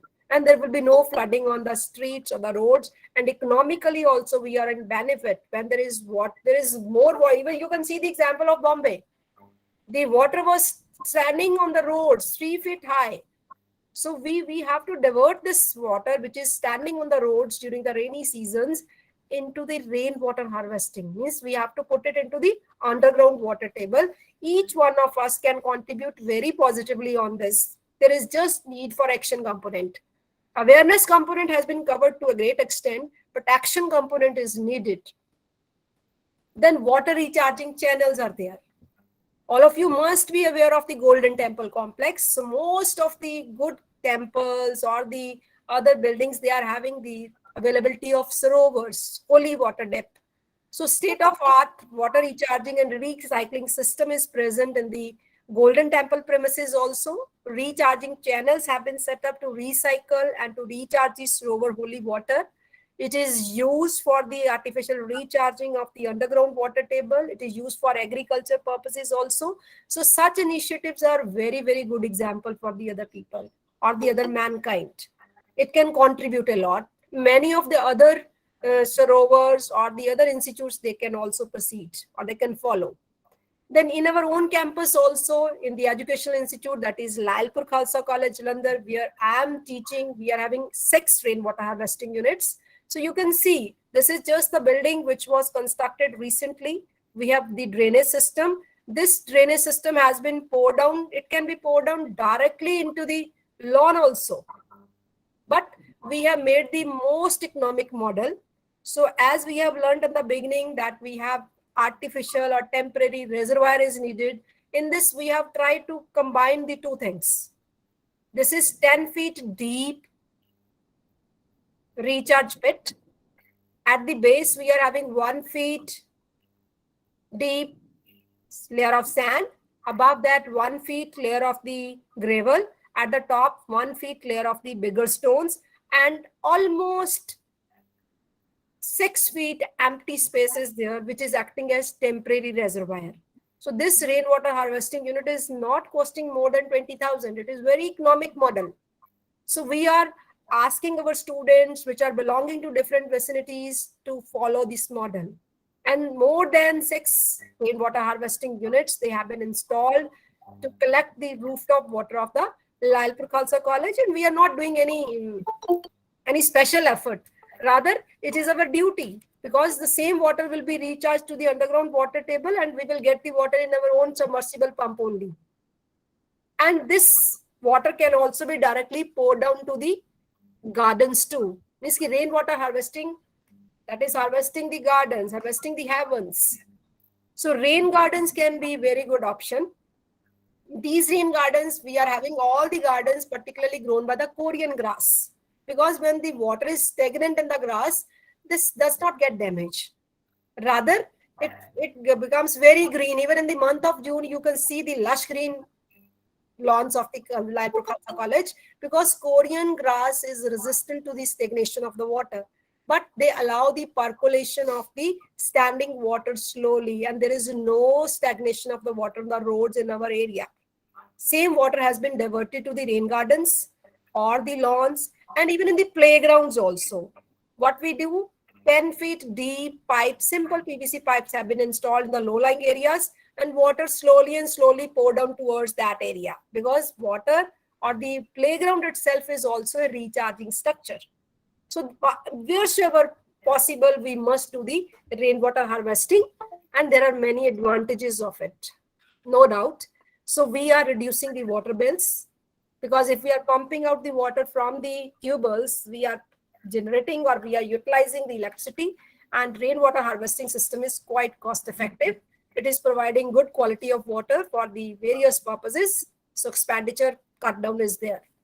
Then ecologically also we are under benefits. Storing of the water underground is very eco-friendly system. It is very eco-friendly technology. We are maintaining ecological balance. It is minimizing the flooding, and rather it is recycling the water. Our land is also not being wasted for the storage. No displacement is required. So it means rainwater harvesting is giving us ecological benefits too. And it is reducing soil erosion. It is not causing flooding around the buildings, no spread of the disease. Then adequate means for the irrigation purposes also. So it means we are having the good water table, good aquifers. We are having the comfortable availability of the water for the irrigation purposes. For the agriculture sector, it will mitigate the effect of the drought, and there will be no harmful chemicals in the rainwater, and it reduces the demand on the groundwater also. So what I mean to say, one way or the other, it increases the productivity of the aquifers. Aquifers are also the different kinds. It can be confined, it can be open. So it means there is a need for the potable water in every area. So it is extremely essential, particularly in the areas which are having low water tables. So that means rainwater harvesting must be made mandatory. Now the question arises, how to set up a rainwater harvesting unit at home. Okay, ma'am, I am interested what to do. Simple. It is very, very simple. Step 1, right place for the water harvester. Choose the place at the top of the roof. It is very good. It is directly receiving the sun, or it is directly receiving the rainfall. So it means the surface that receives the rainfall directly is called the catchment of the rainwater harvesting system. It can be any terrace, it can be courtyard, it can be any paved or unpaved open ground, it can be any playground, any area could be there. So particularly roof of the house is the most efficient place for collecting the rainwater, and we must do the place where most of the rainwater could flow. It means it can be diverted. Make sure roof drain is covered with the mesh network so that there should not be entry of leaves, stones, debris or other materials. Then second step is fixing up the PVC pipes. So as I've shown in the previous diagram also, we can fix up the pipes directly with the roof, that is drainage pipe, towards the downward direction. And we must ensure PVC pipes, they should be firmly fixed. They should be vertically fixed with the clamps. And pipes can be either connected with the storage tank, or it can be connected to the open garden, or it can be connected to any green cover. It is not necessary that we should always put it in the storage tank. Depending upon the availability, we can modify the system. Then pipes should be preferred to lay in one piece. It should not be two piece, or the single piece should be there. To avoid any sedimentation, because it is not possible to clean them daily. So if we are putting the pipes outside the house, necessary permissions must be taken wheresoever required from the authorities. The main step is how to calculate the rainwater harvesting potential. In some of the areas, there may be good rainfall. In some of the area, intensity of the rainfall can be less. In some of the area, annual rainfall can be less. So what simple formula is, we have to collect we have to note down the area available, which can collect the rainwater, multiplied by the annual rainfall. So that means that is the volume of the rainwater which is available. Accordingly, we will design the storage tank. And storage tank also vary. We can do the storage tank at the bottom also. It can be of the brick and mortar. It can be of plastic. It can be of any biodegradable material. It can be of any purpose. So changes can be done according to the layout. Now, supposing we are having smaller area, but rainfall is more. So we can have the overflow pipe. If the height between the catchment and the ground is less than 15 feet, we can use 2 or more pipes to prevent the overflow. Valves can also be used in the mouth of the pipes to prevent the backflow of the water, because we don't want backflow. If the rainfall received in a particular area is more than 150 centimeter, we can prefer to have the PVC pipes with the larger diameter so that they can accommodate more water. And fifth step is we can install the storage tank. So this water which is being passed to the filtration media, it can be stored at a slight elevated place also to prevent the growth of bacteria or to make it away from the reach of the animals. We can have the 3-layered filter. As I was talking in the beginning, that as we have made the availability of AquaGuard in every house, we have to make or provide the availability of 3-layered filter consisting of pebbles, gravel and sand to every house or to every institute to filter the water, because we have to recharge the pure water, clean water, so that we can be sure about the level of the water. Make sure to connect the water pipes tightly and place some heavy objects on the top of the water to keep it tightly covered. Then install a overflow pipe near the inlet pipe also, and it can be connected to garden or the kitchen garden or the open area so that water wastage can be prevented. And overflowing water can also be filtered twice, and it can be used for other purposes also. So you can see here in this beautiful diagram, if the top area is tilted, this runoff can be easily collected in the pipes. This is a filter which is made up of 3 layers, and it can be easily used for garden, car washing, toilet flushing, clothes washing. Number of activities can be done except drinking. So even we are drinking the water after the disinfection, but that is to be done by the treatment. Different treatments are required, but these activities can be easily performed, and the overflow can be used for the underground water recharge also. Flat roofs can also be used to draw this, and accordingly we can minimize or conserve the water for the different areas or the different activities also. This is again a very good model for the flat roof. So it means there are certain additional features also which we can add. Besides this is the basic requirement. But most of you must be having in mind that first few showers of the rain, they may be having some impurities, what to do with that. So first flush device can be used to flush off the water received in the first few showers of the rain to avoid any contamination. So first flush device can be settled down. One can install a tank gauge to regularly monitor the water level and usage to avoid the overflow. So that can be additionally done. We can add even the UV filter or the ultraviolet filter if the water to be used for drinking purpose, means we can disinfect. We can install a solar shield to block the sunlight so that there should not be any algal growth. So modifications can be done. Filter media should be cleaned daily after every rainfall if possible. Then clogged filters, because they will prevent the entry of the rainfall easily. Check if the roof surface material is suitable for the collection of the rainwater. So we can improve the surface of the rooftop area also. Each tank can individually be emptied for cleaning after rainy season. So we can avoid the use of metal pipes, because metals gets rusted or something can be dissolved in the water. So PVC pipes must be preferred. So with this, I have finished with this small contribution, but I am sure about it that we can take this home carry message that we have to save every drop of water. We have to save every drop of water because we want to give a glass of water to our coming generations. We have to divert the water world war at every cost. And this is not only in words, it can happen in reality also, but we don't want to allow it to happen. Indicators are indicating that things are not in our hand. but sustainable water management can be easily achieved through the rainwater harvesting. With these words, taking permission from you that rainwater harvesting can be done, we should pledge to save every drop of water. Thank you very much for the patient hearing. Now, if there is any query, any question in your mind, you can ask.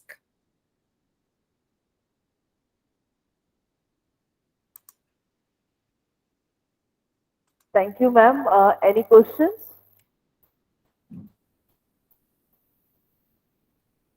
Any questions? Ma'am, there's so much appreciation for you. I can see so many good messages for you. So it's time to formally thank you. Ma'am, you spoke on rainwater harvesting, your slides and pictures are so beautiful. And as I spoke in the beginning, that Third World War is going to happen on water. This has been said by most of the environmentalists and everyone.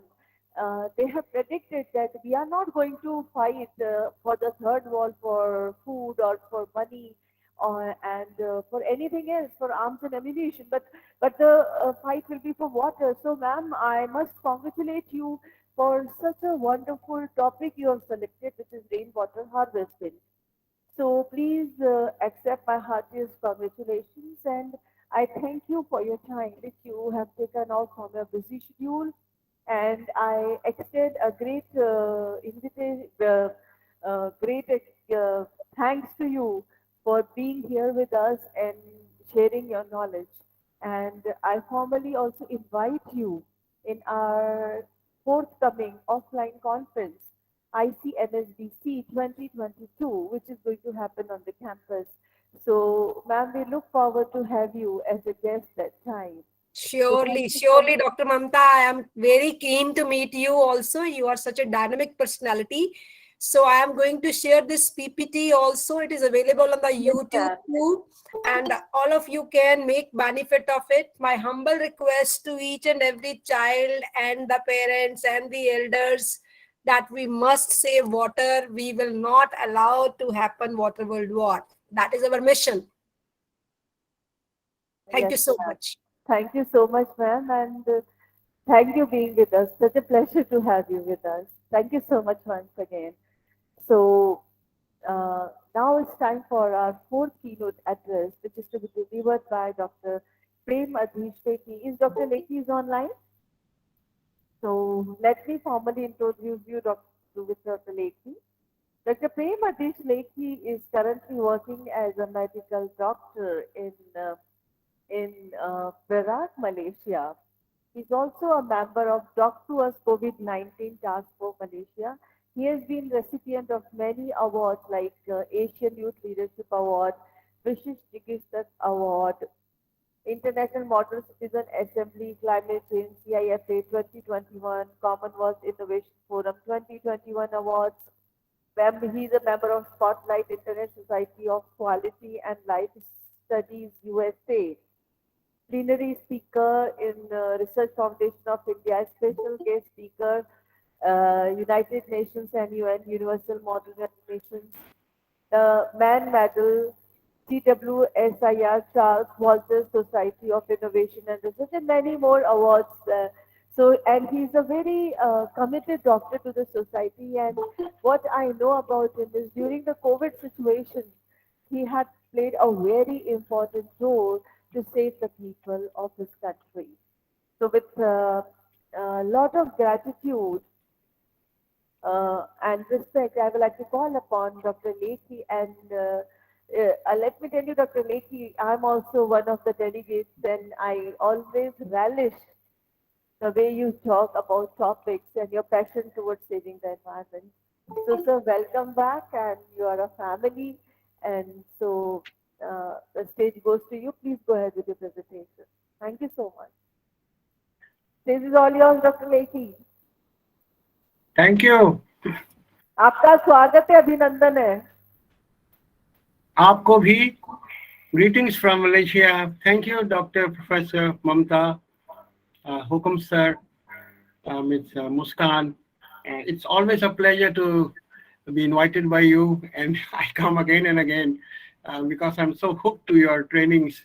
And the truth is, I learn a lot from everyone because you have a list of very esteemed speakers from all over the world.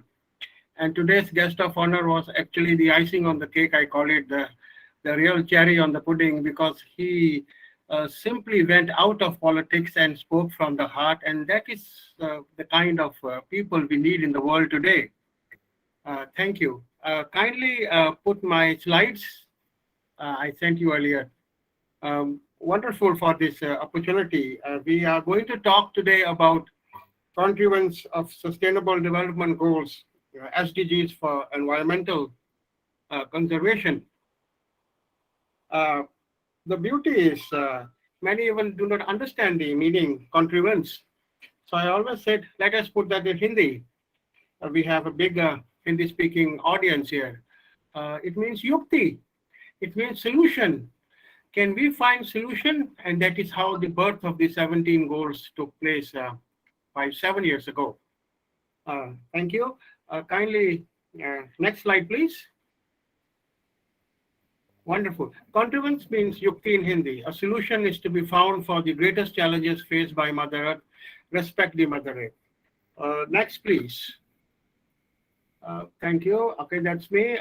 This is the INGOHSIOM and the Unity of Nations Association Climate Change Council. I'm the honorary Secretary General. Okay. Also Asia Pacific Environment Network. Next, please. Thank you. So this is in Sunway University in Malaysia with the 17 goals I'm explaining. Okay. Thank you. Next, please. This is more of an introduction I'm giving. Next slide, please. Okay. What we are doing, first I must congratulate you on one very big thing you have done this morning, the first program, actually, the planting of the trees. So because my next slide is planting the trees itself, but we are doing a mega project. Can you please put the next slide, please? Thank you. Wonderful. Okay. See, plan the change for a greener world. So it's a very ambitious plan, 50 million trees by 2025, for which I want to give congrats to RRC for the tree plantation program in the RRC campus this morning. Wonderful job you have done. Thank you. Next, please. So a little bit of my involvement here, and that is the launch of the report on the SDG 7, which is with the children and the youth. Took place recently, so I'm doing a little bit of this canvassing. Can you move to the next slide, please?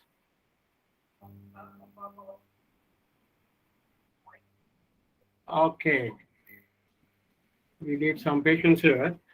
So meanwhile, taking advantage of the gap that is there, there's a beautiful saying, actually, this is done by you people. It is our collective and individual responsibility to preserve and tend to the world in which we all live. It's our duty. And it is coming home to roost over the next 50 years or so, that is, if all of us are still alive. It's not just climate change, it is sheer space. And you know what I'm talking, in an overpopulated country like India now, places to grow food for this enormous horde. Either we limit our population growth or the natural world will do it for us. And the natural world is doing it for us right now.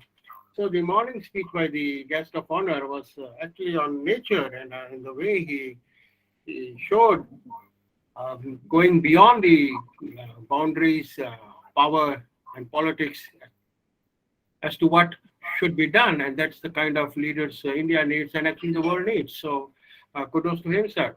Okay, next slide, please. Is it moving?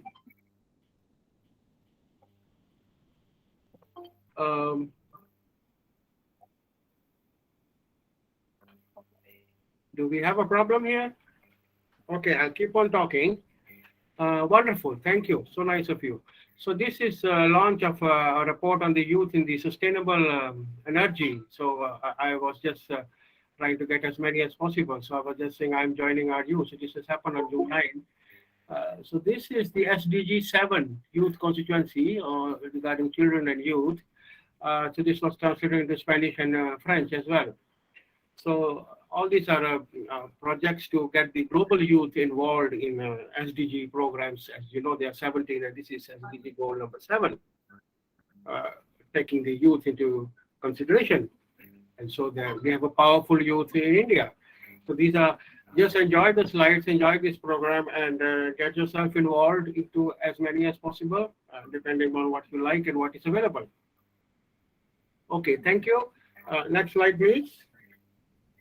Wonderful. So this is the road to Stockholm 50. They call it the regional dialogue on youth empowerment in climate action, also taking place. So I am very heavily involved in these activities. You can say, what is a physician doing here, or what is a physician not supposed to do? He is supposed to do everything. So they call it the healthy planet for the prosperity of all, and our responsibility, our opportunity. So the responsibility is there, but the opportunity is also there. Now it's a matter of whether your priorities are aligned with your goals in life and into this subject, then it is wonderful. So this is a very big project by Stockholm in Sweden. Okay, next please. So there was this, I was one of the guest speakers here in this Sustainable Development Goals in the World, Key Issues, Opportunities and Challenges. So there are many institutes now, associations, so like the Social Science and Management Welfare Association, who are getting involved in this activity. This you did this morning, the tree plantation. The whole idea is it's not a one-man show.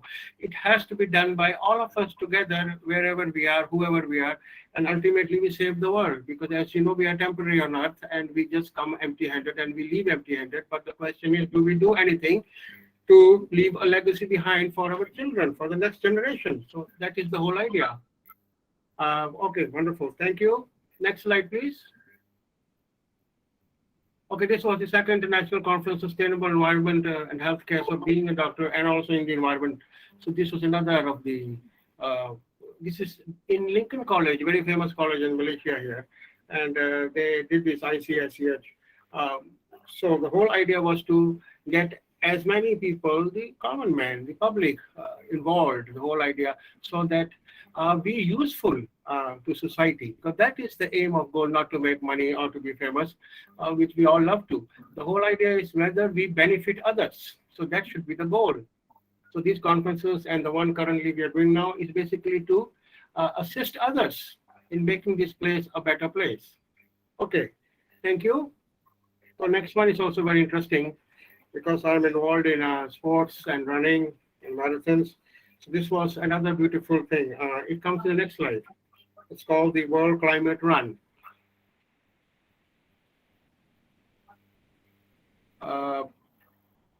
It's moving a bit slow, I guess. So if you can put the next slide, because I have a lot to show.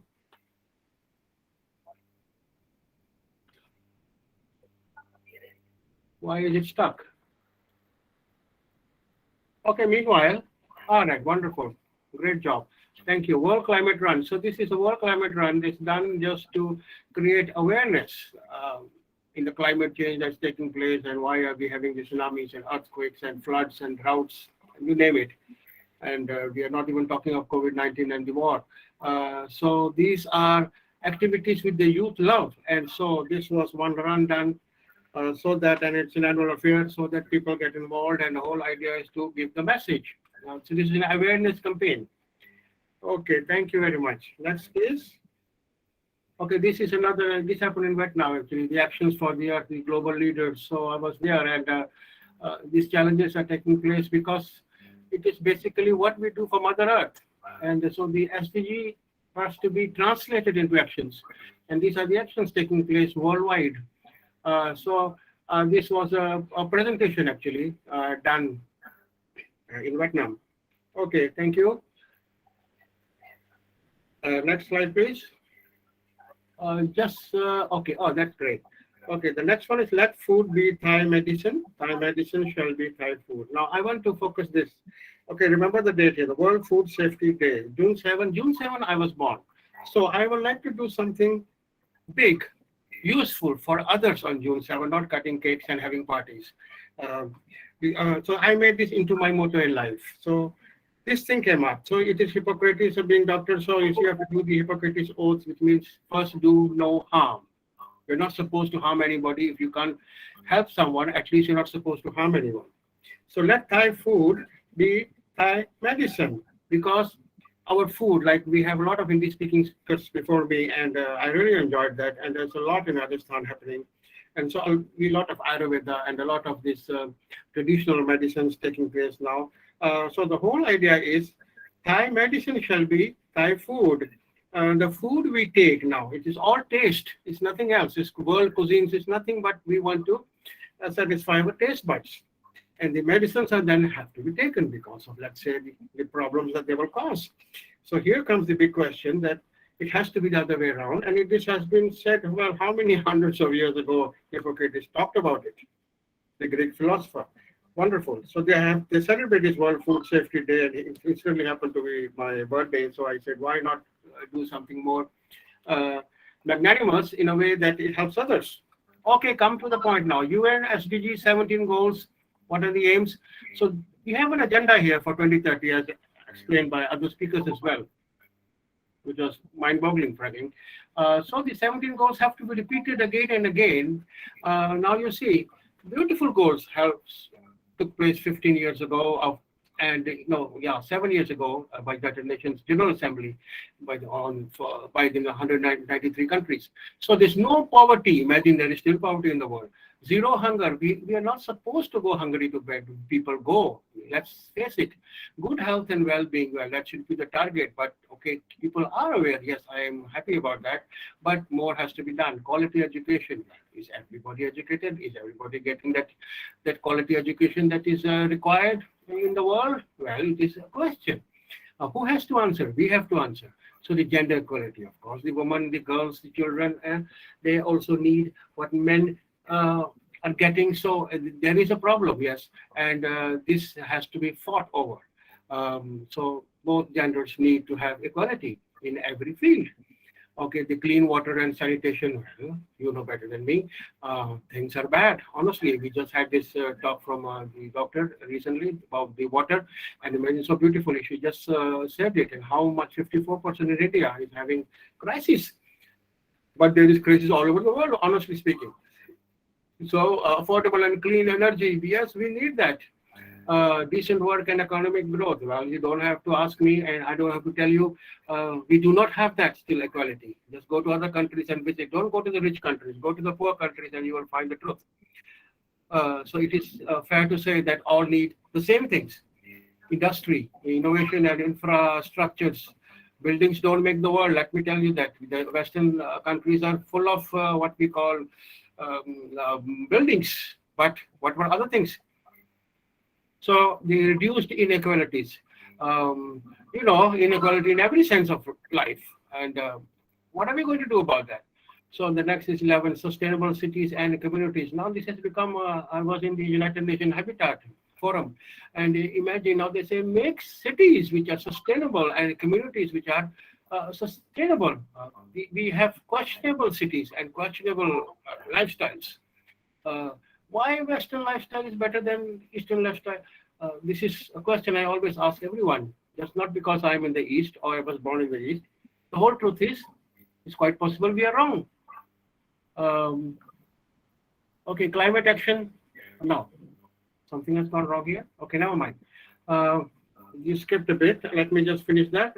Responsible consumption and production, then it's climate action, life below the water, life on the land, peace, justice, strong institutions, and partnerships for the goals. Okay, we'll go one by one when time permits. Next slide, please. Good. United Nations, it's the Sustainable Development Goals for people and planet. I'm very much involved in this. Social, economic, and environmental. There are three, pillars. I call them. Sustainability must be balanced. The 17 SDGs are totally integrated, so much so the action in one area will affect the outcome in other areas. So this is basically a global blueprint done in United Nations for the peace, prosperity, and mark the third word, dignity. You know, human dignity is very important. You can be rich. Well, I always say, so what? Are you dignified? Do you have character? Do you show dignity? Do you respect other humans? So just because you're above others, better than others, look better, or in any way, you have no right to, let us say, shame another person. So it's a beautiful word, very beautifully coined by United Nations here. So the peace, prosperity, and dignity is the global blueprint now. Thank you very much. Next slide. So this is the Youth 5 conference, and it is for planet and people. And it's done in 7 places: Boston, New York, Dubai, Karachi, Dhaka, Quetta, and Suramganj. It was basically in Cambridge in USA.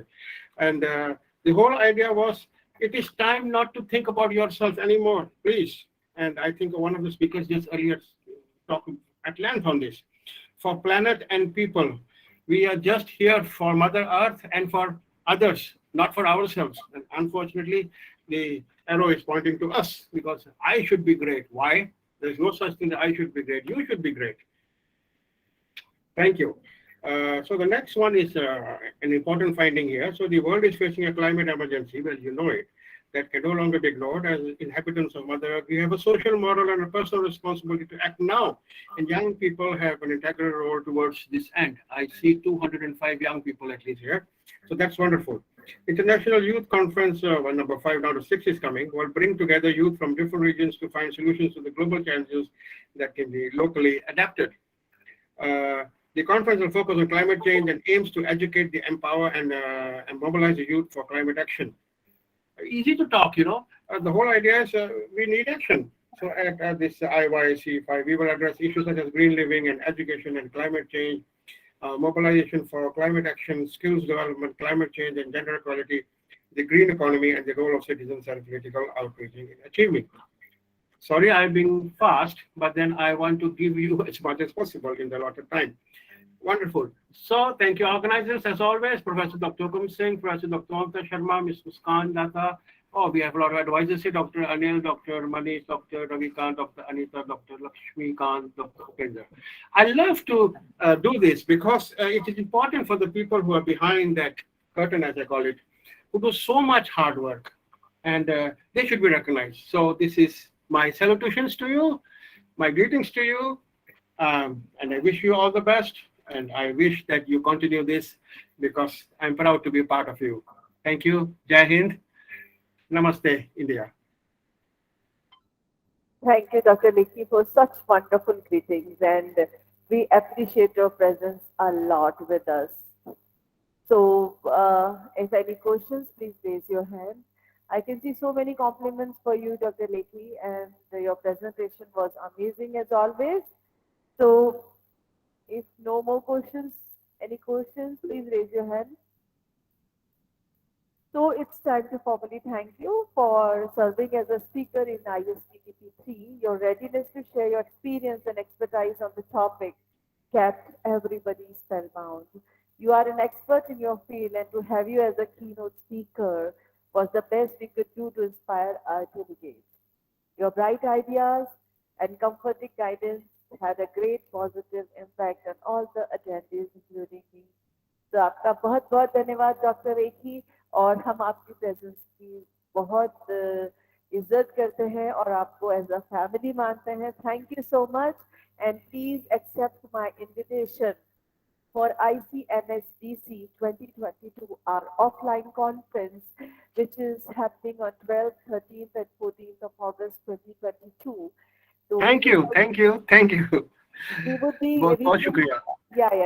and we would like to be your host, and we would take care of your travel from Malaysia to India. Your taxi transport, your stay, all will be taken care by the college. And so kind of you. This conference is sponsored by Rashtriya Uchchata Shiksha Abhiyan, Rajasthan Sarkar. So, Dr. Lekhi, please be our guest, and we look forward to having you in ICMS. I will do my best. Thank you. बहुत खुशी हुआ आपको मिलकर. Thank you so much, Dr. Lekhi. We would love to see you as a person in on 12th of August. Thank you. बहुत thank you. Thank you so much. Now it's time for our fourth keynote address, which is to be delivered by Dr. Jaspreet Singh. Dr. Jaspreet Singh is currently working as a head department of computer science at GD Goenka University, Gurugram, Haryana, India. Sir आपका स्वागत अभिनंदन अलवर से हम आपका बहुत बहुत स्वागत और अभिनंदन करते हैं. Thank you so much. Thank you so much, Dr. Mamta. Thank you so much, sir. He's a high-spirited academician and researcher with 18 years of teaching experience at postgraduate level and 1 year in industry. He has completed his PhD in MTech IT from GGSIPU and is a UGC NET and GATE qualified. Dr. Singh has authored and edited books and chapters with national and international level publishers and has various research papers in reputed journals and conferences as his credit, including STI Index Journal. He has been invited as a faculty resource person, a session chair, reviewer, TPC member in different FTPs, conferences, journals, and has a rich experience of handling academic and administrative responsibilities like curriculum development head, member of Board of Studies, Head Industry Institute Cell, Program Coordinator, Examination Cell, Editor of Publication Club, Placement Cell, etc. Such a wonderful CV. Let me congratulate you for this, sir. And now you can start with your keynote address. Stage is all yours, Dr. Singh. Thank you so much, Dr. Mamta. I first of all would like to thank the principal, Dr. Hukam Singh, Muskan, and the entire team who is working behind this international short-term training program. I'm delighted to see a lot of speakers from different domains and from all parts of the world. So that is something great. Am I audible? And I would like to share my screen. Yes, sir, you're audible. I can see you also. Please share your slides. Yes, please. Just a moment.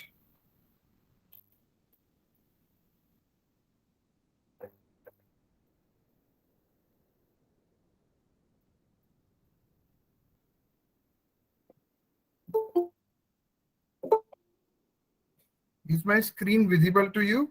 Yes, sir. It is. Okay. So, thanking you for the opportunity. I would like to start with the session. The topic for my talk today will be publication and research metrics. This will be the flow of my topics. Starting from, we will start with the indexing. Then we will cover the different kind of metrics, journal metrics and author metrics. We all understand what is a citation, and it is an important part where we need to give the credit of someone's work to him or her. Okay, so citation generally, when we want to give the credit or something we are using, it could be a definition, it could be some result, it could be a diagram, or anything for that matter, any result also. Okay, so there are two parts to a citation. The one is the in-text citation, where we give a reference number or something like that. And there is a end of paper citation, which is generally in the form of a list. Okay. Citation is very important to give the credit to the original authors of their idea. Okay. And for the authors to trace the original sources of the information. Okay. It adds to the quality, and it gives recognition of the work to the due authors. Okay, so we all know that citation is very important, and we can use different kind of reference management tools, because when I did my PhD, means at that time, these kind of tools were not freely available at that time. But today we are fortunate that there are some tools which are available and which makes it very easy to manage the citations. Like Zotero, Mendeley are a few popular examples. We can use them. I would have loved to take a separate session, but due to paucity of time, let us come back to the indexing. Okay, we all are looking for good journals where we can publish our papers. Okay, so how do we justify that this is a good journal or not? Okay, so I just want the feedback from any of the audience, like how do you go and select a good journal?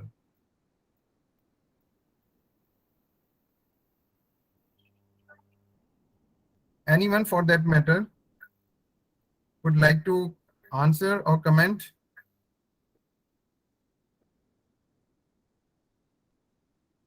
You can type in the chat box.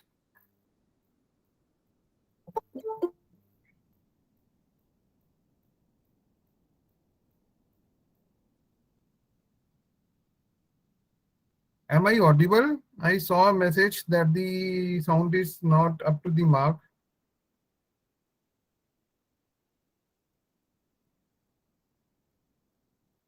Yes, sir, you're very much audible. Okay, fine. So how do you go and select a good journal? That is my question. If anyone would like to take it, give your views on that. Okay, impact factor. That's correctly said. You have a feedback form. Okay. Okay, so I would like to say that the first thing that we look for, okay, UGC care listed journal. Yes, fine. So that greatly said. Scopus indexing. So means these are the things. The first thing that we look for in a journal is the indexing the journal has. Okay. So what is indexing? Okay, indexing basically means these are certain databases, and when a journal is indexed in a particular indexing service, this means that the journal is accredited to their quality standards of the indexing service. Okay, and the journal is meeting certain minimum criteria which is required. Okay, so that's why we generally talk about the index journals. Okay, now the question is, how do you call a journal as indexed? Because there are many indexing services which are available in the market. Okay, some are very reputed indexing services like the Web of Science, the Science Citation Indexing. Particularly is from the engineering background. So I'm sorry because most of my talk would be concentrated around the sciences or the engineering domain. But this is something which is relevant to all the domains. Okay. So when we talk about some of the reputed indexing services, the few names that comes to the mind, like also said, many of our viewers have replied that we go for the Scopus indexing, the SCI indexing, and so on. Okay, so that is something we look for. Okay, now when a journal is indexed with a particular indexing services, let us say Scopus or the SCI, then it has to meet the quality standards of that particular indexing services. Okay, so therefore we can say that the journal is of good quality and means it is maintaining certain minimum standard. Okay, many of you must have heard of the word impact factor, okay, and the science citation index or the SCI, okay, Scopus, etc. Now these are certain criteria which is used by Clarivate Analytics. Okay, I hope you understand that the Clarivate Analytics is the company which earlier was managed by Thomson Reuters, and they are managing the journal citation reports. They are the people who are responsible for issuing the impact factor. So impact factor is the metric that we generally talk about for all our publications. This is the metric which is a proprietary of the Clarivate Analytics. Okay, now this means that impact factor can be received only by the journals which come under the purview of the JCR. JCR that is General Citation Reports, which is published by the Clarivate Analytics. Earlier it was known as Thomson Reuters. Okay. Now these are some of the criteria like the Thomson Reuters or the Clarivate Analytics. They look for the timeliness of the publication, what is the quality of the peer review process, okay, what is the uniqueness of the subject area, whether it is interdisciplinary or it's into a single domain, and what is the internationality, means the diversity of the authors who are submitting their articles, and also the diversity of the editorial members. Okay, how many citations are received by the journal. So these are some of the basic things which are looked by any any good indexing services before they index the journal. Okay. Now, so it gives a question like these are some of the popular indexing services: Scopus, PubMed, okay, Embase, Directory of Open Access Journals, ISI, SCI, okay, Schemagor. These are some of the popular indexing services. At the same time, there are certain journals, okay, we often talk about the predatory journals. Okay, we come across this. There are certain journals which are publishing in very quick time. They take some money and they publish the work. Okay, so this means that, and they not only do this, but they also claim that they have a very high impact factor.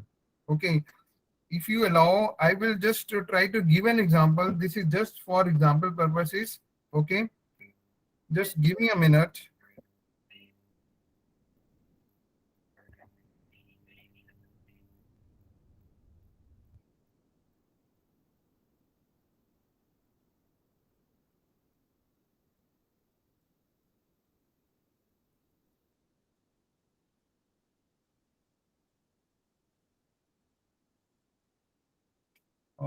There is some issue with the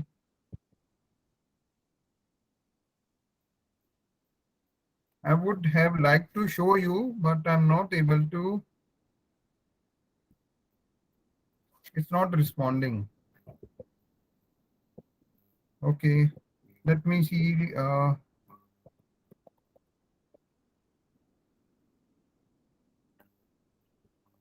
Let me open. Okay.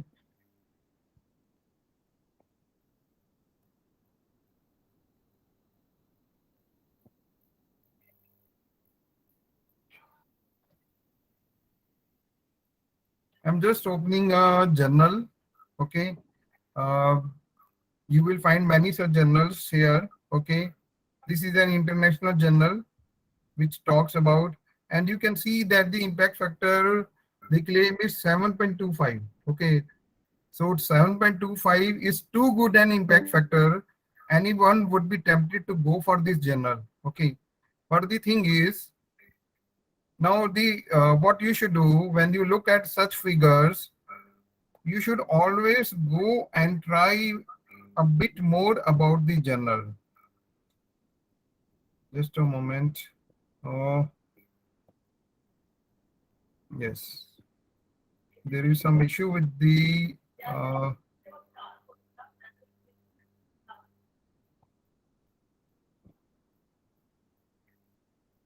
okay, you can see over here that they are claiming that they are charging certain affordable processing charges. Okay, this is one thing you should look for.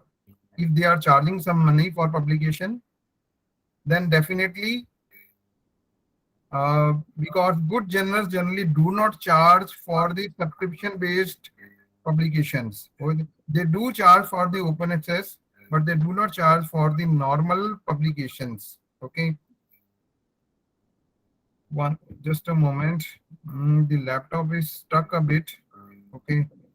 So what you should go and look for is the abstracting and indexing service. Okay.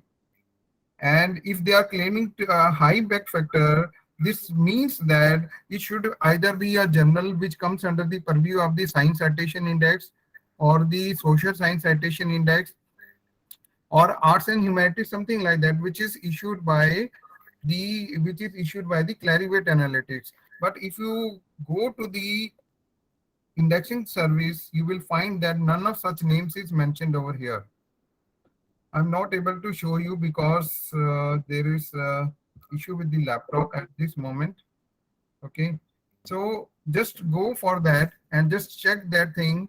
So this means that the claim of impact factor 7.25 is false. Okay, because this impact factor is issued only by the Clarivate Analytics, and if the journal is not under the Clarivate Analytics purview, then there is no meaning of any such metric. Okay, how they are calculating the impact factor has many questions to answer. Okay, so don't be tempted for such kind of promises. Okay, now if you go to any good journal, okay, I want to show you.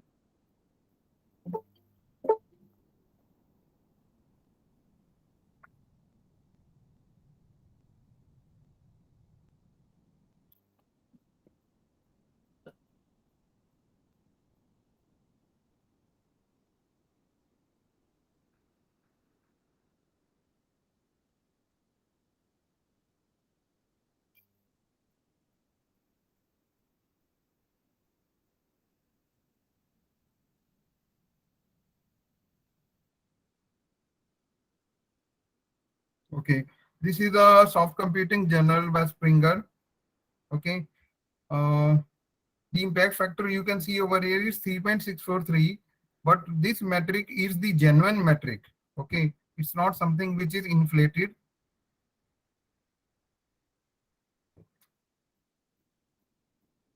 Ma'am, if you allow me, please, I would like to disconnect and rejoin. There is some issue with my laptop. Just give me 2 minutes, if you allow. Yes, sir. Please go ahead. You can disconnect and then connect back. No issues. We are waiting. Thank you so much. Okay. Okay.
Ma'am admit कर दो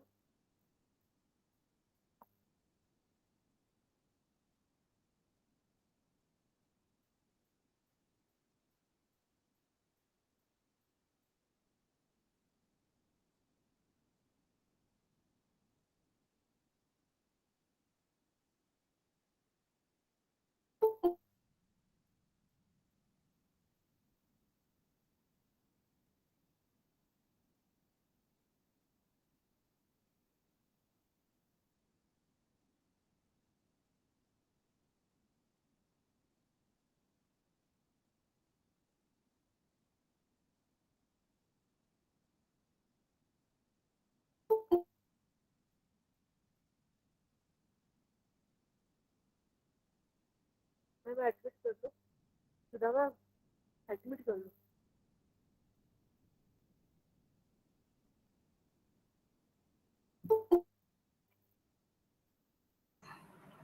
I hope I am audible. Yes, sir. You are audible. Okay, sorry, there was an No issue. worries. Okay.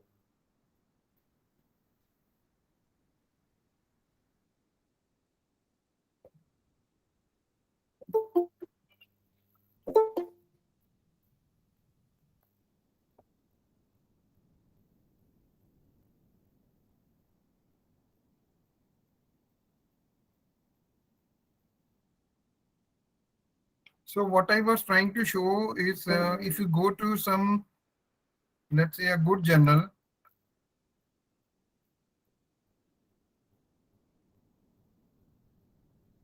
For example, I'm here for this is soft computing journal. Okay, it is giving you different kind of metrics: impact factor, 5-year impact factor, what is the time to the first decision. Okay, now if they are claiming impact factor, this means that they need to have the indexing from, you can see here, science citation index expanded. Okay, so this is comes under the SCI. So definitely the metric is accurate. Okay, there is no manipulation here. So there are many counterfeit journal metric services, and they sometimes give their services by charging some money. Okay, so the journals, because there are lot many journals in the market, and to survive they need to have some kind of indexing. Okay, so they generally pay the fee to these indexing services to get listed. Okay, but let me tell you that a good metric service, a good indexing service will never charge for the money. Okay, because it is building on the reputation, and the indexing service is also at an advantage if it gets quality journal papers. Okay, so only those will charge money who are doing it as a business. Okay, so these are some of the things you should look for, and go for the right kind of journals for selection. Okay, the journal citation reports, as I told you, this is published on a yearly basis by Clarivate Analytics.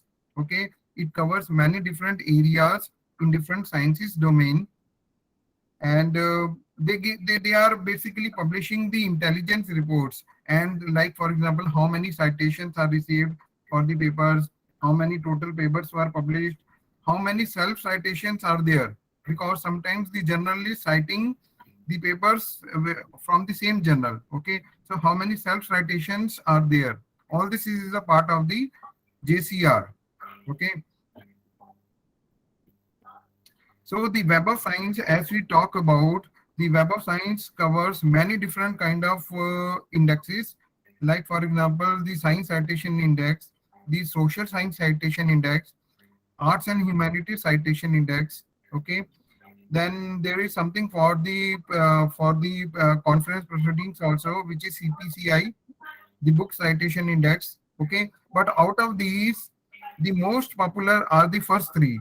Okay, the other indexes, they are not so popular. And the last one, if you can see over here, the Emerging Source Citation Index, which is known as ESCI. This is also a significant means these journals are now gaining some popularity. Now the Science Citation Index. Okay, this is it includes some of the most reputed journals in engineering and sciences domain. Okay, so the it covers the Science Citation Index. They generally cover the journals right from the year 1900 to present. Some good journals. Okay, so the links are given over here. If you want, you can explore further from the web page of Clarivate Analytics. Social science, I will not go into the details due to the paucity of the time. Now the Emerging Source Citation Index, I would like to mention that these journals, okay, they do not receive an impact factor, though this comes under the Clarivate Analytics, but these are those new journals which are maintaining their quality. Okay, but they are not so rigorous like the SCI, but initial level they have maintained their quality. So that comes under ESCI. But there is a chance that with the passage of time, and if they maintain their rigor and quality, then they may come into the Science Citation Index or the Social Science Citation Index, etc. Okay. I will not go here, but like Scopus, I would like to mention that Scopus is owned by elsewhere. So there is some conflict of interest also, like some people talk here, okay, because elsewhere is also a publisher, okay, and it is also like a publisher of the Scopus data, okay, so there is a conflict of interest, but still it is one of the most popular and recognized indexing services, okay, and the Scopus database, it has wide coverage as compared to the SCI, okay. The reason is that Scopus not only covers the journal papers, but it also covers the book chapters, for example. It also covers the conference proceedings, okay, and lot more, okay. So the Scopus database is more wide, okay, and all the papers in the science domain which are covered by the Web of Science, they already have been taken into the Scopus also. So generally, if a journal is indexed in let's say SCI, then it will automatically in Scopus also. Google Scholar, there are some pros and cons of this indexing services. Though this is a popular indexing services because it is simple to use. It offers some advantages, but this is not a rigorous review, okay. This is the claim, that it is not a rigorous because it includes many different kind of data sources, okay, not only the scholarly articles, but it can include other kind of sources also. Not going here into the details, I would like to cover these general metrics, okay. Now the impact factor we have been talking about, okay, what is the meaning of the impact factor? Some of you must be knowing that the impact factor basically gives you the average impact, or what is the average number of citations that a particular journal is receiving per paper, okay. So how do we calculate the impact factor? Okay, this is the formula. The impact factor is calculated on a 2-year window period, okay. So how do we calculate it? Let's say we are calculating the impact factor of a journal, okay, let's say for 2021, okay. So for 2021, how many citations in 2021 were there for the last 2 previous years, which is 2020 and 2019, okay. So how many citations to articles of 2019 and 20 are there in year 2021, and that divided by the total number of articles which is published in the last 2 years, okay. For example, I will take an example. Let's say in the year 2019, let's say in the year 2019, a particular journal X, okay, has published 350 articles, okay, and in the year 2020, it has published 450 articles. So the total number of articles in the last 2 years is 450 plus 350, that is 800, okay. Now, how many citations are received in 2021 for these last 2 years? Let's say the total number of citations received is 1600, okay. So divide 1600 divided by the total articles 800, so the impact factor comes to 2, okay. So this is how we calculate. It gives the average number of citations per paper, okay. Similarly, because impact factor is calculated on a 2-year period, okay. So similarly, we can calculate on a longer basis by calculating it on a 5-year basis also, okay. So 5-year impact factor is there. Now at the same time, I would like to say that the impact factor, though it is the most widely used metric, okay, but at the same time, there are some disadvantages of the impact factor, okay.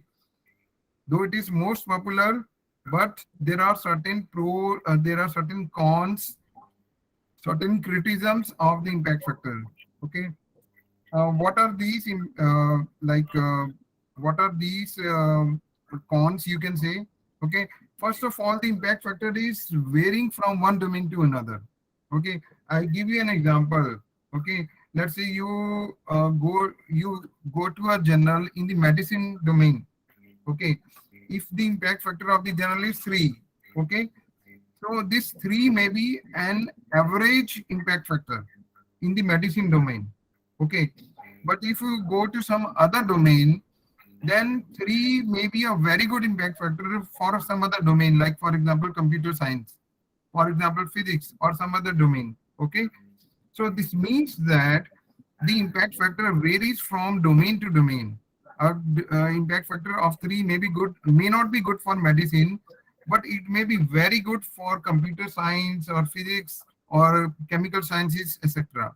Okay, so this is one of the drawback.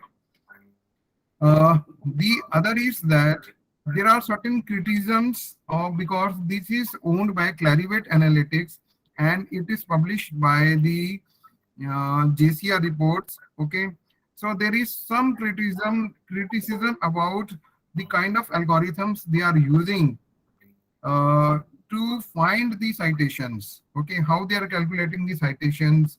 Okay, there are certain criticisms over there. They generally include only the scholarly journal publications. Okay, let me tell you, because the science citation, the Clarivate Analytics, they talk about mainly the journal papers. Okay, they are issuing impact factor to only journal papers, not to the conference papers or to the books, etc.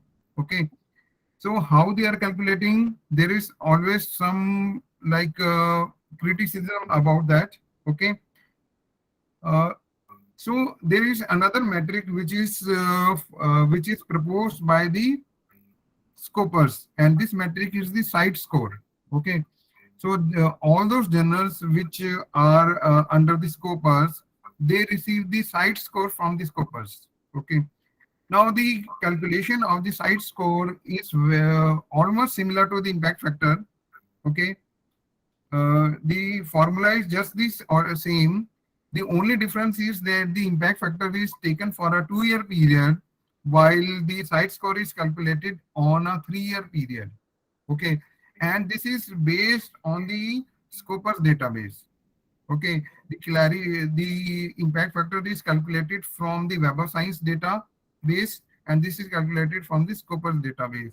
Now, because the Scopus database is more wide, I told you it includes the conference proceedings, books, etc., the letters, notes, etc. So it has a wider database. Okay, so we can say that when we calculate the site score, the numerator and the denominator, they are more stable.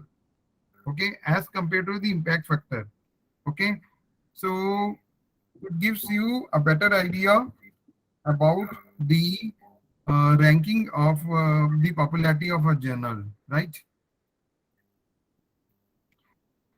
Then going further, there is another metric which is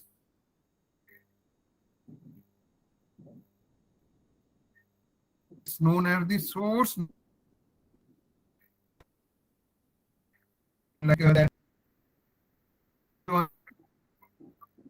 applicable to the other domain. For example, you cannot compare a medicine journal because a medicine journal has an impact factor of 3 and a computer science journal has an impact factor of 2. So you cannot say that the journal with impact factor of 3 is better than the computer science because they are altogether from the different domains. Okay, so this is the drawback. To overcome this, okay, to overcome this source normalized impact per paper, they are basically taking into account, okay, they are taking into account what is the like who is citing the data. Okay, who is citing the data, and they normalize this figure from domain to domain. Okay, so then they normalize this from the domain by dividing by some number, so that this metric can be compared across the different disciplines. Okay, I hope you are getting what I'm trying to say. If you have this SNP metric, then you can compare the journals from two different domains also. Okay, that is the basic meaning. There is another metric which is the SJR, Schemago Journal Ranking. Okay, this Schemago Journal Ranking is issued. If you go to, I would like to show you here.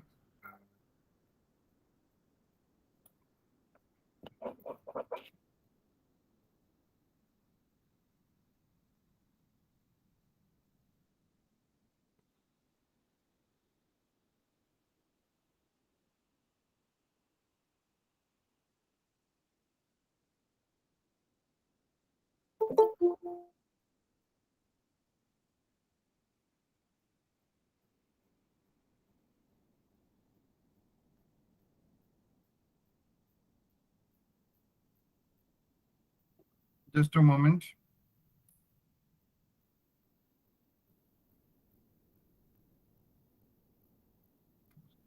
So this key value basically this is a general metric, which this is a prestige metric. Okay, they normalize the domain also, and the concept is that suppose someone is giving a citation. Suppose a good journalist citing your paper.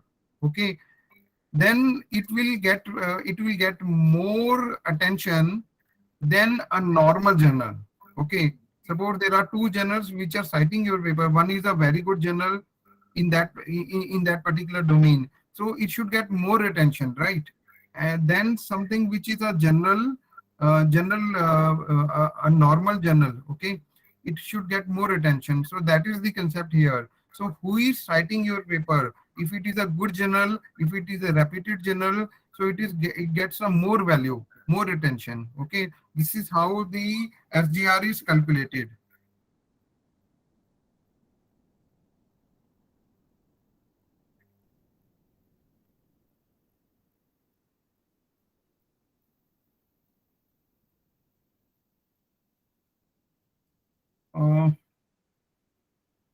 You can also check the rankings of the journal.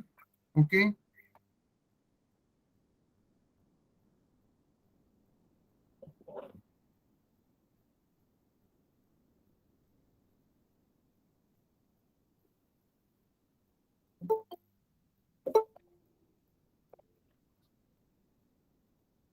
You can check the ranking of the journals also. When you get the different metrics, you can see what is the ranking. Okay, and you can check the popularity of the metrics. Okay. Now, similarly, there is Asian factor. Now, this is also a prestige metric, but this is calculated on the Web of Science data. Okay, this Imago general ranking is calculated from the Scopus database, but this Asian factor is calculated from the Web of Science database. Okay, but otherwise, more or less, the meaning of the metric is same, that you can compare it across the domains. Okay, to compare the popularity of different journals. Now, to the paucity of the time, I would like to have a quick. Ma'am, do I have 5 minutes?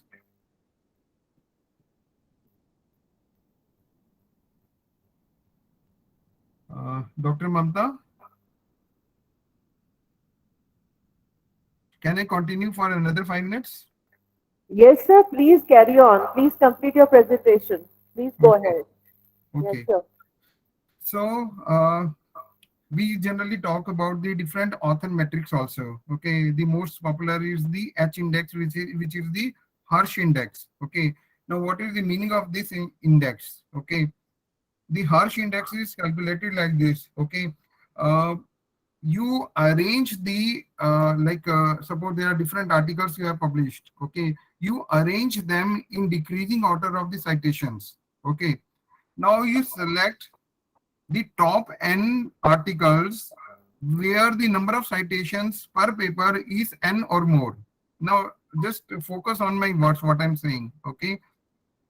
If N is a variable, then you have to find the value of N. You have to find the top N articles where the number of citation per paper is N or more, okay? For example, for this particular author, you can see you arrange them in decreasing order of the citations, okay? Now, the first paper has 46 citations. So, the second has 25, like this, you go on. Now, when you go to the fifth article, the number of citations is 5, okay? You go further down, number of articles is 6, but this article has only 4 citations, okay? So, when we say that the number of citations and articles, they are equal, or the number of citations remains above, okay? So that is this borderline value is the value of the H index, okay? So we say that for this particular author, the H index value is 5, okay? So this means that there are 5 articles of this author which have received 5 or more than 5 citations, okay? That is the meaning of H index. So the more this value, you can say that the author has published good articles with high number of citations, okay? There is another author metric, which is the G index, okay? This particular index is used for, there may be some articles which have very high indexing, which have very high citations, okay? So, for example, there may be one paper which has received 100 or 200 citations, okay? So, here we calculate the value of N, the top N articles such that which receive N square number of citations or more, okay? Here we are not restricting to the value of N, but the number of citations should be N square or more, okay? So how many N such articles are there which receive N square or more than N square citations? So that is the value of G, okay? So it gives weightage to high cited articles, okay? Like for example, over here, you can see that for this particular author, okay, 50 citation for the first paper, okay? Then for the second article, the number of citation is 18 citations, okay? So you go on, you take the sum of this, you take a cumulative sum, okay? When you reach the 9th paper, okay, the square of 9 is 81, the number of citations should be 81 or above that, okay? When you go to the 10th paper, the square is 100, but the number of total citation is less than 100, okay? So this means that the G index for this particular person will be 9, okay? Similarly, there is an index called the I-10 index, okay? This I-10 index is proposed by the Google Scholar. You can find it on the Google Scholar page, okay? It mentions how many papers are there which have received 10 or more citations, okay? So it is simple metric which can be calculated. There are certain alternative metrics, okay? Here we are talking about, for example, we are mostly focused on the citations. Now the citations we are talking about either we are talking about the journal papers, sometimes the conference papers or the books, etc. If we talk about the scopus, okay. But there is a view why restrict only to these kind of scholarly articles. Why we should not look at the some other kind of popularity. For example, the social media. When you talk about the social media, there are certain comments, likes, etc., tweets, okay? So if a person is writing and it receives 1 lakh tweets, okay? So that is something we should look for, because we can calculate the popularity of that person from there, okay? So and why only restrict to journal articles or the conference articles, okay? Why we should not be, if there is some newspaper article, okay, and it receives so much recognition, okay, there are so many people who like it. So alternative metrics is all about this, that restrict not only to the scholarly articles, but increase the domain to include the social media and other forms of media. Okay, so with this, I would like to end my session, and I would be happy to take any questions there.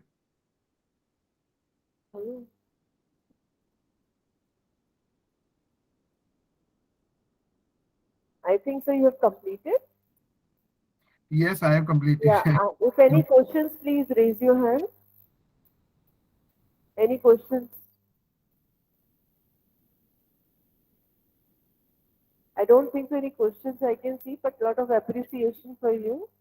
So it's time to formally thank you, Dr. Singh. I think the topic you have chosen, publication and research metrics, it is very important topic whenever we talk of CAS, Career Advancement Scheme. These two things are very important, and I think every professor should know what you have discussed today. So, sir, I would request you, and I can see in the messages, please share your slide with us so that we can share it with our delegates. And thank you Surely, so surely. much. Thank you so much for such a wonderful lecture. We really appreciate your time. You have joined us for the very first time, Dr. Singh, but I would request you that please be with us. These are 10 trainings which we have planned, and this is the third one. And please join us in our offline conference also, which is scheduled to be held on 12, 13, and 14. And we are very near to you, just 120 kilometers from you. We are in Alwar, and you are in Gurugram. Yes, yes, So yes. Sure. please join us, be our guest. We would love to be your host. Sure. Thank Thank you you so so much. much, I would sir. also like to, yes, come to your college sometime, definitely. And it was a wonderful audience, I would say. And I would had loved to continue, but due to the paucity of time, I have taken a few topics so that I am maintaining the timelines. That is very important. Thank you so much. आपका बहुत बहुत धन्यवाद, sir. Thank Thank you. you so much. Thank you. So now it's time for our fifth keynote address, which is to be delivered by Jonathan C. Hall. Jonathan C. Hall is currently working as an assistant professor in the Department of Zoology, West Virginia University, West Virginia, USA. He has been co-editor for Borderless, a book series dedicated to coalitional politics, interdisciplinarity, community building, participatory research, and disruptive thought, published through the West Virginia University Press. Mr. Hall is also an anonymous peer reviewer for the International Journal on Biodiversity, Journal of Animal Conservation, Conservation Leadership Program, grants and journals for raptor research. He has numerous national and international publications at his credit. Mr. Hall has worked as a Kulukum Committee co-chair, social media coordinator, social justice committee, member environmental geosciences committee, and the undergraduate committee at West Virginia University. Mr. Hall, there's a welcome to you, free from India. Namaste and आपका स्वागत, आपका अभिनंदन.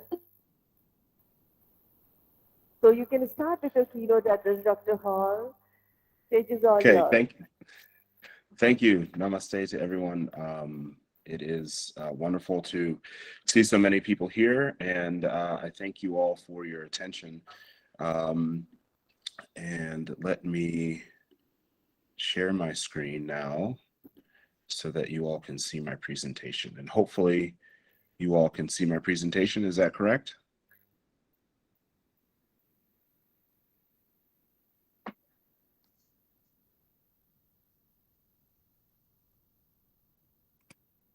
Oops.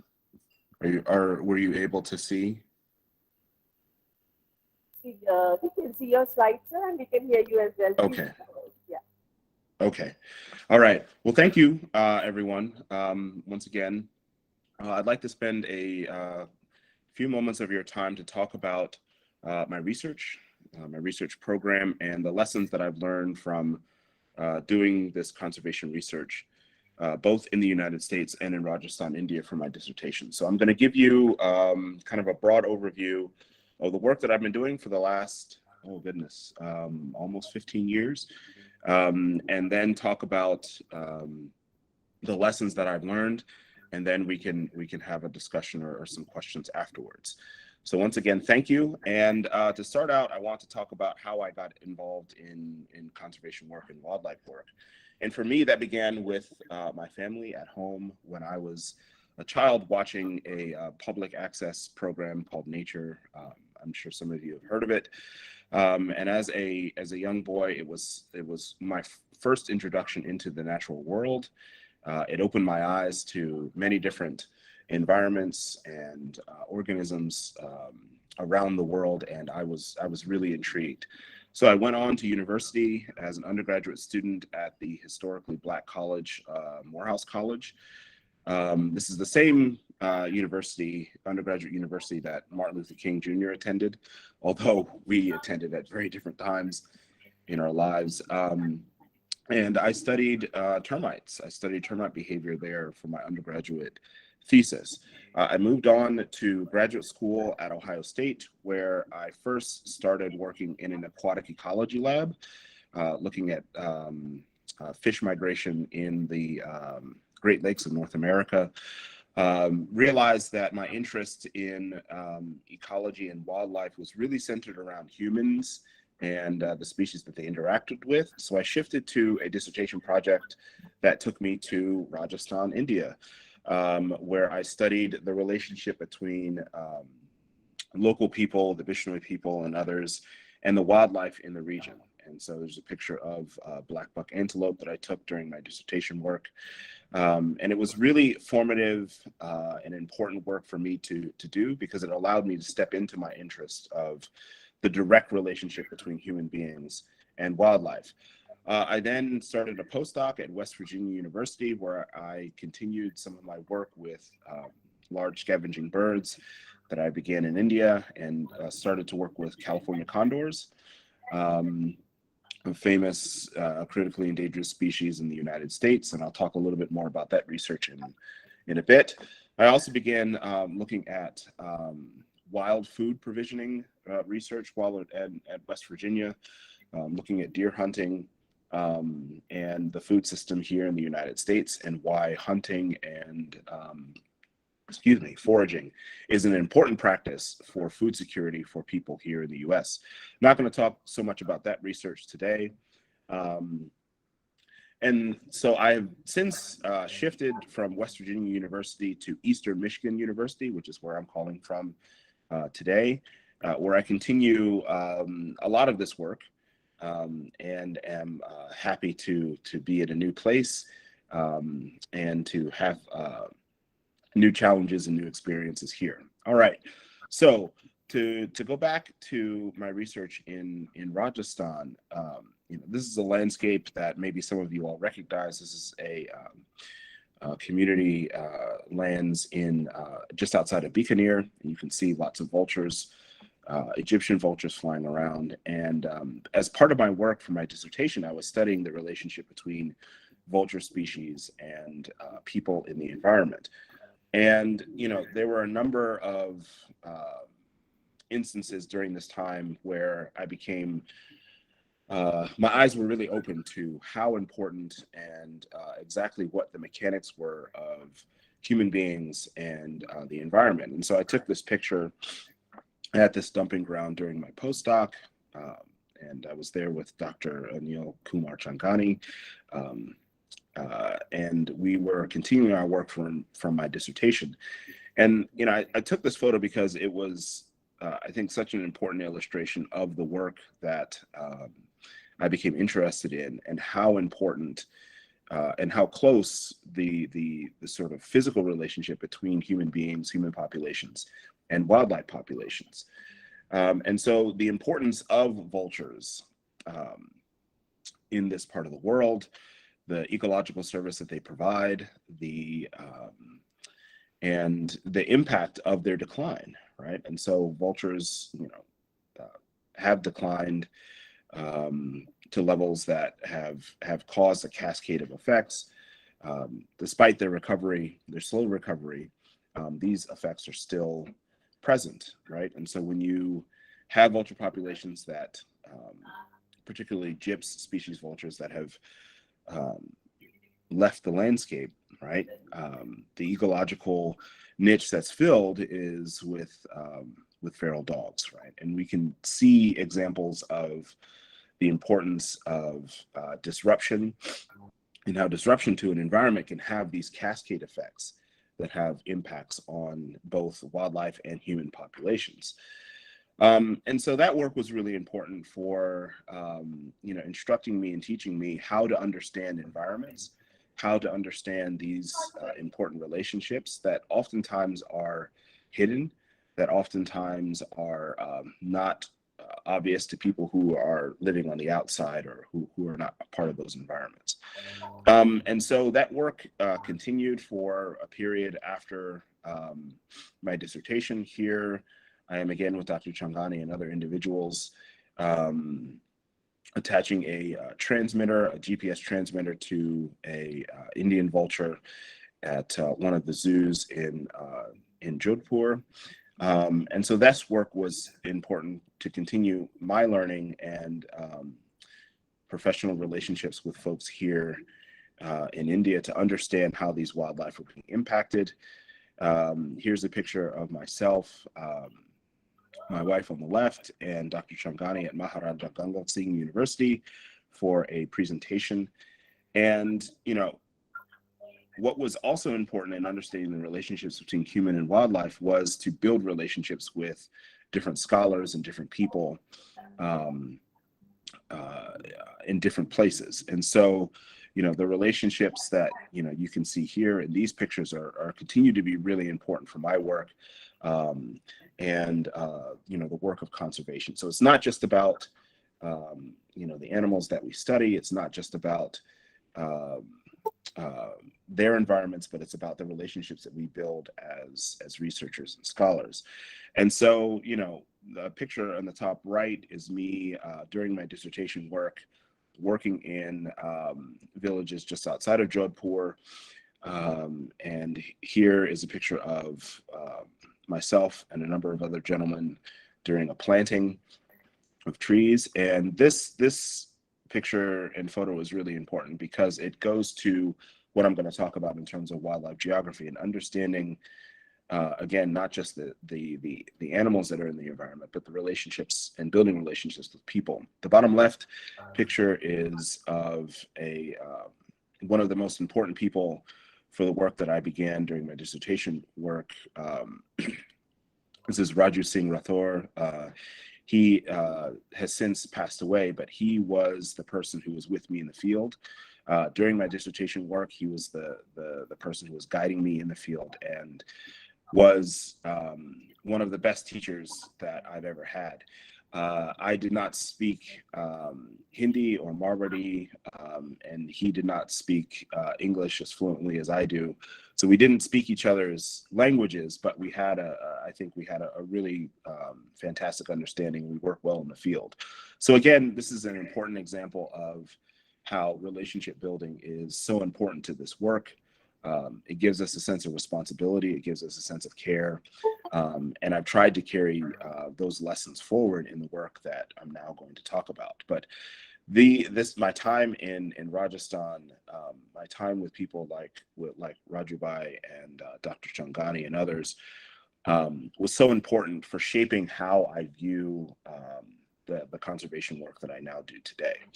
And so from this work, I've come to understand the research that I do through the lens of wildlife geography, which is a term that I don't hear a lot, but it's one that I'm working to kind of define and bring to the forefront. So when we talk about geography, and that's sometimes a difficult concept to understand, a lot of people, when you bring up geography, think, oh, it's about like maps and capital cities and these sorts of things. But there's a geographer by the name of Ruthie Gilmore who I think gives a very good definition of what geography is, which is the study of why things happen where they happen, right? So there's this inherent spatial component to geography, of course, But then there's all these questions about why things are happening where they do. And I think that's what makes the subject of geography so interdisciplinary and so interesting. And so wildlife geography, as I've come to understand it, is an integration of science, right? Ecology, biology, zoology, these sorts of subjects, and human geographies, right? Why human beings happen where they do and what they are doing. And so being able to understand things from the human geographical lens and the wildlife lens, I think is really important for understanding this work. So moving forward in work in the United States, I want to talk about how landscapes have changed, okay? And so this is a picture from the early 20th century, and these two men are standing, one is standing on top of and the other is standing next to a pile of buffalo skulls, okay? And if you know anything about sort of the ecological history of the United States, when Europeans came to colonize the United States, a lot of things happened, a lot of things changed, and a lot of things changed for the worse. And one of those was the near extinction of the American buffalo or American bison. And this dramatic population decline of these ecologically important animals had all sorts of effects, not only on the indigenous populations that were nearly wiped out, but also the ecological landscape of the United States. And so, you know, things like this are really important to understand. So, you know, European colonization of North America had a lot of effects on the ecology, and it's impossible to understand the challenges that we face here in the United States in terms of species conservation and the like without understanding the role of colonization. Here is a very famous picture in the United States of Mount Rushmore. It is a geological monument to four US presidents. But a little known fact about this particular monument is that it is a desecration of Dakota and Lakota lands. These are sacred hills, sacred mountains in this part of North America that were stewarded by the Lakota and Dakota people, indigenous people in the region. And the four men that are on the that have been carved into this mountain, George Washington, Thomas Jefferson, Theodore Roosevelt, and Abraham Lincoln, are all men who are considered great if you think about you know, the history as they're depicted in the United States. But they're also men who, two of them, Washington and Jefferson, who enslaved African people. Both of them, between them, owned nearly 1,000, enslaved nearly 1,000 Black people. Thomas Jefferson enslaved his own children. He had children with an enslaved woman, and those children that were born out of that relationship, if you want to call it, remained enslaved even after his death.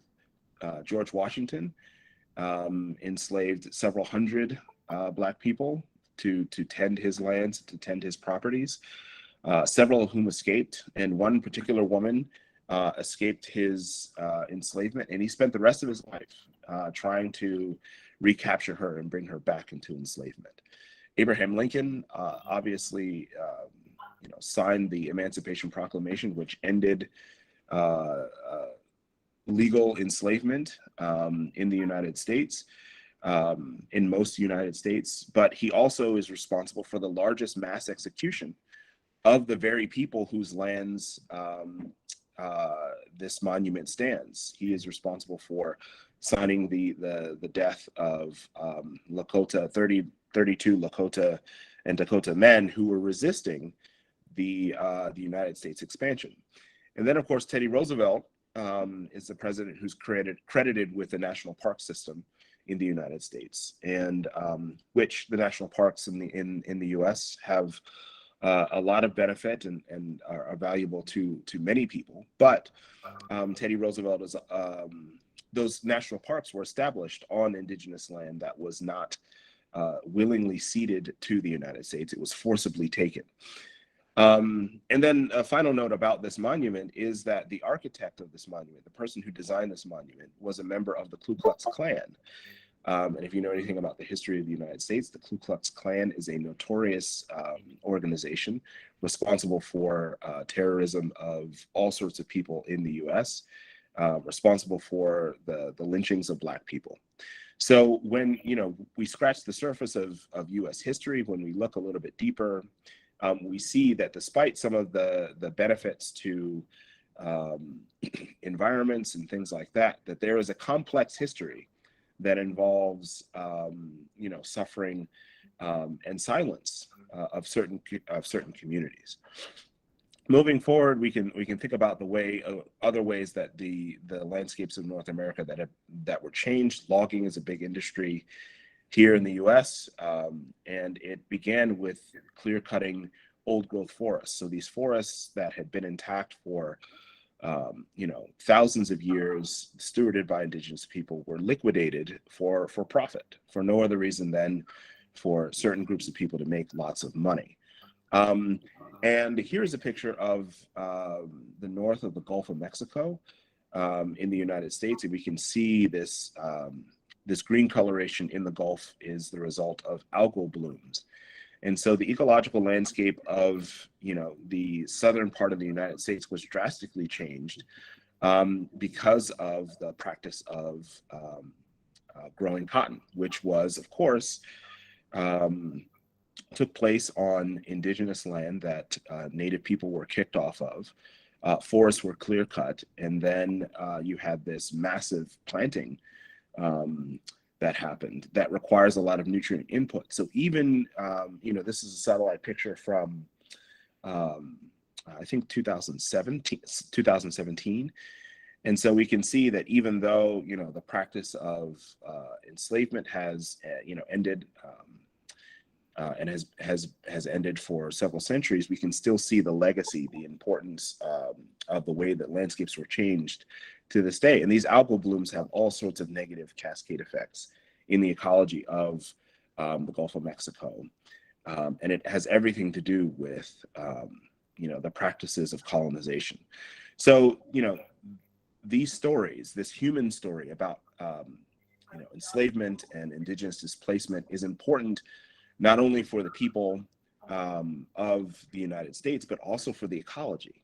And so we can't really talk about the ecological challenges that are faced in the United States, right, with algal blooms and fish die-offs that are taking place, the loss of species in this area, without talking about what human beings have been doing.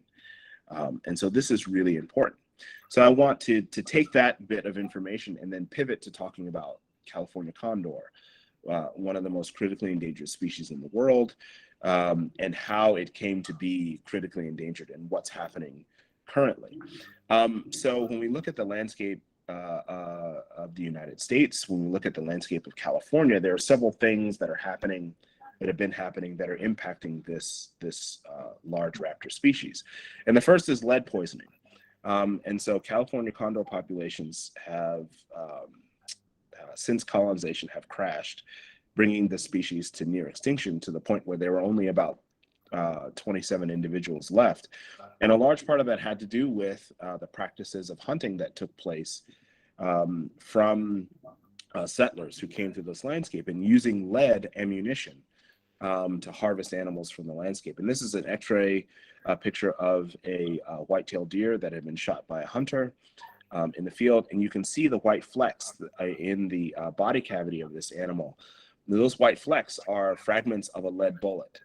And so when people traditionally have been hunting, and still to this day using lead ammunition, they harvest an animal, they may leave part of that animal in the field, and condors and other scavengers, do the job of cleaning those carcasses up, but they end up ingesting lead. And of course, lead is a neurotoxin. It's a toxin for any animal.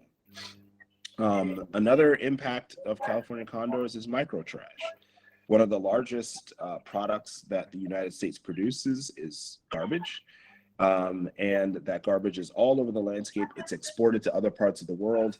And this is also not only a problem for human populations, but a problem for California condor populations. Chemical contamination, which is something that, you know, many environments across the world experience with their scavenging birds. Chemicals like DDT and DDE have negative impacts. And then just the way, again, going back to the way that European colonization changed the landscape, altered landscapes, forests were cut down, you know, indigenous species were removed from the landscape. These also have negative effects and have had negative effects on condors. So here's a picture that was taken a number of years ago in the field with some of the students that were working in my lab. And just to briefly talk about how these birds are, how we study these birds. All California condors have radio transmitters on them, and so we're able to locate them in the field. They also have wing tags on them, so they're individually identifiable. And because there's so few of them, this is something that's fairly practical for us to do to keep track of where they're going. They're captured in different locations in California and in the Grand Canyon region and in Mexico, hopefully twice a year to just monitor their condition. So here's a picture of one of the field biologists holding a condor and checking its condition. I think this bird had mites, so he's removing some of the mites on them. We also take blood samples from these birds because I mentioned again that lead is environmental contaminant. So we take a blood sample to measure their blood lead concentration to make sure that they're not suffering the effects of lead poisoning. And if they are, then they are taken to a facility for treatment. And then, of course, you know, using telemetry, GPS telemetry, we can monitor their movements remotely. And a lot of my work centers around the data that these transmitters are collecting on these birds and being able to model their movements on landscape and to see what areas they're frequenting, what areas they're avoiding. So this becomes really important for studying them. So I'm going to talk briefly about two studies that were conducted by students in my lab. This is Evan McGreath. He did his master's work on condors, and he asked the question, you know, where are these birds being exposed to lead? And in California, currently there's a statewide ban on the use of lead ammunition.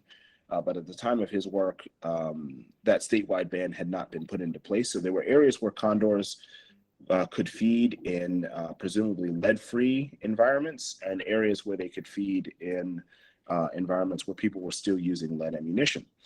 And so he looked at blood lead concentrations of these birds in different areas and modeled them against land type and found that condors with higher blood lead concentrations tended to forage more on lands that did not have those bans in place. And so that became a really important conclusion for how policy can affect these animals and why policy is really important for making sure that condors are not suffering from lead poisoning. Another issue that condors are facing is wildfires in California and in the United States. And, you know, wildfires may not be the best term because the fires that, you know, we're experiencing in that part of the country have everything to do with the way that European colonization has changed the fire ecology of this region. And so, you know, wildfires or fires in California and the western part of the United States are much, much more intense, much worse, and much more destructive because indigenous people do not control those lands the way that they used to. And that the policy of Europeans who colonized these areas is very disruptive to the natural fire ecology of the region. So we asked the question, and this is a picture of another student in my lab, Darren Gross. How do condors respond to wildfires? And this is a satellite photo from 2018 of some of the largest wildfires that the United States has ever experienced, widely destructive fires that destroyed lots of property and killed several individuals. And so we looked at Los Padres National Forest, which is in Southern California. And Darren's preliminary findings, he's still processing these findings, is that most of condor activity actually happens on landscape that has experienced fire. And that makes sense because these birds are large and they need historically non-destructive fire to clear out the underbrush, to access territory, to access habitat for feeding. And so it makes sense that condors would be kind of following these fires and using these fires to access landscapes. But in the last decade, these fires have gotten more intense, to the point where 2 years ago was the first time we had recorded a death of a condor because of wildfires.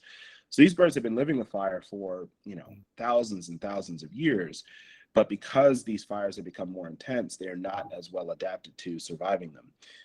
Last year was the deadliest year for condors, where 9 birds were killed by wildfires. And so this is an ongoing problem that is, again, the result of, not natural changes to the landscape, but because of human-induced changes to the landscape. So it's really important for understanding these birds. So really briefly, I want to talk about where my condor work is going, and looking at condor reintroductions on indigenous land, because indigenous people still exist. They still occupy landscapes. They're still fighting to regain their lands. And recently, condors were reintroduced to the Yurok and Kurok people's lands in Northern California. And this is a really important thing because condors are an important ecological species for these particular people in ways that are different than, the settler colonial society that exists today. So the stakeholders, the Yurok people, the Nez Perce tribe in what's now considered Idaho, and sort of like the central western part of the United States, are also trying to get these birds back on their landscape. The U.S. Fish and Wildlife Service is also involved. They are the main body that monitors and protects these species. The National Park Service is another organization. But when you have these different organizations, one of the questions is, who owns the condors, right? Who has responsibility for these birds? And what I found is that settler colonialism, right, the human geography of this system, right, what has happened historically, who has power in these lands, is not a part of the conversation, but it needs to be, because it's really important, as I've demonstrated, for understanding this. I also mentioned that there are condor populations in Mexico, and so presumably as these populations increase, they will cross borders, right? And so that has all sorts of implications for who has jurisdiction, who has responsibility. So we can see that at this stage where these birds are existing on the landscape, they're being brought back to the landscape. It brings up all sorts of questions about the human populations and how we manage these things. Okay, so I want to end my talk by talking about race in the United States. And I mentioned briefly that some of the things that have happened in U.S. history that have shaped the ecology of the region, but it also shapes the experiences of people who do this work. Who is in the environment, who is in the outdoors. And it's been a subject of study that I have done as a Black person in the United States, to understand my own journey and understand how to bring more people who look like me into this space. So race in the United States, if you don't know, in order to understand anything about the United States of America, you have to understand race, and you have to understand racism. This concept that was developed and brought, that is not necessarily applicable to other places in the world, but is really important for understanding what's going on in the United States. This is something that a lot of people, including myself, a number of years ago, did not quite understand the importance of race, but it is extremely important. Right. So if you want to talk about any U.S. presidential election in the history of the United States, you have to talk about race and racism. Right. It's absolutely key, including, the last U.S. presidential election in 2020. What happened on January 6th has everything to do with race and racism. President Trump's election in 2016 has everything to do with race and racism. If you want to understand the economics of the United States, you have to understand race and who has economic power, who has economic privilege. If you want to talk about housing in the United States, you have to talk about race. You have to understand race. And, you know, more personally, why so few Black Americans have had the experience that I've had in my research in India, in my time as a professor, and these sorts of things.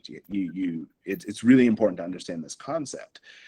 So to bring it sort of to focus on myself and sort of my journey and how race has shaped my journey, you know, it structures a lot about how the world functions.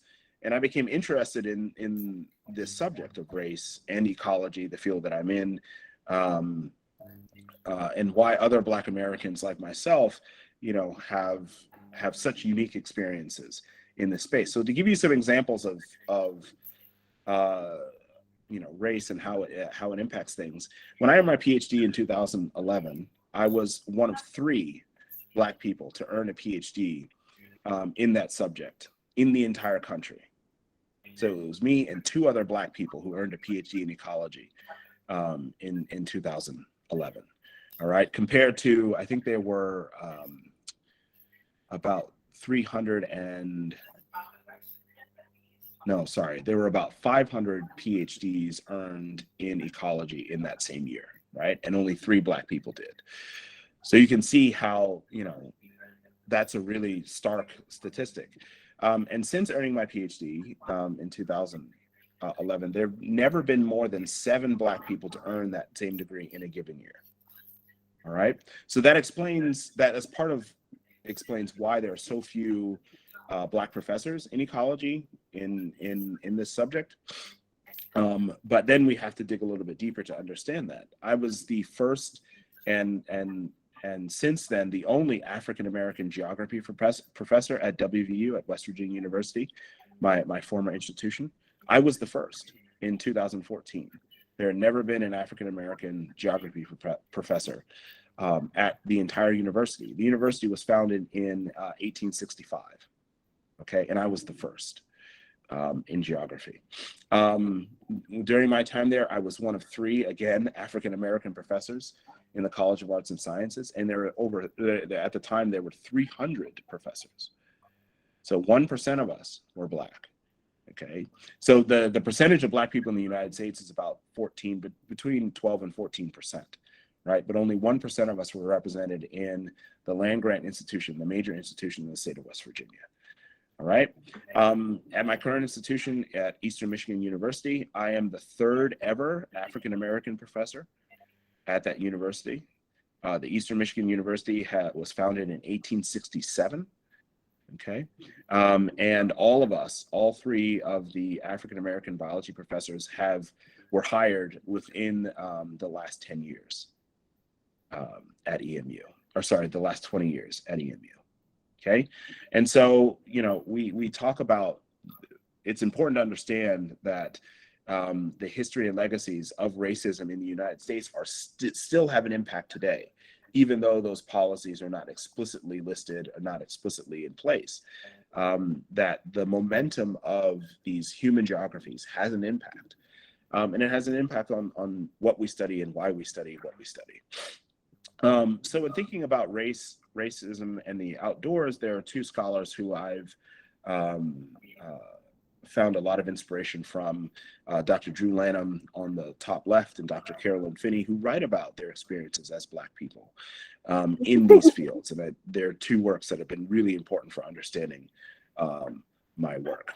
All right, so I want to end by just going over the lessons that I've learned and how I take, you know, this journey that began watching, you know, nature programs and took me to different parts of the United States and different parts of the world, and how I carry this work forward. So the first lesson that I learned, and this was something that really was solidified for me in India, doing my research in the field in Rajasthan, is that the expertise lies with the people, right? The people who are living on the landscape, the people who are living every day close to wildlife species, that they are the ones with the expertise, the people who are there, who are on the ground.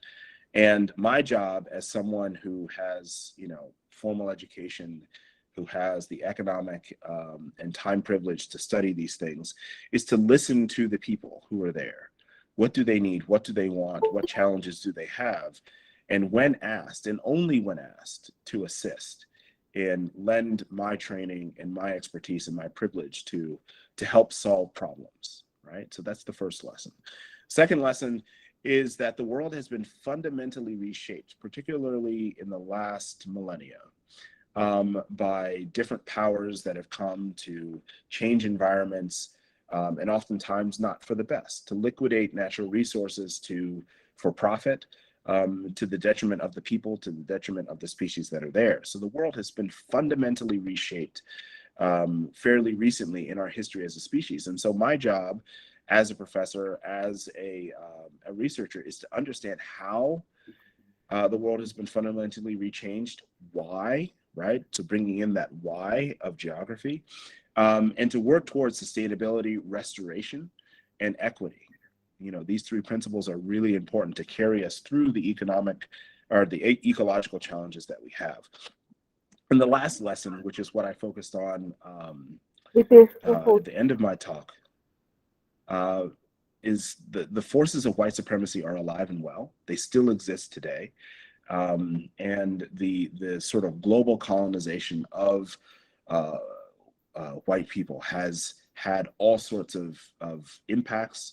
Most of them, I believe, have been fundamentally negative.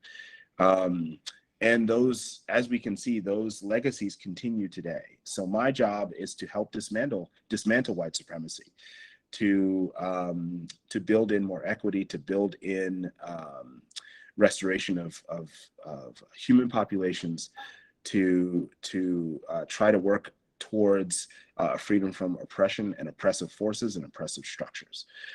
So those are the primary three lessons that I've sort of built throughout my career. The learning continues. I, by all means, have not stopped learning.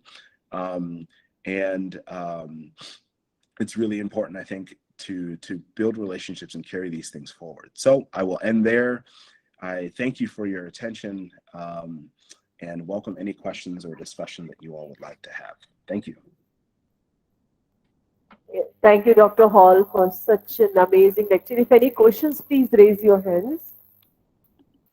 I can see so much appreciation for you, Dr. Hall. And let me tell you, there are we had around 250 hits during your lecture from 32 countries. So, oh, wow. yeah. So you can see so much appreciation for you. And even I was spellbound being the zoologist. It was a treat hearing you. Such beautiful Thank you. pictures. And I can see Dr. Changani as well in that. And yeah. Absolutely. So, Absolutely. it was very nice, very informative. If any questions, people are very happy. You see, they're writing so much good for you, Dr. Hall.